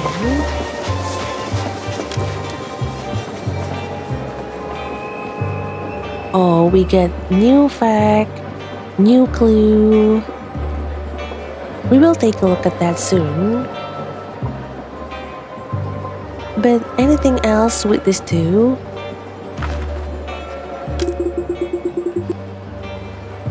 Okay, nothing. We would better not bother him anymore. 100% agree.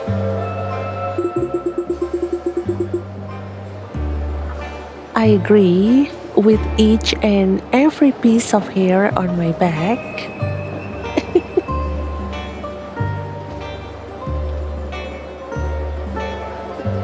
And what about Kanya? This cursed weather. Oh, she still has more to say. Okay. Dear Miss, as a fellow furry cat who is also used to the cold, may I say... Cursed weather. I am not a cat. Oh, you are not? But she's a leopard. I thought it's like big cat. And not to mention, I really think that the C in her name stands for cat. But okay. If you say so, ma'am. Oh, I see. I didn't mean it like that. I just... It is actually fun seeing Plato at a loss for words. And I am not furry either. I follow the Clawville fashion, if you must know.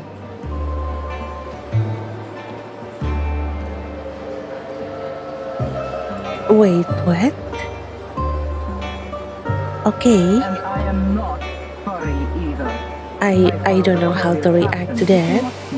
And I don't understand what she's saying, actually. But okay, good to know. Meaning? Yes, that's my word as well, Plato. I shave like every civilized woman in the world. Any other details you want to know? Oh. Oh.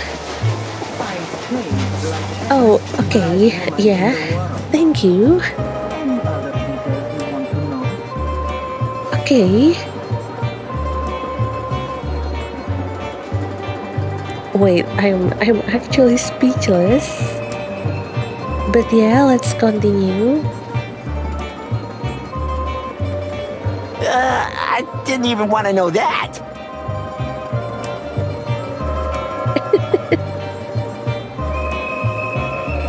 Sorry to bother you, madam. We won't do it anymore. Yeah, I actually agree. That last bit of information is a little bit too much for me to take in. Sorry to bother you, madam. I feel like I do need some time before I'm able to talk to her again. The first good idea I've heard all day. Okay. Okay, ma'am. See you later.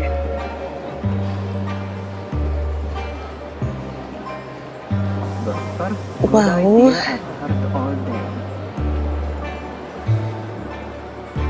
Okay.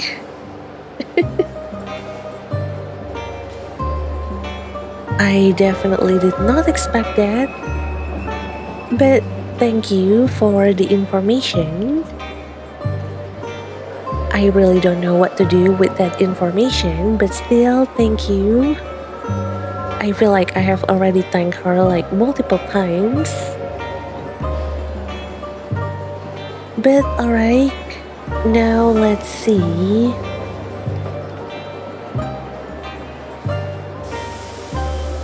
We can talk to the actor. There is an exclamation mark above him. Or we can choose to talk to the actress. But she doesn't have any exclamation mark on her. I wonder why. Or maybe let's go and check out the mine garden first.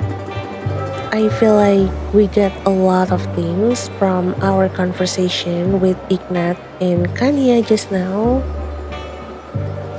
So maybe let's go and take a look.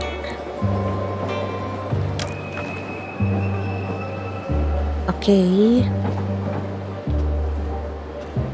Oh, we get something in our codex. Wow, we get a lot actually. Okay. Let's see. Peace Treaty. Clawville and Stolonia have been at war for centuries, sometimes culminating in fierce armed conflict, sometimes in decades of standing or a cold war. The peace treaty now on the horizon is of historic significance, the like of which has not been seen since the end of the Great Myth War. Okay. Well, I guess this shows just how significant this peace treaty is. This negotiation between Clawville and Stolonia. But I guess it makes sense that some people are still skeptical. Like, they don't fully believe it is really going to happen. And we will see. I really hope that this peace negotiation will be able to proceed smoothly.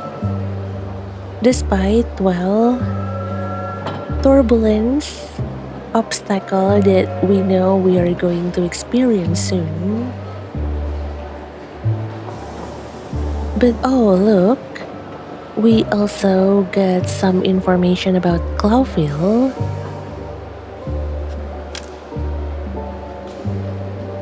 Here,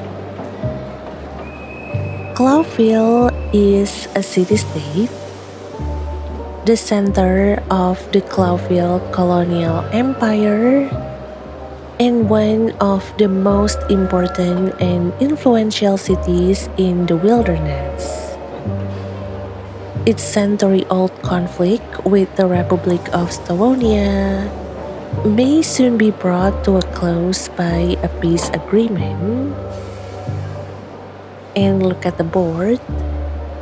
Welcome in Clawville City. That's a really warm welcome. And yeah, again, I really hope that this long-standing conflict between Stolonia and Clawville, I really hope they will finally come to an end with this negotiation, with this peace treaty. I know that there are a lot of animals that are hoping for things to be peaceful again. And next up,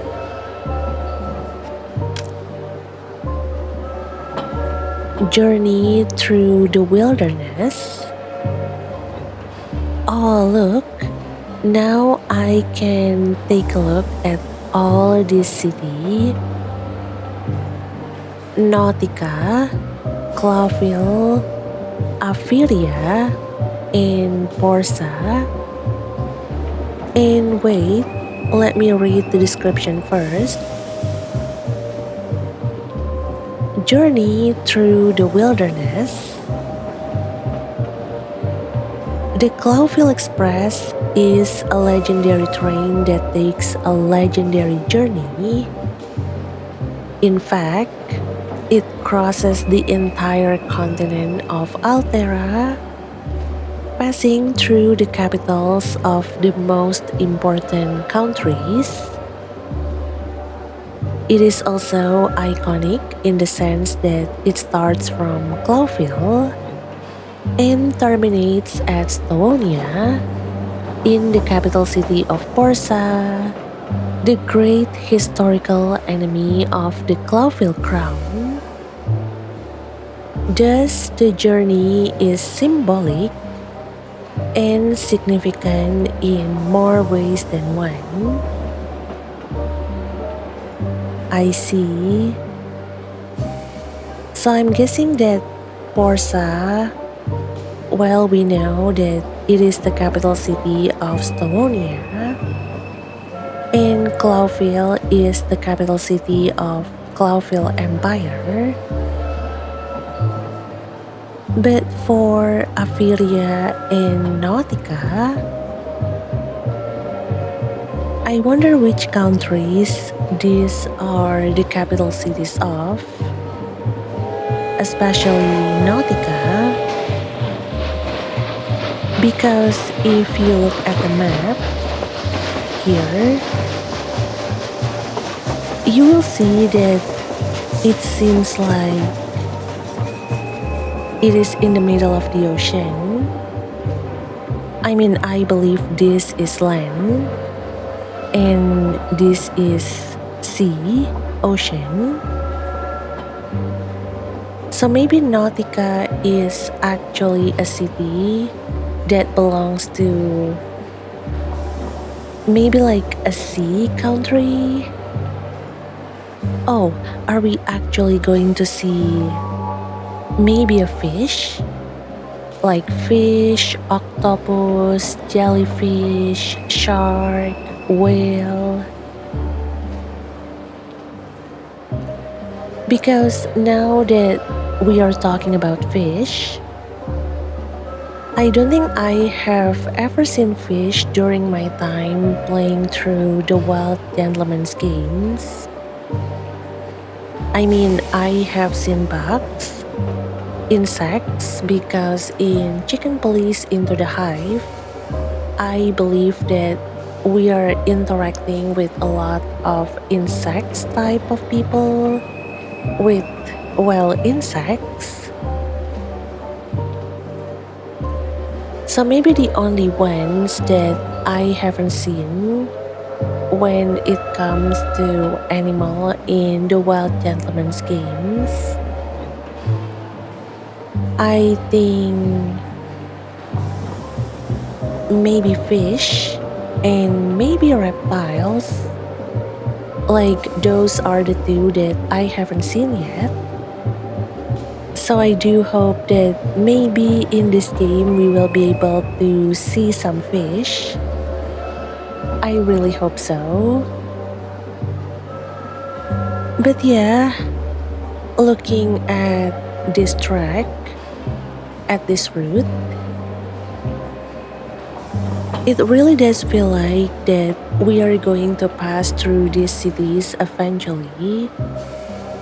Like yes, we're going to start from Porsa, and we are going through all of these towns, all of these cities before finally arriving in Clawville.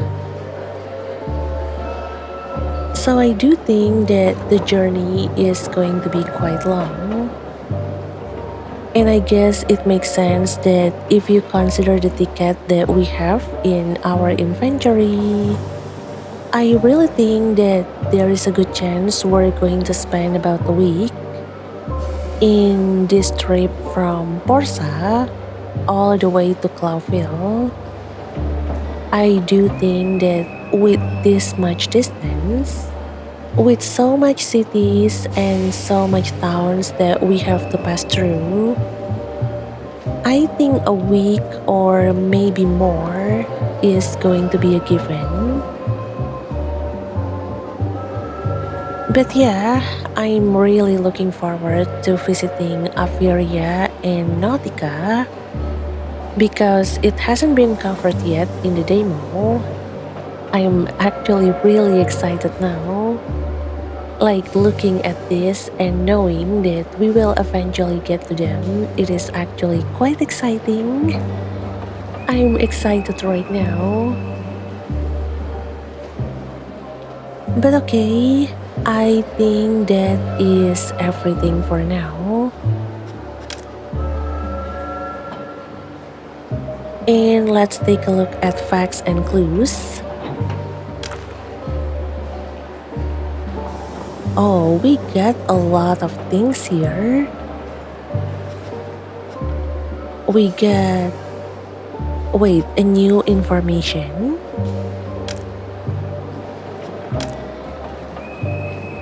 Oh yeah, here. Kanya and the peace negotiations. Ignat's daughter is a fierce and vocal opponent of peace negotiations. This could cause problems. But why though? Why is she so against this peace treaty? I mean, she doesn't strike me as someone who's like really care about the world situation. She does not strike me about someone that will be minding what is happening to the world as long as it does not involve her. Like, I might be wrong. I'm not saying that I'm a good judge of people's character, or in this case, animals' character, but that's just how she comes across from my point of view. So I do wonder if maybe there is a deeper reason into why she is against having this kind of treaty. And well, we will find out. Don't worry, we will. And now, actually, we get 2 more facts. This one, not just a whim. Feline fever. Does lupus have some sort of attraction to cats? What?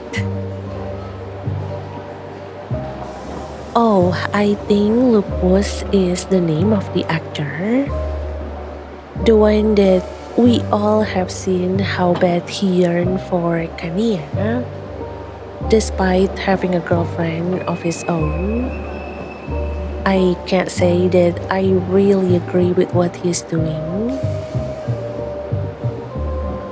But well, we do need to find 2 more clues before we will be able to find out what fact is this. Don't worry, we are going to try to find them. And father and daughter. Oh wait, the relationship between father and daughter is rather frosty and quite strange. Okay.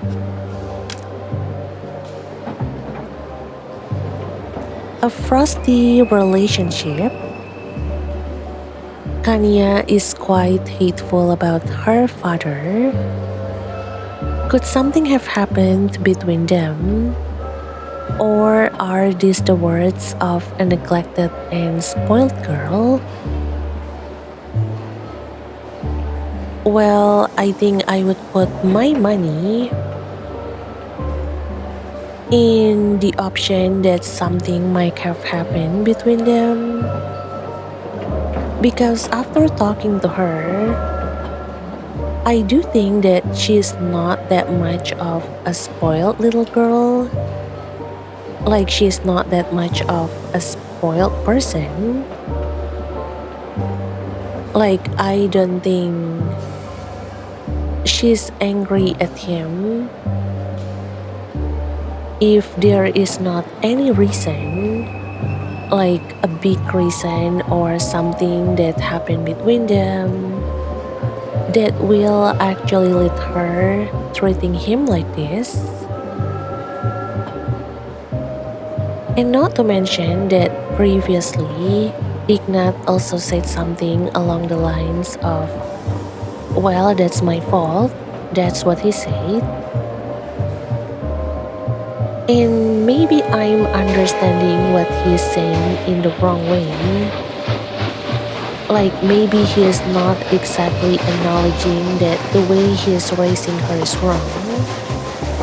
But maybe because right now, her current action, her current treatment towards him, it is actually because of something that he did. Maybe he did something that makes her really angry at him, and that's why they have quite a frosty relationship right now. But I don't know, it is just a theory.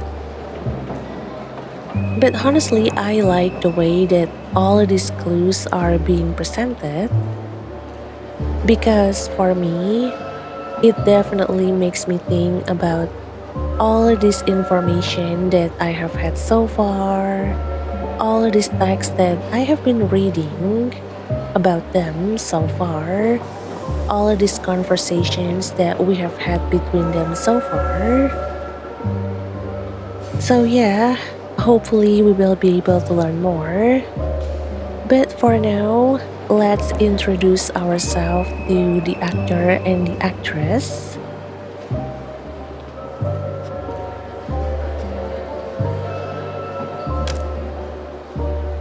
Okay.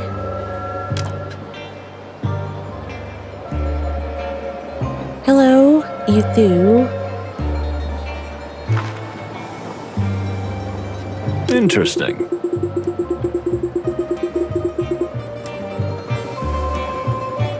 Oh, wait. She looks like an interesting lady indeed. Somehow she seems out of place. Okay. And well, since we can't talk to her, I guess we do have to talk to the actor. But maybe let me take a look at him. He looks rather familiar. Oh, we got a conversation. Do you know him, Moses? You mean Cassidy Lupus, the silent wolf? Oh yeah, that's his name. Cassidy Lupus. Wait, what? Silent Wolf? Wait, what? You mean Cassidy Lupus? Silent? I don't think he's that quiet though. But, well, let's see why he's being called like that. Maybe you can explain it to us, Plato. The what and who? Moses. To my bushy tail, you really do live in a cave, don't you?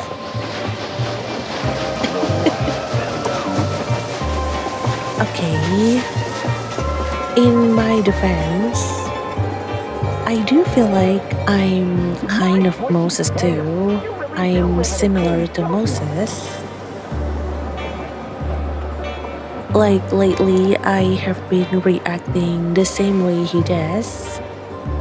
Especially when my sisters or my mom, they start talking about TikTok creators or celebgram or influencers I have never heard of, which, to be very honest with you, is a lot.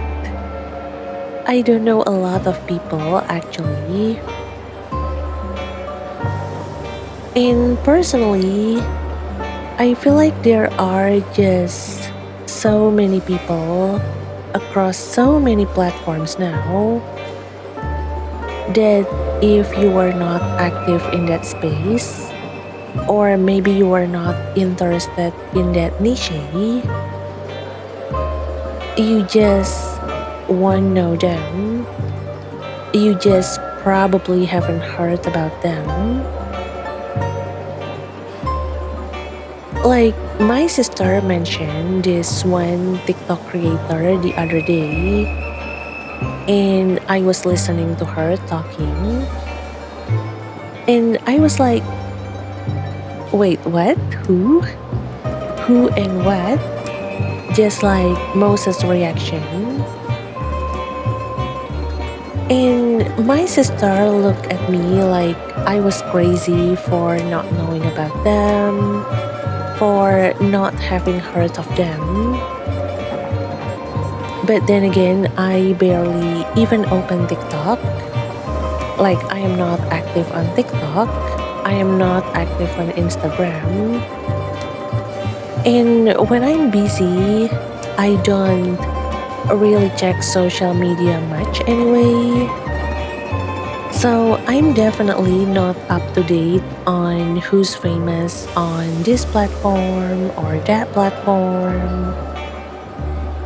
And if I'm not into that niche, there is a good chance that I will not know about them too. Like my mom, she loves watching food vlogger, food content creator. And when she's trying to tell me about all these names, unfortunately I don't know them. I haven't heard of them. I haven't really know the content that they're making because I actually have no interest in watching that kind of content. So I do think that maybe the same case applies to Moses here too. Like Moses not knowing this actor, Cassidy Lupus. Well, maybe it's just not his niche. Like maybe he's just not into the kind of movie that he's starred in, that he's playing in, or maybe a series that he's playing in. Like I do think nowadays with so many people in so many different platforms, there are a limit of people that you will know. There are some people that might be popular in a certain platform or niche, but that doesn't mean everyone will know about them. So yeah, I do think that's the case here. Please go easy on Moses Plato. So he's some kind of movie star. Yes, and he is supposedly famous. The movie star. The movie star. Okay. Uh-huh. And the young lady? Cassandra Ruby Faye, a real up-and-coming movie sensation. They're predicting a big future for her, although the tabloids say she's a bit unstable. Cassandra Ruby Faye. Okay. She's new, and apparently there are rumors that she's a bit unstable. But really, Plato, I did not take you for the tabloid reading type. Well, I guess he enjoys a bit of tea too, especially the verbal kind. Interesting. Interesting indeed. Interesting indeed. And quite lovely too. Wait. You took my words out of my mouth, Plato. I feel like I'm sharing a brain cell with him now. Quite lovely too. And wait, quite lovely? Are you a fan of her, Plato? Is she your type? Is she? Oh, this is cute actually. Like, you can actually hear it in his voice. There is a slight hint of giddiness when he says quite lovely too. And I would love to show you, actually, I would love to play his voice again, but can we do that? Like, maybe I can take a look at the lock, maybe? Is this the lock? Wait.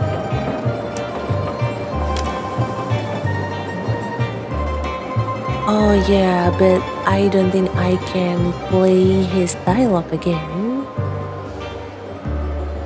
Alright. Well, I guess you just have to maybe rewind the video a little bit, just so that you can hear Plato being a little bit of fanboy. And honestly, that sounds really cute.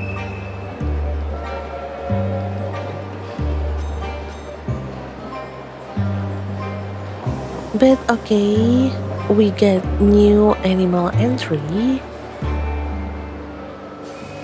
But maybe let's have a chat with them first, before going back to the mine garden and reading up on them. I mean, I should be able to chat with him, right? Yeah. Excuse my rudeness. My name is... There you go. Oh, come on, it's no problem. What can I write? Who will it be for? Wait, what? My name is... What? No, I don't... Then simply Cassidy Lupus, star of Silent Wolf and the Loudest Howl. Here we go, darling. Wait. Does he think we are asking for his autograph? But I...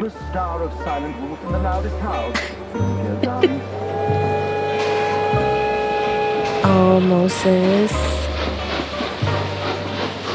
Don't thank me, friend. It's nothing.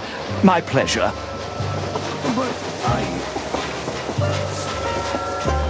Okay, thank you. Wait, did we really get his autograph? Do we have eBay here? Can I sell it on eBay? Well, thank you.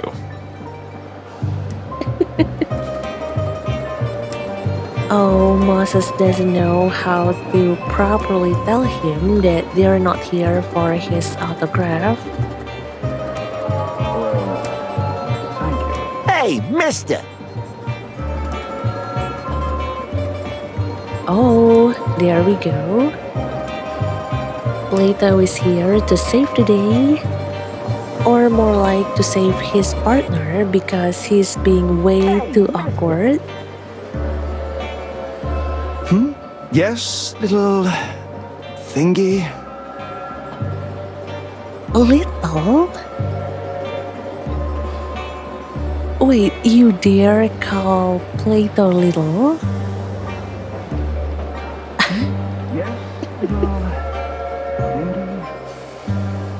Oh, this is going to be interesting. Little what?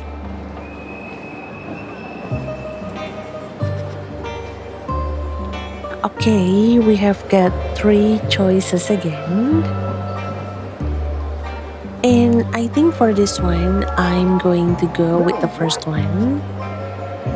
Relax, my dear friend. I'm sure he did not mean, yeah, this one. Because you see, I don't really want to pick the third one. I feel like the third feels a bit too mocking toward Plato. And the second one, let's not get too excited, shall we? It is probably the cold, it is getting on your nerve. Like, I think the second one kind of makes light of the situation. Like, we are not taking this whole thing seriously. And I don't want that. I don't want the second one. I don't want the third one.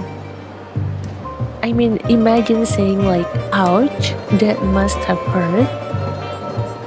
I can't bear to do that. So yeah, let's go with the first one. Let's just calm down, Plato. As the wily fox says. Oh wait, we got a confirmation from Lupus, from Cassidy. Moses is a fox. Here, he said as the wily fox. So yeah, Moses is a fox, okay. Thank you for the confirmation. I really need that. Wily. But oh yeah, Wiley. I just realized. This is Detective Moses Wildflower, and I'm Plato Palladius from the Clawville Police Department. And we're not here for your autograph. You can be sure of that. Yeah, tell him, Plato. What, the police? Oh, and look. I just noticed this little detail actually. Like, if you look here, you can see that Cassidy's tail is actually swaying behind him. Like, look, it is actually moving really fast, up and down, up and down. And I feel like that's a sign that maybe he's getting a bit nervous. Like, I noticed that his tail starts to become like that. In this very moment, like the moment he heard that these two, Moses and Plato, they are actually detective, they are actually cops, they are actually police. Well, that's when his tail starts to become like that. And I do think that he might be getting nervous. But why would he be getting nervous if he doesn't have something that he's hiding? If he doesn't have something or do something or maybe about to do something that will have to force him to face the law if he ever got found out? Well, that is something that, again, I do find mysterious, I do find suspicious. Mysterious and suspicious. But okay, moving on. For the wild ones. Cassidy, what have you done now? And Cassandra is like, Cassidy, what have you done now? The wild ones. Cassidy, what have you done now? She sounds so done. Not a single thing, Cassandra, dear, I swear. At least, I don't think. Okay, calm down, people. Again, they're not people, but I don't feel good when I say like, okay, calm down anymore. Like, honestly, it feels like I'm mocking them. But okay, calm down, everyone. Moses or maybe Plato are going to explain the reason why they're here. No one's getting arrested. Calm down. At least not yet. Nothing to worry about, madam. Sir, we just wanted to say hello and assure you that with 2 senior police officers on board, you will have the safest and most comfortable journey possible. Yes, yes. That is exactly why we're here. No need to worry. As long as you guys remain well-behaved civilians, there is nothing to be concerned about. I sound like a police officer just now. Oh, really? That's rather nice to hear. Oh, he's anxious. He's nervous. What are you hiding, sir? What is making you so afraid of these 2 gentlemen? Don't worry about Cassidy. He's a bit weak in the knees. But otherwise, he's a pretty nice guy. At least, for the most part.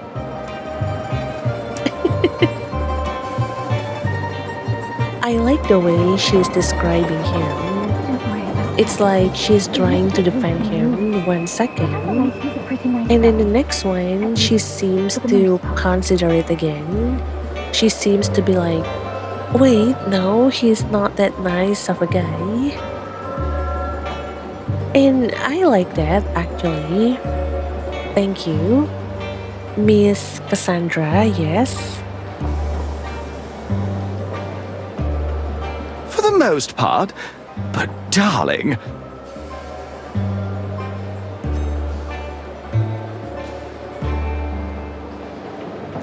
Okay. Oh, and look, we get new item.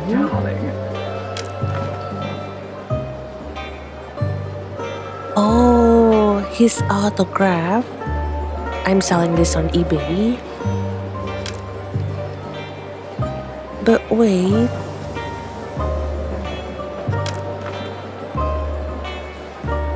Oh, there is another description here. Well, let's find out.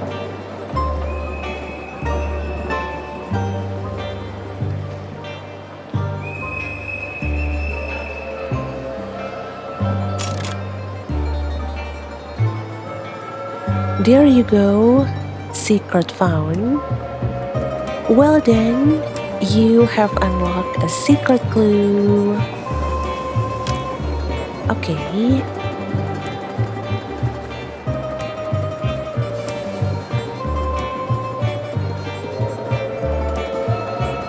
And honestly, his autograph actually looks really good though. I love this little star that he adds at the end of his signature.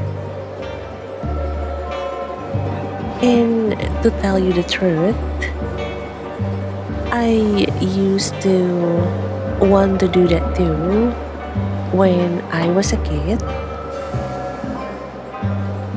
Like back then, when my mom told me to start practicing my signature, because well, I'm growing older, like I'm maturing and I will need to sign a lot of things. So I do need to start practicing my own signature. I need to come up with my signature. And at that time, I actually have the idea to add a star into my signature.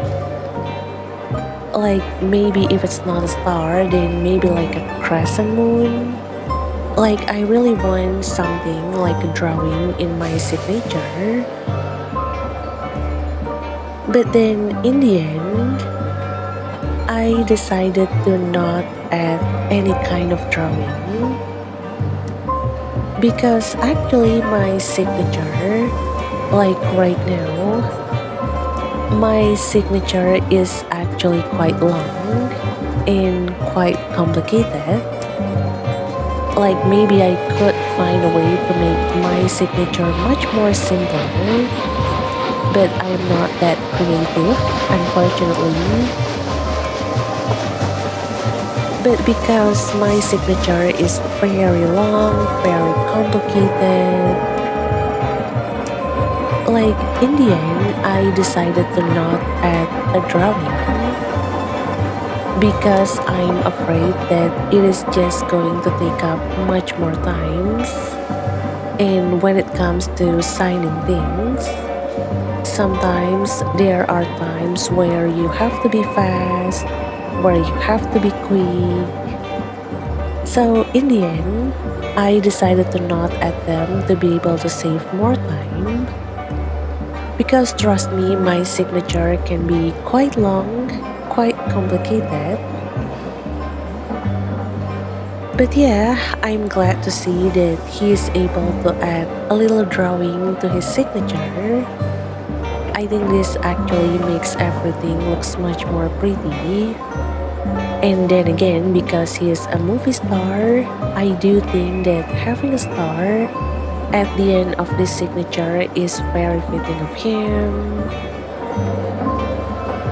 But yeah, let's read this text. What can we gain from this autograph?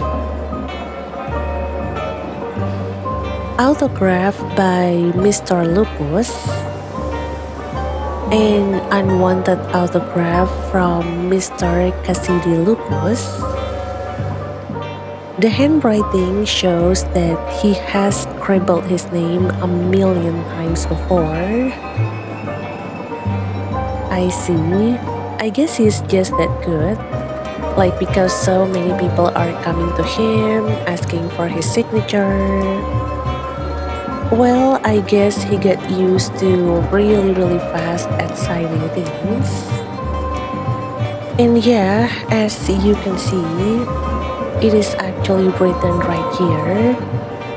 The signature is well rehearsed, but his hands seem to tremble a little when he wrote it. Was it the cold? Or maybe because we are police officers? I believe it is because we are police officer. I put my money on that. But the exact reason of why, well, there is still something that we need to find out. That is something that we need to figure out. But okay.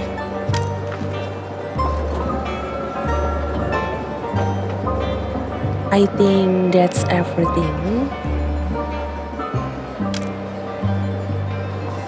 Alright.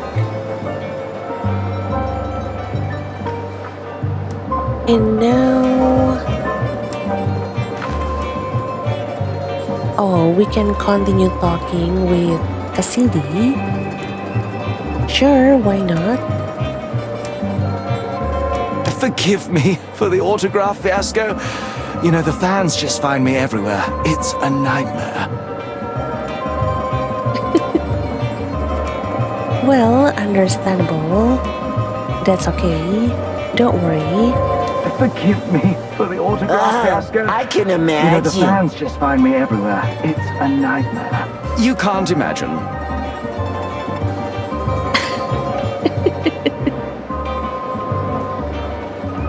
Oh, that was fast. And the I lady can is... imagine. What a barbarian I am. This is my companion and partner in many cinematic wonders, the magnificent Cassandra Ruby Faye. And the lady is... Okay. He said companion and partner. This is my companion and partner in many So I cinematic guess wonders, he does the not say magnificent that they're in a Cassandra relationship. Ruby Faye. I guess he doesn't say it like straight up they're in a relationship.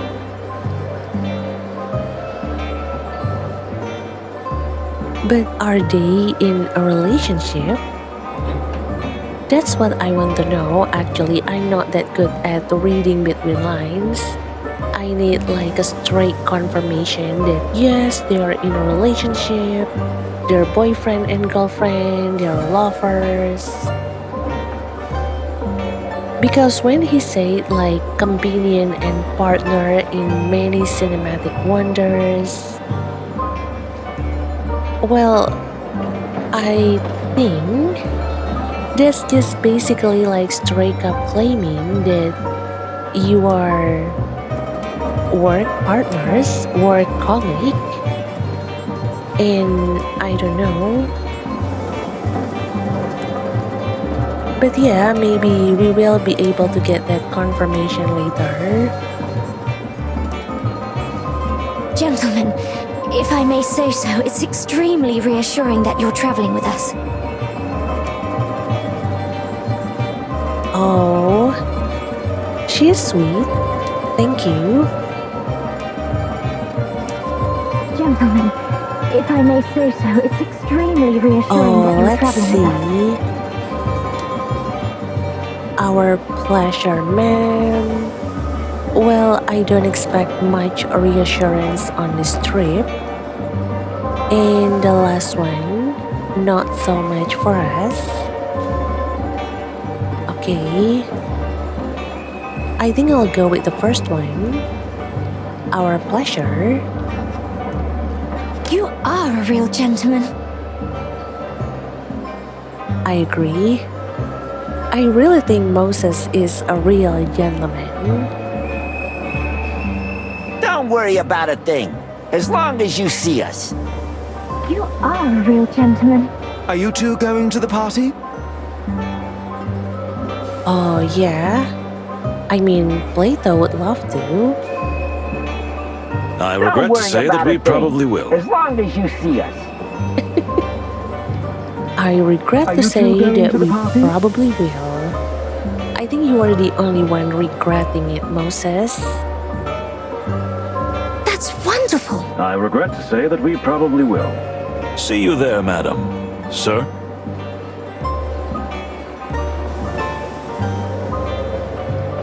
Okay. That's And wonderful. now, See you what there, should we madam. talk about? Sir? Oh, we can talk to Cassandra. Here. Believe me, he's not so horrible. Just a little disorganized.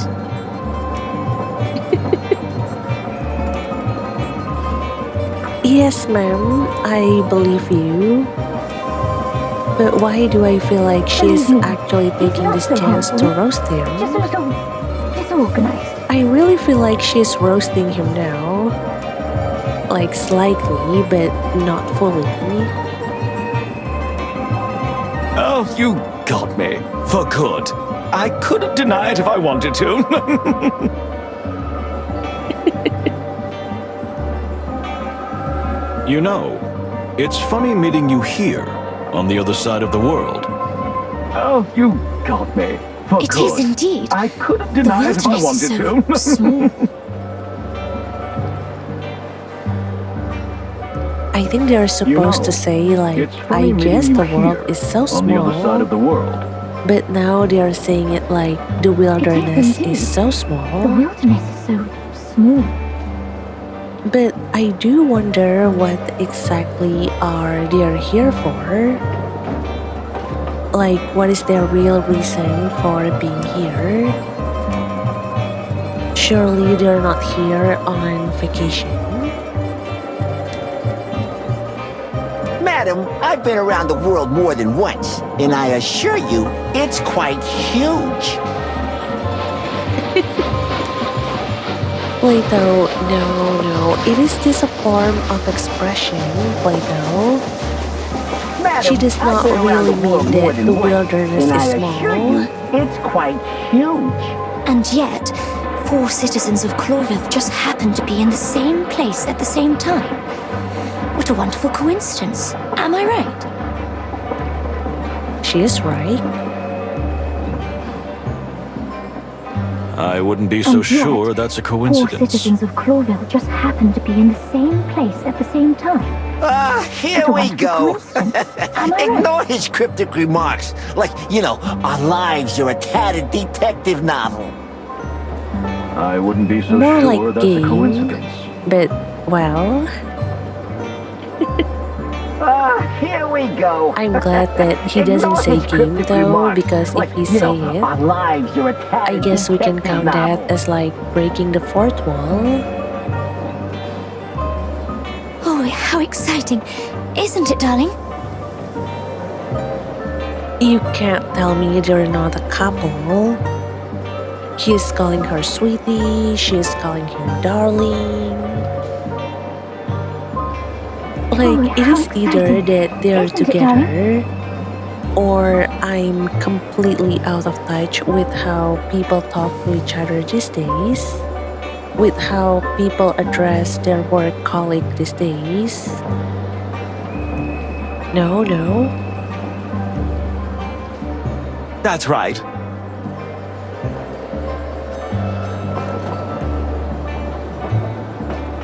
Okay. Oh, we got something that we can ask her about. Sure. That's right. Wait a moment here.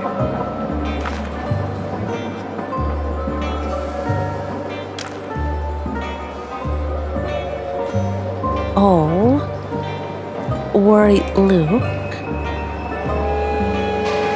Okay. Keep your eyes open, detectives. I mean, all your senses. Wait, what? Why do you look so frightened, Miss? Miss Cassandra? Keep your eyes open, detectives. I mean, all your senses. Oh my god, look at her. She's trembling. And I think it is not because of the cold. Even though I do have to say that I'm impressed. She can wear something like this. Like she's wearing a dress in this kind of weather. But honestly, she looks really scared. What do you mean? And yes, what do you mean? Please elaborate, ma'am. Oh, I don't mean anything. But it seems a strange bunch of people are gathered here. What do you mean? My ears are itching, and that always means trouble. Okay. Oh, I don't mean anything. We'll keep an eye But out, it madam. seems a strange You bunch have of my people word. gathered here. My ears are itching, and that always means trouble. You seem to have stepped out of another age, my dear detective. Oh? What is this? We'll keep an eye out, madam. Do you like You have my our word. Moses, ma'am? But she got a You boyfriend, seem to have right? stepped out of another age, my dear detective. Like, oh my god, the suspense is killing me. Like, rather than thinking about who's the culprit, right now, I feel like there's a more pressing matter. I need to find out whether or not this Cassandra and that Cassidy, like whether or not they're in a relationship. What is the relationship between Cassidy and Kania? And actually, more importantly, why are all of their names begins with C? I need to know that. Why do we have like Cassandra, Cassidy, Kania? Like, that's even more important. I need answer for that right now. But yeah, thank you for the compliment. Yeah, tell me about it. He's a living fossil.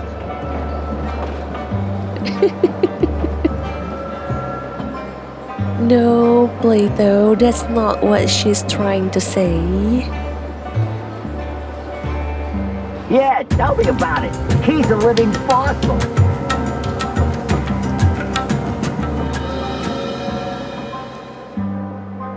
Well. Oh, yeah. Even more passengers. Let's do this. Well, well. No surprise, the train is about to depart. Are you ready for the journey, Moses? Are you Let's ready do for this. the journey, guys?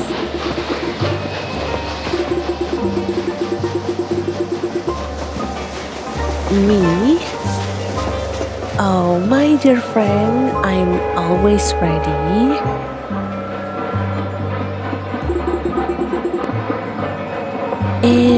Why did I even ask?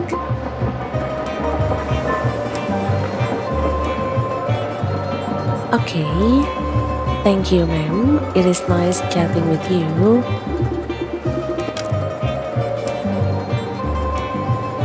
And there you go, we get 2 more passengers joining us right now. But yeah, since Plato mentioned that the train is about to depart, I do think that this is a good place to wrap things up for this video. And next time, we can just hop straight onto the train and we're going to continue from there. And honestly, you have no idea how happy I am that Moses and Plato, last train to Clawville, is finally here. Congratulations to the Wild Gentleman and Toge Productions for the release of Moses and Plato, last train to Clawville. And of course, a huge thank you to Toge Productions for sponsoring this playthrough. I'm actually really happy, really excited. And of course, I am more than ready to spend more time on this train to get to know all of these characters better. I mean, it really feels like everyone in this train has their own secret. And of course, it is none other than our task to find out what those secrets are, to sniff around, literally and figuratively, to use our animal senses to see what kind of secrets that they are keeping, what kind of secrets that they are hiding. But yeah, for now, this is where I'm going to end this video. And of course, if you enjoy cozy and relaxing playthrough like this, don't forget to subscribe to this channel if you haven't.